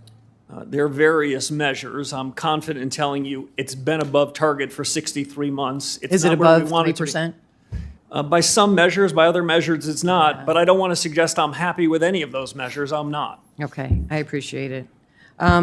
Let me talk a little bit about an area that is important for me, and I think many states that deal with a hospitality tourism industry.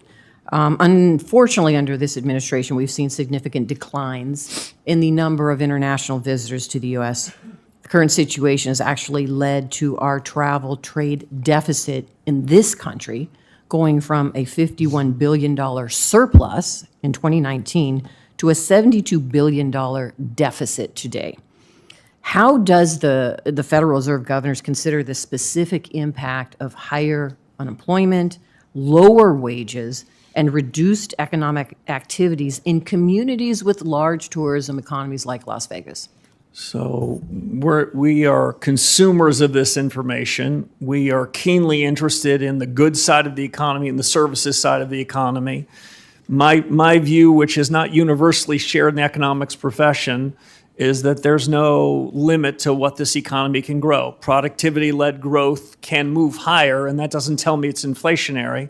But we care about the services part of the economy, and we're trying to take that into account when we try to make decisions about the dual mandate. Well, I appreciate that because you're right. Your dual mandate is maintain stable prices and full employment. Let me tell you what's happening in the hospitality industry because of the policies of this administration. When you talk about full employment, it is not happening. What I'm hearing from people in my state is that it's not necessarily full employment with good wages and livable wages. They're patching together multiple low-wage jobs because they are taking down from full employment to part-time employment. Do you consider that in your analysis, going from full-time employment to part-time and many individuals having several part-time jobs? How do you calculate that into your analysis? So we think hard about it. You heard in my opening statement the clear judgment of my colleagues and me, which is the labor market broadly looks in balance, but I don't want to make that sound like it's easy for hardworking Americans in your state and other places. There's a lot of dynamism happening in the economy. There's a lot of structural change. And during periods of transition, it's often true that the labor markets in aggregate look better than people feel in different parts.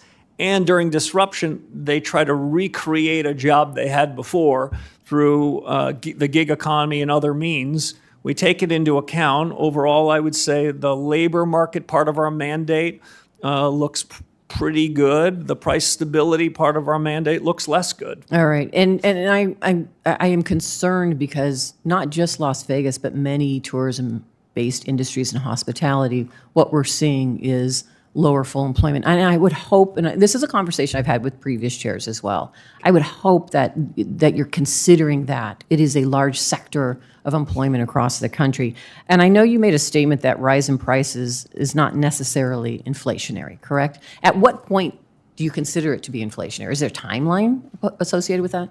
So when an increase in prices in a particular category like oil or like milk or eggs, when we see that broaden out and affect the generalized price level, that's something we can do something about.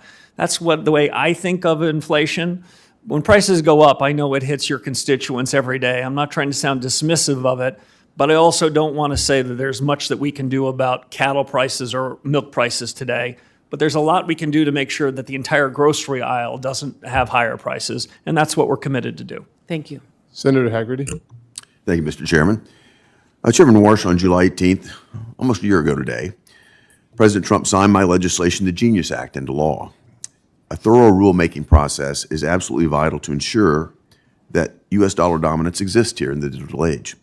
And I look forward to seeing the Federal Reserve's ongoing work in this matter. I just want to make that point clear. It's important, needs to be done, and very much appreciate the Fed's attention to it. I want to turn now, though, to a broader concern, and that has to do with the independence of monetary policy. You've had a number of conversations with my colleagues about this. I want to emphasize something that I think is quite important. The special insulation that the Fed receives with regard to monetary policy, I think as far as I'm concerned, it shouldn't extend to every other function of what the Fed does. I think it should be limited to monetary policy. For example, you think about bank regulations and supervision. That's entirely distinct from monetary policy. Regulation requires normative policy judgments about capital, about credit availability, about risk, economic growth, the structure of the banking system. All of these considerations need to roll into it. And you think about what's happened in recent years, regulation has even strayed far afield. You think about what's happened with respect to climate policy, or Michael Barr's failed Basel III proposal. These decisions are not the same as setting interest rates or managing the Fed's balance sheet. And quite simply, I think they're forms of executive regulatory power. The Supreme Court has clarified, for example, that the FDIC is subject to ordinary principles of executive accountability. Comparable regulatory functions at the Fed shouldn't be held to a different standard, in my view, simply because they sit within the central bank. So my question is this, Mr. Chairman, do you agree that the Federal Reserve's independence should be narrowly tied to its monetary mandate? Senator, thank you for the question. Like you said, independence is at its peak in the conduct of monetary policy. I believe that when I showed up at the Fed in 2006. I believed at my confirmation hearing 7 or 8 weeks ago. I believe it now. In the conduct of bank and regulatory policy on things like the Genius Act, my general view is we should be working with our bank regulators, the other bank regulators, the OCC and the FDIC, see if we can't put out our rules together. What I don't think we want is any kind of regulatory arbitrage where firms are trying to game who's got the lightest regulation and race there. I don't think there's anything wrong with us working together with other bank regulators to try to figure out what's the best policy. I've got some extraordinary colleagues at the Fed. They've been able to think hard about these issues.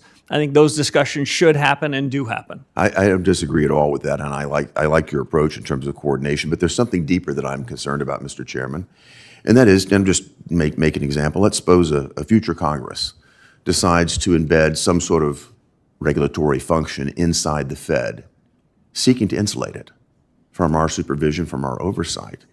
In some way, that could become a backdoor that I don't think any of us want to see. And what I'm trying to make clear is that beyond monetary policy, I'll ask you the question, do you think that this special insulation applies to other regulatory and supervisory types of functions? So I spent 8 weeks as a summer associate at a law firm, so I'm probably not best positioned to opine on the Supreme Court. Senator Warren could do a better job than I. I do recall in the most recent opinion a footnote from the majority that says we are not suggesting that if other things went to the Federal Reserve, it would get any insulation. Beyond that, I'm on shaky ground in trying to opine on what the Supreme Court opinion means prospectively. Yeah, I wasn't looking for your legal opinion, but I do just think as a matter of common sense, I wanted to get that on the record, that there is a real distinction here, and I appreciate that. I'm going to turn to another important matter, and that's the monetary policy report that you work with. The most recent monetary policy report added a new aggregate to the measurements, the M2 aggregate. And I just wanted to ask you to explain why this metric is useful and why it's been added. Thank you, Senator. That was an Easter egg that we hid in there to see if anyone read these monetary policy reports. So I'm encouraged that you did. There is almost a page talking about M2 and monetary aggregates. That was done with a purpose. I do not show up here as a monetarist. I do not show up and say the secret to inflation is if we only knew M2, everything would be swell. But monetary aggregates had been taken out of the monetary policy report probably about a decade ago, maybe a bit longer. My view is that a modern central banker should have a mosaic of information and should not be allergic to any data that happens to be inconsistent with dogma that he or she might have been taught in Econ 1. I have this old-fashioned view that monetary policy has something to do with money. I remember an old professor of mine that said, who was a proper Keynesian economist, he said, well, I don't understand how to think about inflation in a place like Zimbabwe without talking about money. So I think money matters. What we witnessed when we looked at some of the monetary aggregates is they are not perfect. We don't measure money very well. We don't measure the velocity of money very well. But it's a pretty good cross-check. And had we seen the surge and paid attention to the surge in inflation and money in 21-22, we might have seen this problem sooner. I apologize, Mr. Senator Smith. Thank you, Mr. Chair and Ranking Member. Chair Warsh, welcome to the committee. So you may know that Minnesota Senator Hubert Humphrey, who's once held the seat that I now occupy from Minnesota, led the charge in Congress to include maximum employment as part of the Fed's dual mandate. And we can probably agree that keeping these two goals of maximum employment and stable prices within the confines of the monetary policy power that the Fed wields, that just makes sense. Because it's a strategy that delivers stable prices, a strategy that delivers stable prices while working people can't find jobs or can't afford their lives. I mean, that's not a healthy economy. I expect you to agree with that. And I do. Thank you. So I was very interested in the task forces that you established last month to advise you on reform and modernization. And I want to just ask you about one of them in particular. You've created a task force looking at productivity and jobs. And that's really good, it seems to me. This task force should be able to get at the power of the Fed's dual mandate and ask also some of the big questions that everyone is asking about the power, the impact of AI on wages and people's income and employment. So let me just ask about this particular task force on productivity and jobs. So as I understand it, it is led by three people, venture capitalist and investor Mark Andreessen, who's made billions from AI and is a major Trump donor, another tech executive who recently laid off thousands of people, and then an academic economist from my alma mater, Stanford University, who is currently on leave to do research at Anthropic. So I want to ask about this. Is there anyone on the task force who has experience in the labor market, or somebody who can bring the perspective of an employer rather than an investor to the questions that are going to be asked and hopefully answered by this task force? So if I could say two things. One is those three people you referenced are three of the smartest people that I know. And I've been... I'm not disputing that. I'm wondering how you intend to bring into this work the perspective of people who are working people, bring in the perspective of labor and not just investors. I think it's a fair question. I've got 18 colleagues who are going to join me and consume the deliberations they have in the report. And we're the ones that have the dual mandate. And as I said to your colleague, there is no disfavored part of our mandate, and we're awfully focused on full employment. So that's my commitment to you. We haven't outsourced this decision to three people. What we've outsourced to is a bunch of thinking about this massive technology shock. And I'll only note one other thing. Chad Jones, that professor that you mentioned, his academic work, he's an academic, I'll admit that. But I'm not opposed to that. I'm just trying to figure out. But his academic work has been very, very focused on what is the effect of the labor markets of these technology shocks, both the good and the bad. And I think that history he can bring to bear to the work of the task force. So can you understand why a task force that is led by people in large part who are likely to get richer by AI might not be the most credible people to folks on the ground who are doing the work, who are worried about what impact this AI is going to have on their jobs? And there's the concern, of course, is that the the productivity that is expected to be delivered by AI, if that actually happens, that the benefits of that productivity are going to accrue to capital and not to labor.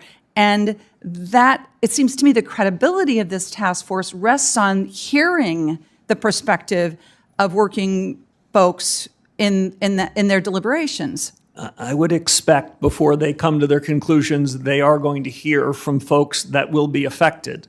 They are going to hear from employers that are getting struck with this technology shock and have disruption in their labor force. But I don't want to suggest to you that in any of these task forces that we have the 19 people of all different backgrounds. But what I want to tell you is if you think they have a credibility deficit, I don't. I think they're incredibly talented, and we will make sure to take both parts of our dual mandate in consideration of their output. I think the issue, sir, is that when there are the big guys sitting at the table, is there anybody sitting at the table who's bringing the perspective of working people to those really important questions? There are labor leaders, there are labor economists, they are folks whose expertise is in issues around wage stagnation and how that impacts working people. And I would ask you to consider bringing that perspective, not to be heard on the side, but to be actually at the table with the big guys. I think that is a credibility issue that you could address very easily. Thank you, Mr. Chair. Thank you, Senator. Yeah. Senator Tillis. Good morning. Good morning. I think you're doing a great job today. I appreciate your composure. Mr. Warsh, a quick question on just immigration. You know, some people are proudly discussing how we had almost net zero immigration in the last quarter, but we're starting to look a little bit like China, Japan, European countries in terms of our replacement rate, in terms of natural replacement rate. So if net immigration were to remain near zero for an extended period, how would that change your estimates on GDP, the neutral interest rate, and the amount of non-inflationary job growth the economy can sustain? And in some ways, it touches on, I think, Senator Cortez Masto's question, too, about jobs unfilled, but just curious. Thank you, Senator. You sure didn't toss up a softball there. The way I think about it is immigration policy is set by you and the administration, but we are... Yeah, I mean, I don't want you to talk about policy. What I'm trying to do is communicate to the American people we can make the mistake of Western Europe, Japan, and other industrialized nations, or we can fix this population growth problem. If we don't, these are policies, then how does that make your job more difficult if we were to sustain the current trajectory? The way those decisions affect us is it affects potential GDP. The biggest, hardest decision we make is what can this economy produce? How fast can we grow? Potential GDP is a function of two things. How many hours are we working? People in this country working. So just in a word, because I want to ask a few other questions. And then second, productivity.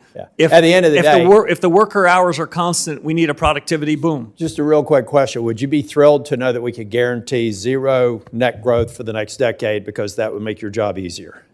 We're going to take the number of hours the American people and your policies produce, and we're going to do with it the best we can. We got a problem. You can't fix it. But what I'm saying is if we're trying to make your job easier, having this on the agenda is not going to make your job easier. And I understand the position you have to take, but I want to point to something that people are high-fiving and talking about net zero immigration growth as if it's a good thing. It's only a good thing if you want to repeat the mistakes of Western Europe, Japan, China, and other nations that didn't get their replacement rate right. You know, bringing in great people that may have been born in Colombia and aspired to become a senator, for example, those sorts of things. I mean, didn't get it right every time, but no. Mr. Warsh, I told you also, and just for the American people, do you have a magic wand where you can just walk in and convince 7 people of the FOMC to vote exactly the way you want them to? Perhaps I wish I do, but I do not have such a wand. So you are one of a body where you have to gain consensus to make an interest rate move, right? Monetary policy move, right? Yes, and it's a consensus-led organization. And based on some of the comments from even Governor Waller, who we'd consider to be pretty hawkish just this week, he's not guaranteeing that we're going to be able to lower interest rates anytime soon based on data-driven decisions. Did that just occur this week in a speech, I think, up in New York? There are a diversity of views. I wouldn't want to dwell on any one of them in particular. No, it's okay. But what I'm trying to explain to people who think the president can give you a call, you make a decision, it happens, that never happens. Wouldn't have happened under Powell, wouldn't happen under you, wouldn't happen under anybody who's responsible chairman. I just wanted to make that point. The last thing, if you could just tell me, I know you don't want to get in. I think Senator Britt asked you some questions. I love the fact that you're doing reform. I would like to see the project charter for the task forces, if you have that. If people are managing this, milestones, any sort of dashboard you have, the things that any well put together set of task forces would have assembled for a 6-month project. I'd like to just track it, not necessarily for the record, but if you could commit to have a meeting with the people running it with me, I'd like to see that just to watch the mechanics play out over the next 6 months. And then lastly, if you can, I believe Silicon Valley Bank is a classic example of why the Fed needs to have its independence on monetary policy, but on bank examination and supervision, I believe a U.S. Senator should minimally be able to go into a SCIF and understand why banks like Silicon Valley Bank had multiple matters requiring attention and then matters requiring immediate attention well before they failed. And nobody knew except some examiner and likely people in San Francisco, in the San Francisco Fed. That stuff has got to change. I don't see any rational basis for that independence, and we've got some legislation I'd like to talk with you about. Thank you, Mr. Chair. Thank you. The chair recognizes Mr. Warnock. Well, thank you so very much, Lucky Madam you. Chair. The American economy is heavily leveraged on the success of artificial intelligence. And this is an issue that I'm very interested in, been engaging and talking to folks in the industry and folks outside of the industry, various stakeholders. According to a Bloomberg analysis, AI spending most recently climbed to about 8% of the U.S. gross domestic product, driving the country's economic growth. Chair Walsh, you have long been bullish on AI. However, up to now, despite investors betting big on them, none of the major AI models have been meaningfully profitable. What are the consequences to our economy if none of these companies ever become profitable? So if they were to disappoint investors, I think the capital markets would dry up for them and some of that capital investment would be curtailed. I guess that's one way of putting it. I guess I'm getting at where ordinary folks are in the midst of that. The markets, behind the markets are real people who have retirement savings and who are trying to make their present as well as their future work. American retirement accounts are increasingly tied to AI. And so there's the human issue, driven by massive increases in the stock prices of chip and AI companies. You might talk about the current markets in a way it's tall and narrow. Let's imagine if we are in an AI bubble. What would happen to our economy and more specifically Americans' retirement savings if that bubble popped? So I think it's a fair question, Senator. I take it seriously. I'm not in the business of providing a Wall Street newsletter, but I'll say broadly to your question about the effects on the economy. Booms and busts do not help the real economy, and they don't make the central bank's job easier. What the central bank is trying to achieve is price stability, full employment, all in the context of financial stability. On the question of these AI companies, certainly the surge in their investment and the surge in their valuations is notable, but I'll also note one other thing, Senator. Over the course of the last couple of months, we've seen the market cap, both of the public companies and of private companies, under some pressure. At the overall indices, we do seem to see a broadening out. Now, why is that? Because earnings now for the last several quarters more broadly are moving up. I don't want to suggest that that should give us any complacency, but what the Fed's looking for is economic strength to broaden and the inflation that we talked about earlier to become more narrow. So I'd be worried about a massive economic slowdown. You know, the impact of Wall Street on Main Street, and I'd be worried about job losses. Stock prices tumbling would mean Americans could not retire as planned. And I don't want to see taxpayers holding the bag should this AI bubble pop. I'm not against AI. AI is not going anywhere. It has both promise and peril. I just want us to be thinking critically about this from all angles. Earlier this month, you announced a new task force to assess the effect of AI on productivity and jobs. The 3 individuals you chose for the task force are tech executives who have directly worked for or with AI labs, all 3 of them. Yes or no, will the Fed include anyone on this task force with an alternative viewpoint on AI? For example, anyone who represents the workers whose lives may be upended by increased adoption of AI tools and technology. So, Senator, it's a fair question. As I mentioned to your colleague a few moments ago, what I'd say is one of the people on those task forces is an academic. Now, I don't want to suggest that the academic is representing some You don't want to group. suggest that the academic is being academic. I don't want to suggest that, but this isn't a faculty lounge discussion. What I do want to suggest is that academics' work has spent a lot of time talking about prior technology shocks and the displacement that it has on labor. The assurance I can give you is that these 3 people on that task force, like the other task forces, they're not the deciders. You're talking to one of the deciders. Right. The 19 of us around the FOMC with a breadth of backgrounds and interest, we're going to decide what we think of their conclusions. Yeah, but as a decision maker, I always want various viewpoints. I certainly have nothing against an academic expertise. I think that's important, and it's too often ignored in some of the appointments that we've seen around here lately. But here's my problem: Americans are worried about what AI will Senator, mean your for the time is economy. up. I'm wrapping up, sir, and I'm worried that this viewpoint isn't represented at the Fed, and I would look to broaden. Senator the Lummis, your time perspectives. is yours. Thank you so much. Thank you, Mr. Chairman, and welcome, Mr. Chairman. I have a couple questions about bank supervision before we go to monetary policy.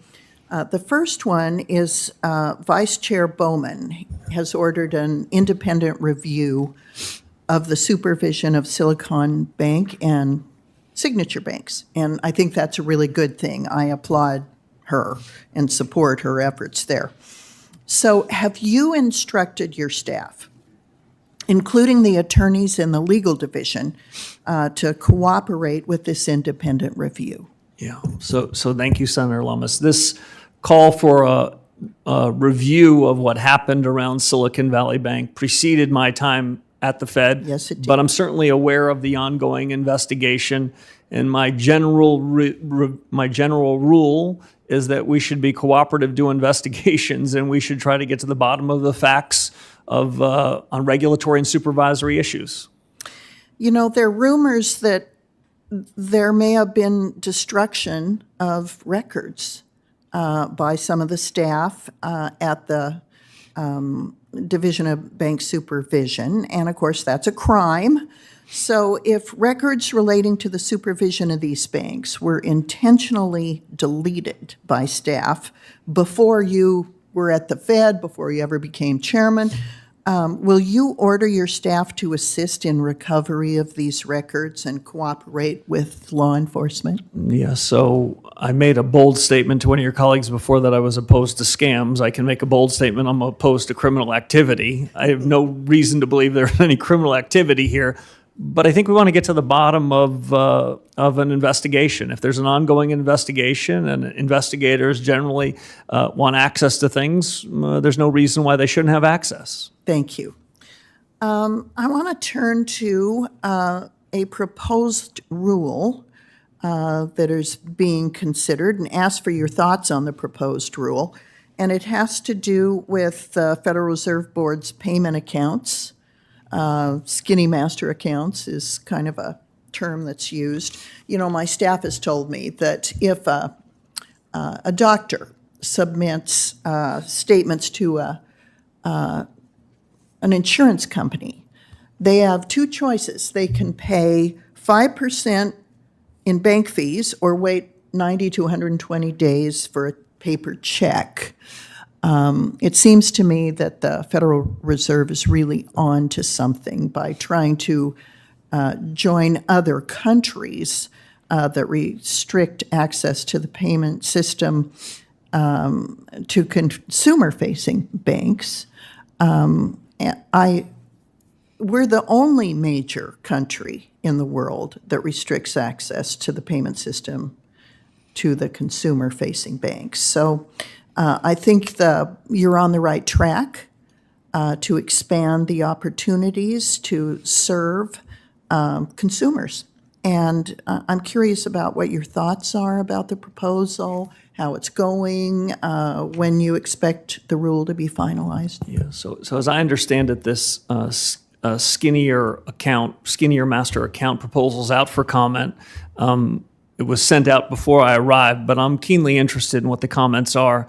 My mental model is that the critical infrastructure, the rails that the Fed runs, should be available to those that are applicable, that can comply with our rules and regulations. If I were to draw a hard distinction, this is a public good, and it's a public good that should be used by intermediaries. I don't want the public good to be used by consumers, by people that are on the front lines. But if financial institutions, new and old, want to comply with our regulations and take advantage of this public good, my general predilection is to encourage it. Well, I think that's admirable and important. So that's it's out for comment now. Do you anticipate finalizing sometime this year? I owe you a better answer on the timeline from here, and I pledge to give it to you. Thank you. Thank you. I share a concern that was expressed by my colleague, Mr. Haggerty, that monetary policy should enjoy the committee not having to be as transparent about its process. I agree with Senator Haggerty also that the bank supervision component should not enjoy that same level of non-scrutiny. I think we need to scrutinize bank supervision. I'm concerned that that area was sort of hidden from public view for too long. And so I want to just echo what Mr. Haggerty said. Thanks, Mr. Chairman. Yes, ma'am. Senator Kim. Yeah, thank you, Chairman. And Chairman, thank you for coming on out. I actually wanted to build on something that Senator Warnock was going into about AI. And I guess I wanted to ask you, I've seen some public reporting that there was a report produced by Treasury staff for Secretary Besson, the Federal Reserve, and other financial regulators that outlines the risks associated with the AI boom. Are you familiar with this report?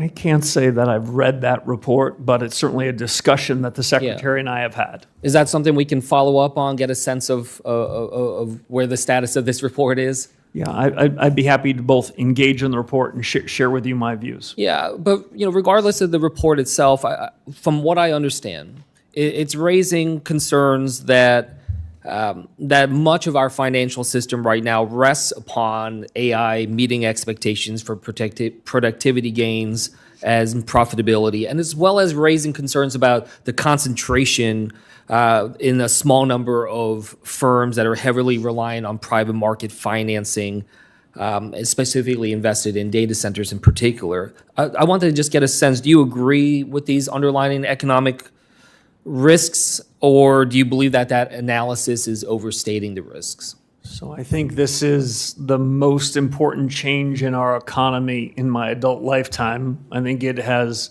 plenty of opportunities and also plenty of risks, and I take both of them seriously. Yeah, I mean, it's something I'm trying to grapple with too. So I'm not expecting that you have a fully baked answer right now, but I hope we can work on this together, because I do think when we're looking at that future, trying to think through the data, I'm trying to think through what data is going to allow us to understand how exposed we are, what the concerns are. And I guess I would just ask you, as you're looking at the data, how would you assess our economy, the state of our economy, if you were to isolate out AI?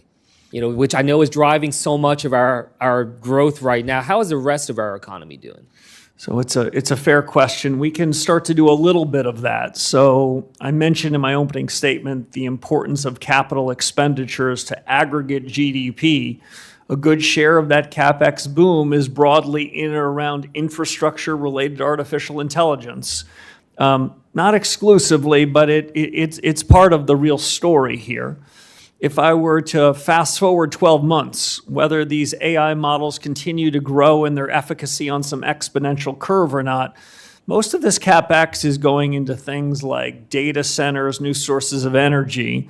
And let's say there was a disappointment on the returns and what AI could do.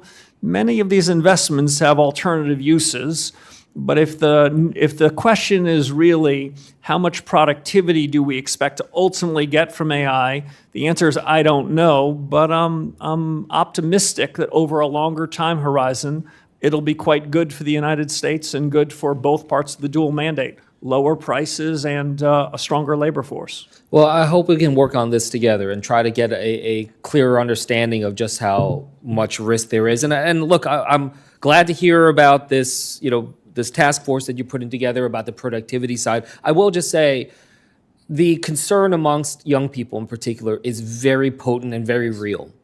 And we have to come up with an answer to them to help them feel reassured right now. Because I get it, they are, as you said, more native in the technology. But that doesn't necessarily help them when the companies themselves are saying, we don't need to hire as many junior associates or other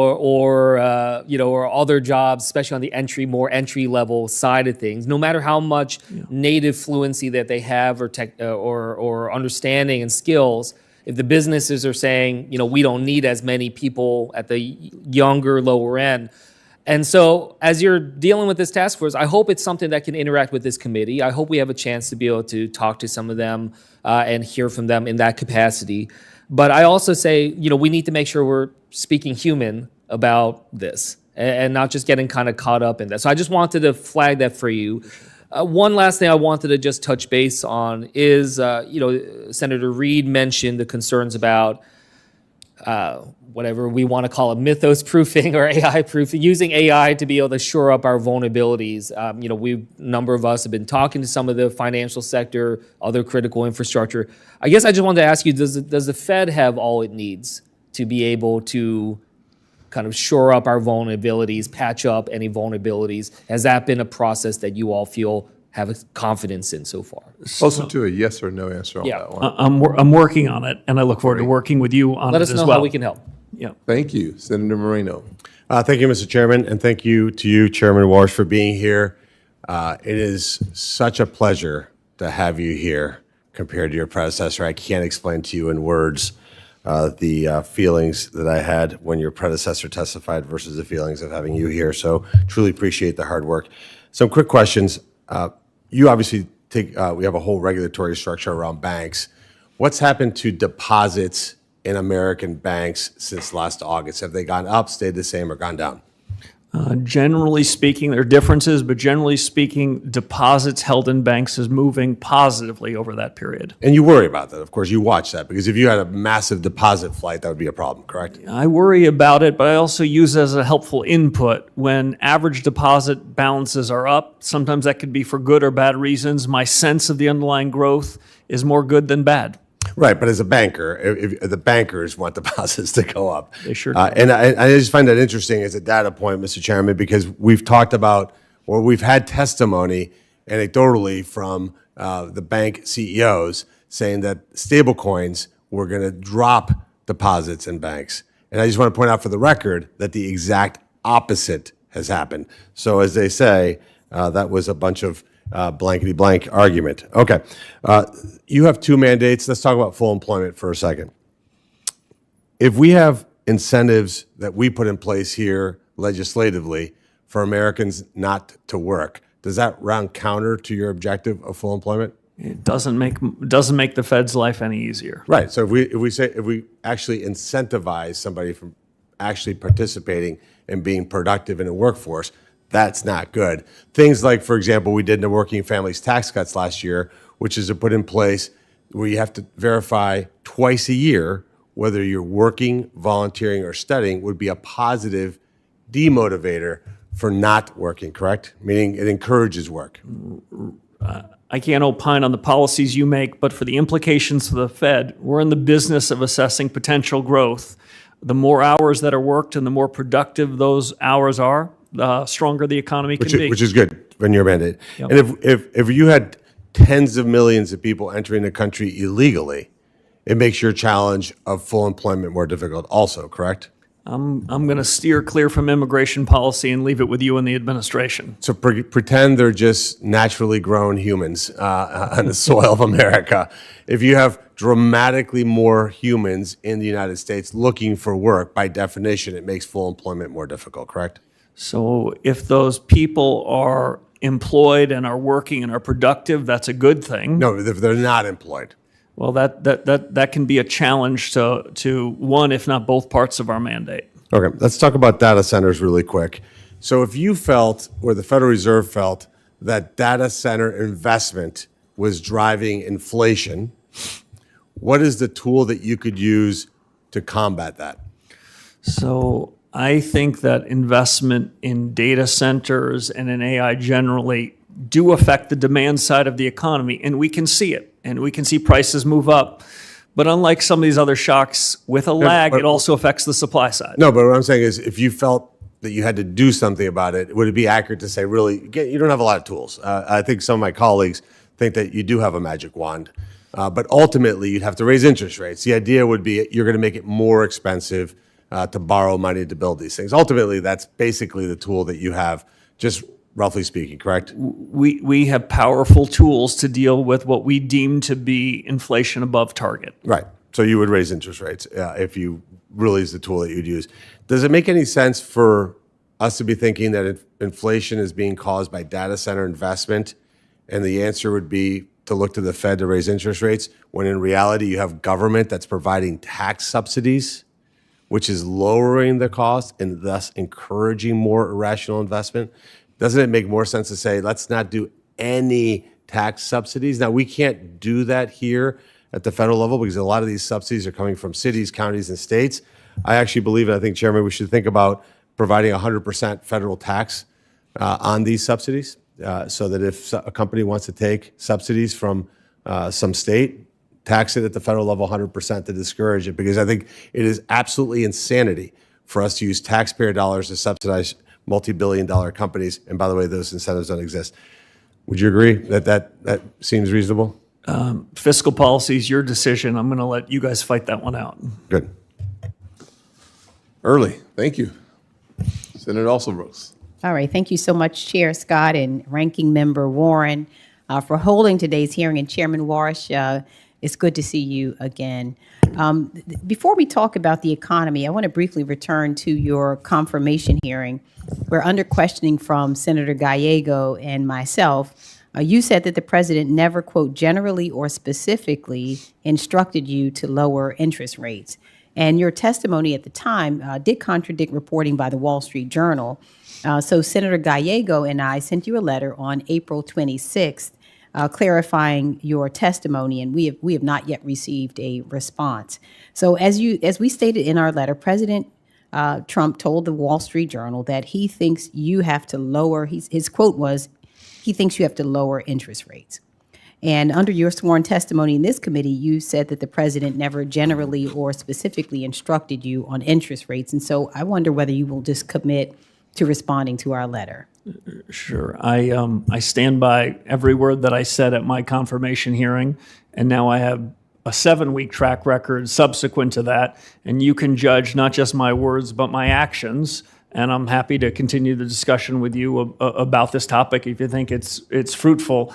I will say I've spent 7 weeks doing a lot of hard business of reform, but I'm happy to continue to engage. Okay, and you will respond to the letter that Senator Gallego and I sent to you. I'm happy to find the letter. I think it came to me before I was confirmed to the Fed. I'm happy to to find it and work with you and your colleagues and answer any questions you have. Okay, thank you.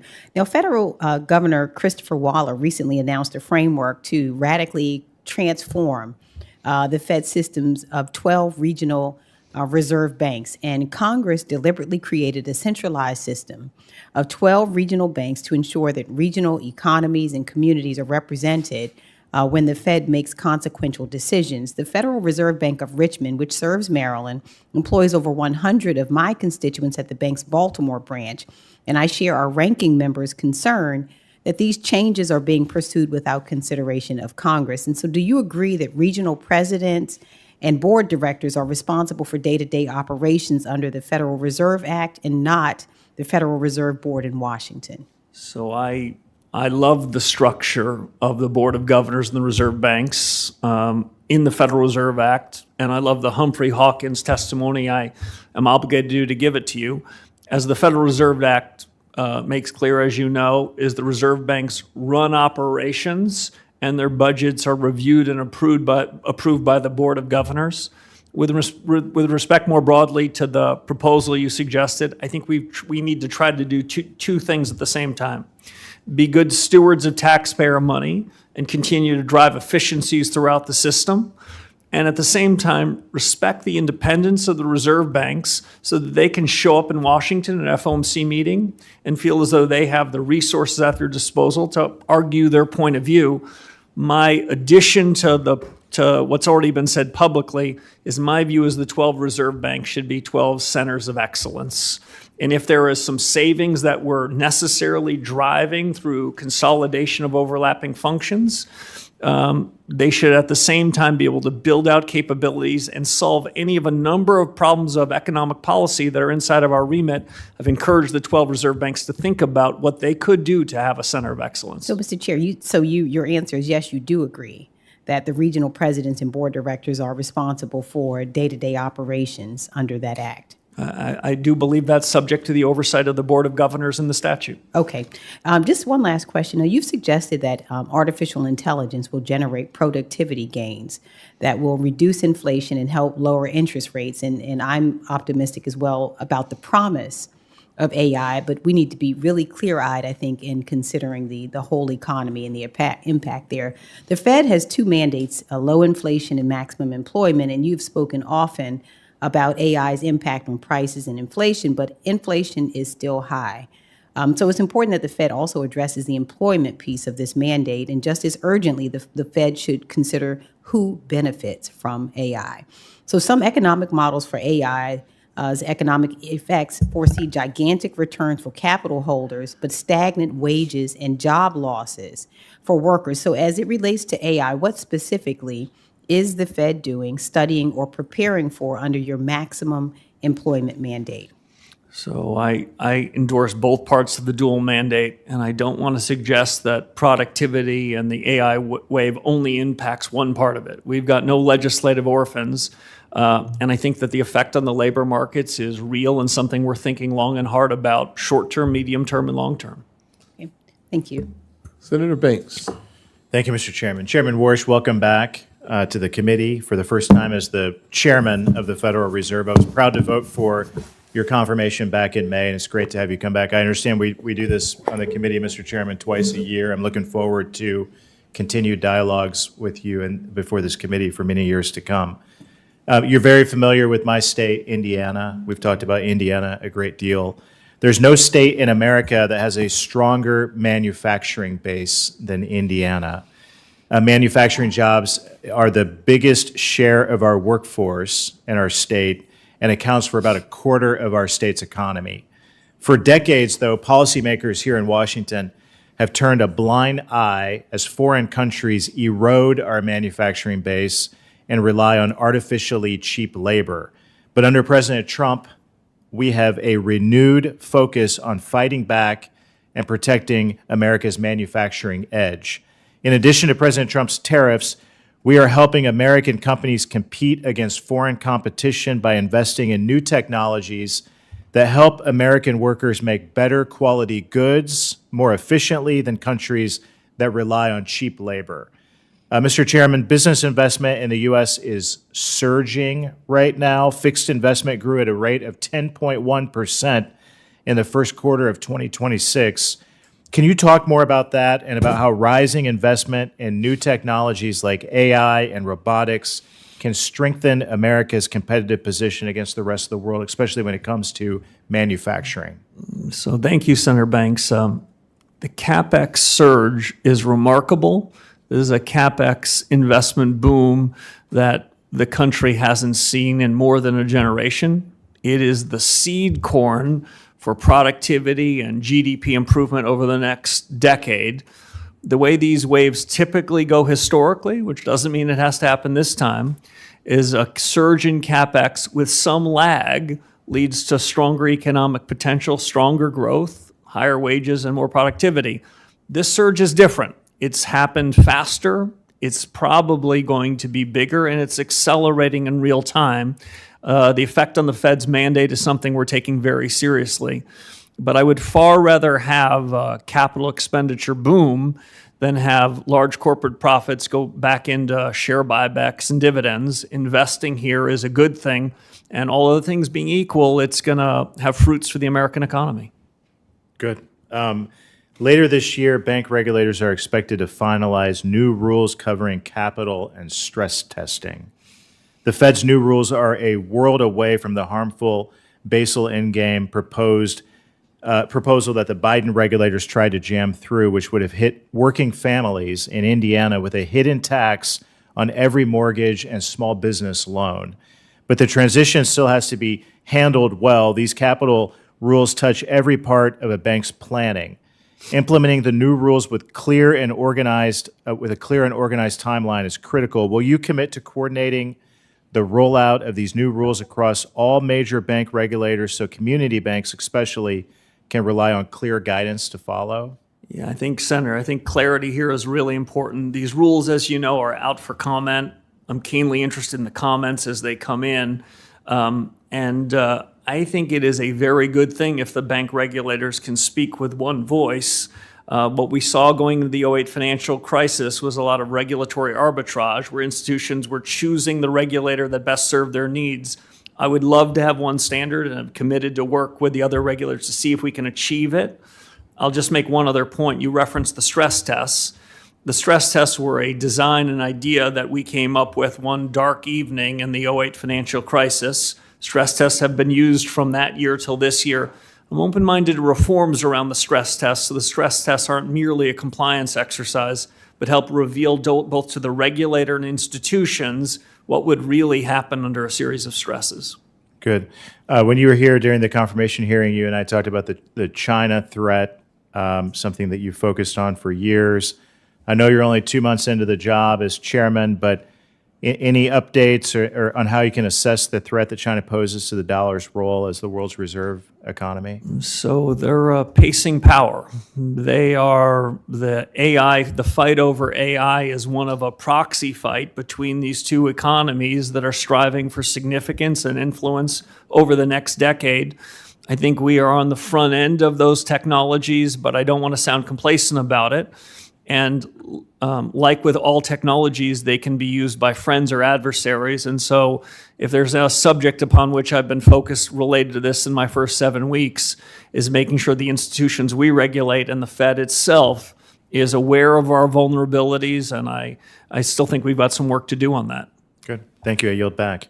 Senator Blunt Rochester. Thank you, Mr. Chairman, and thank you, Ranking Member Warren. It's good to see you, Chairman Warsh. I will tell you, I've been in and out of the room because I have 4 committees happening at the exact same time. And so going back and forth, and I know a lot of the things that I wanted to talk about or questions I wanted to ask, some have already been asked, so I may not use the whole time. But when we talked before during your confirmation hearing, I raised questions about primarily 3 things. One was the independence of the Federal Reserve, and you've spoken a lot about that today in the hearing. I talked about transparency around reforms and what does regime change mean, and how does this connect with our regional Federal Reserve boards. And then I also shared with you just my real deep concerns about the impact of AI as well as the opportunities for AI and just the changing landscape, particularly when we talk about that mandate of full employment, maximum employment. And lastly, I would also say really important to me, and I shared that with you as well, is that the focus primarily a lot of times what is talked about is the Wall Street side and not the Main Street side. And so how Main Street has equal footing to Wall Street.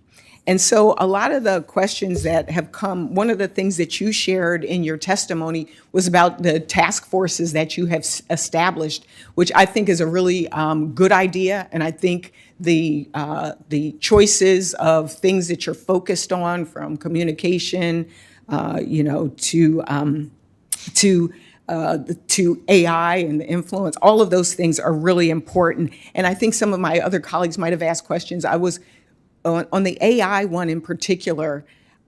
I hope that there will be the inclusion of other voices beyond economic experts and tech individuals, but actually families, businesses, people that are actually both consuming and impacted by AI. So if you could talk a little bit more about the makeup of that one in particular and how you will include people both in the task force and how you will include Main Street in your ongoing work at the Fed, because before we had the Fed Listens tours, and I heard positive from both folks on the Federal Reserve side as well as the community side. So could you talk about the inclusion of Main Street on the task forces, and then ongoing in your work, how will you include Main Street? Yeah, so let me address both those questions, Senator. First, on the task forces, we have 15 people across 5 task forces. I think there's a breadth of views, perspectives, expertise. They're all fantastic. They aren't decision makers. You're talking to one of the ultimate decision makers. And I believe, like you do in the reserve banks, the reserve bank presidents bring a breadth of views from their communities, from their businesses, and they and we are going to be the deciders about what to do with these.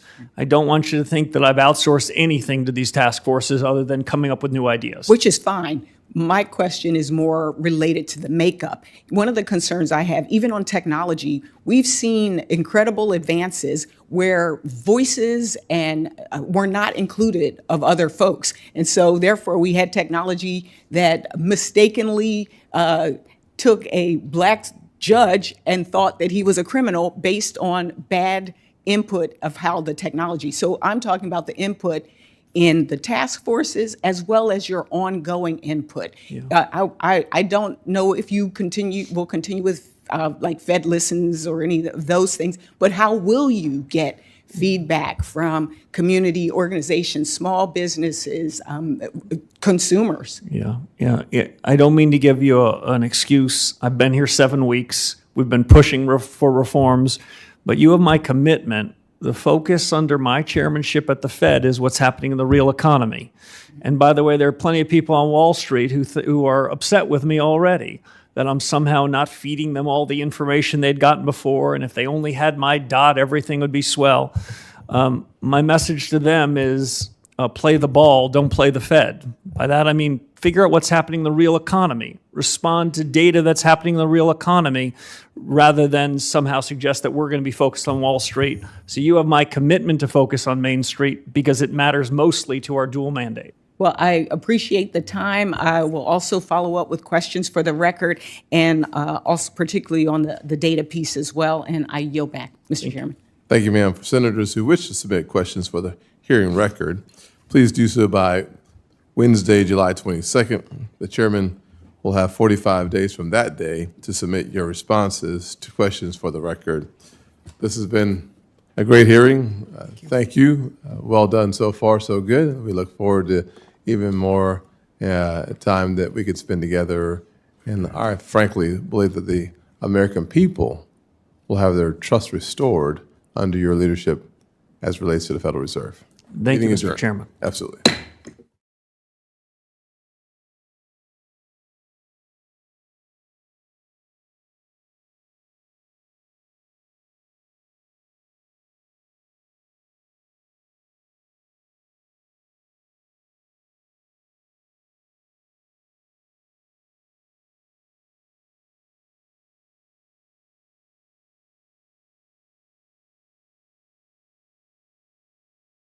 All right, guys, let me know what you guys thought about that. Sorry, I'm sitting here talking to myself. You can't hear me.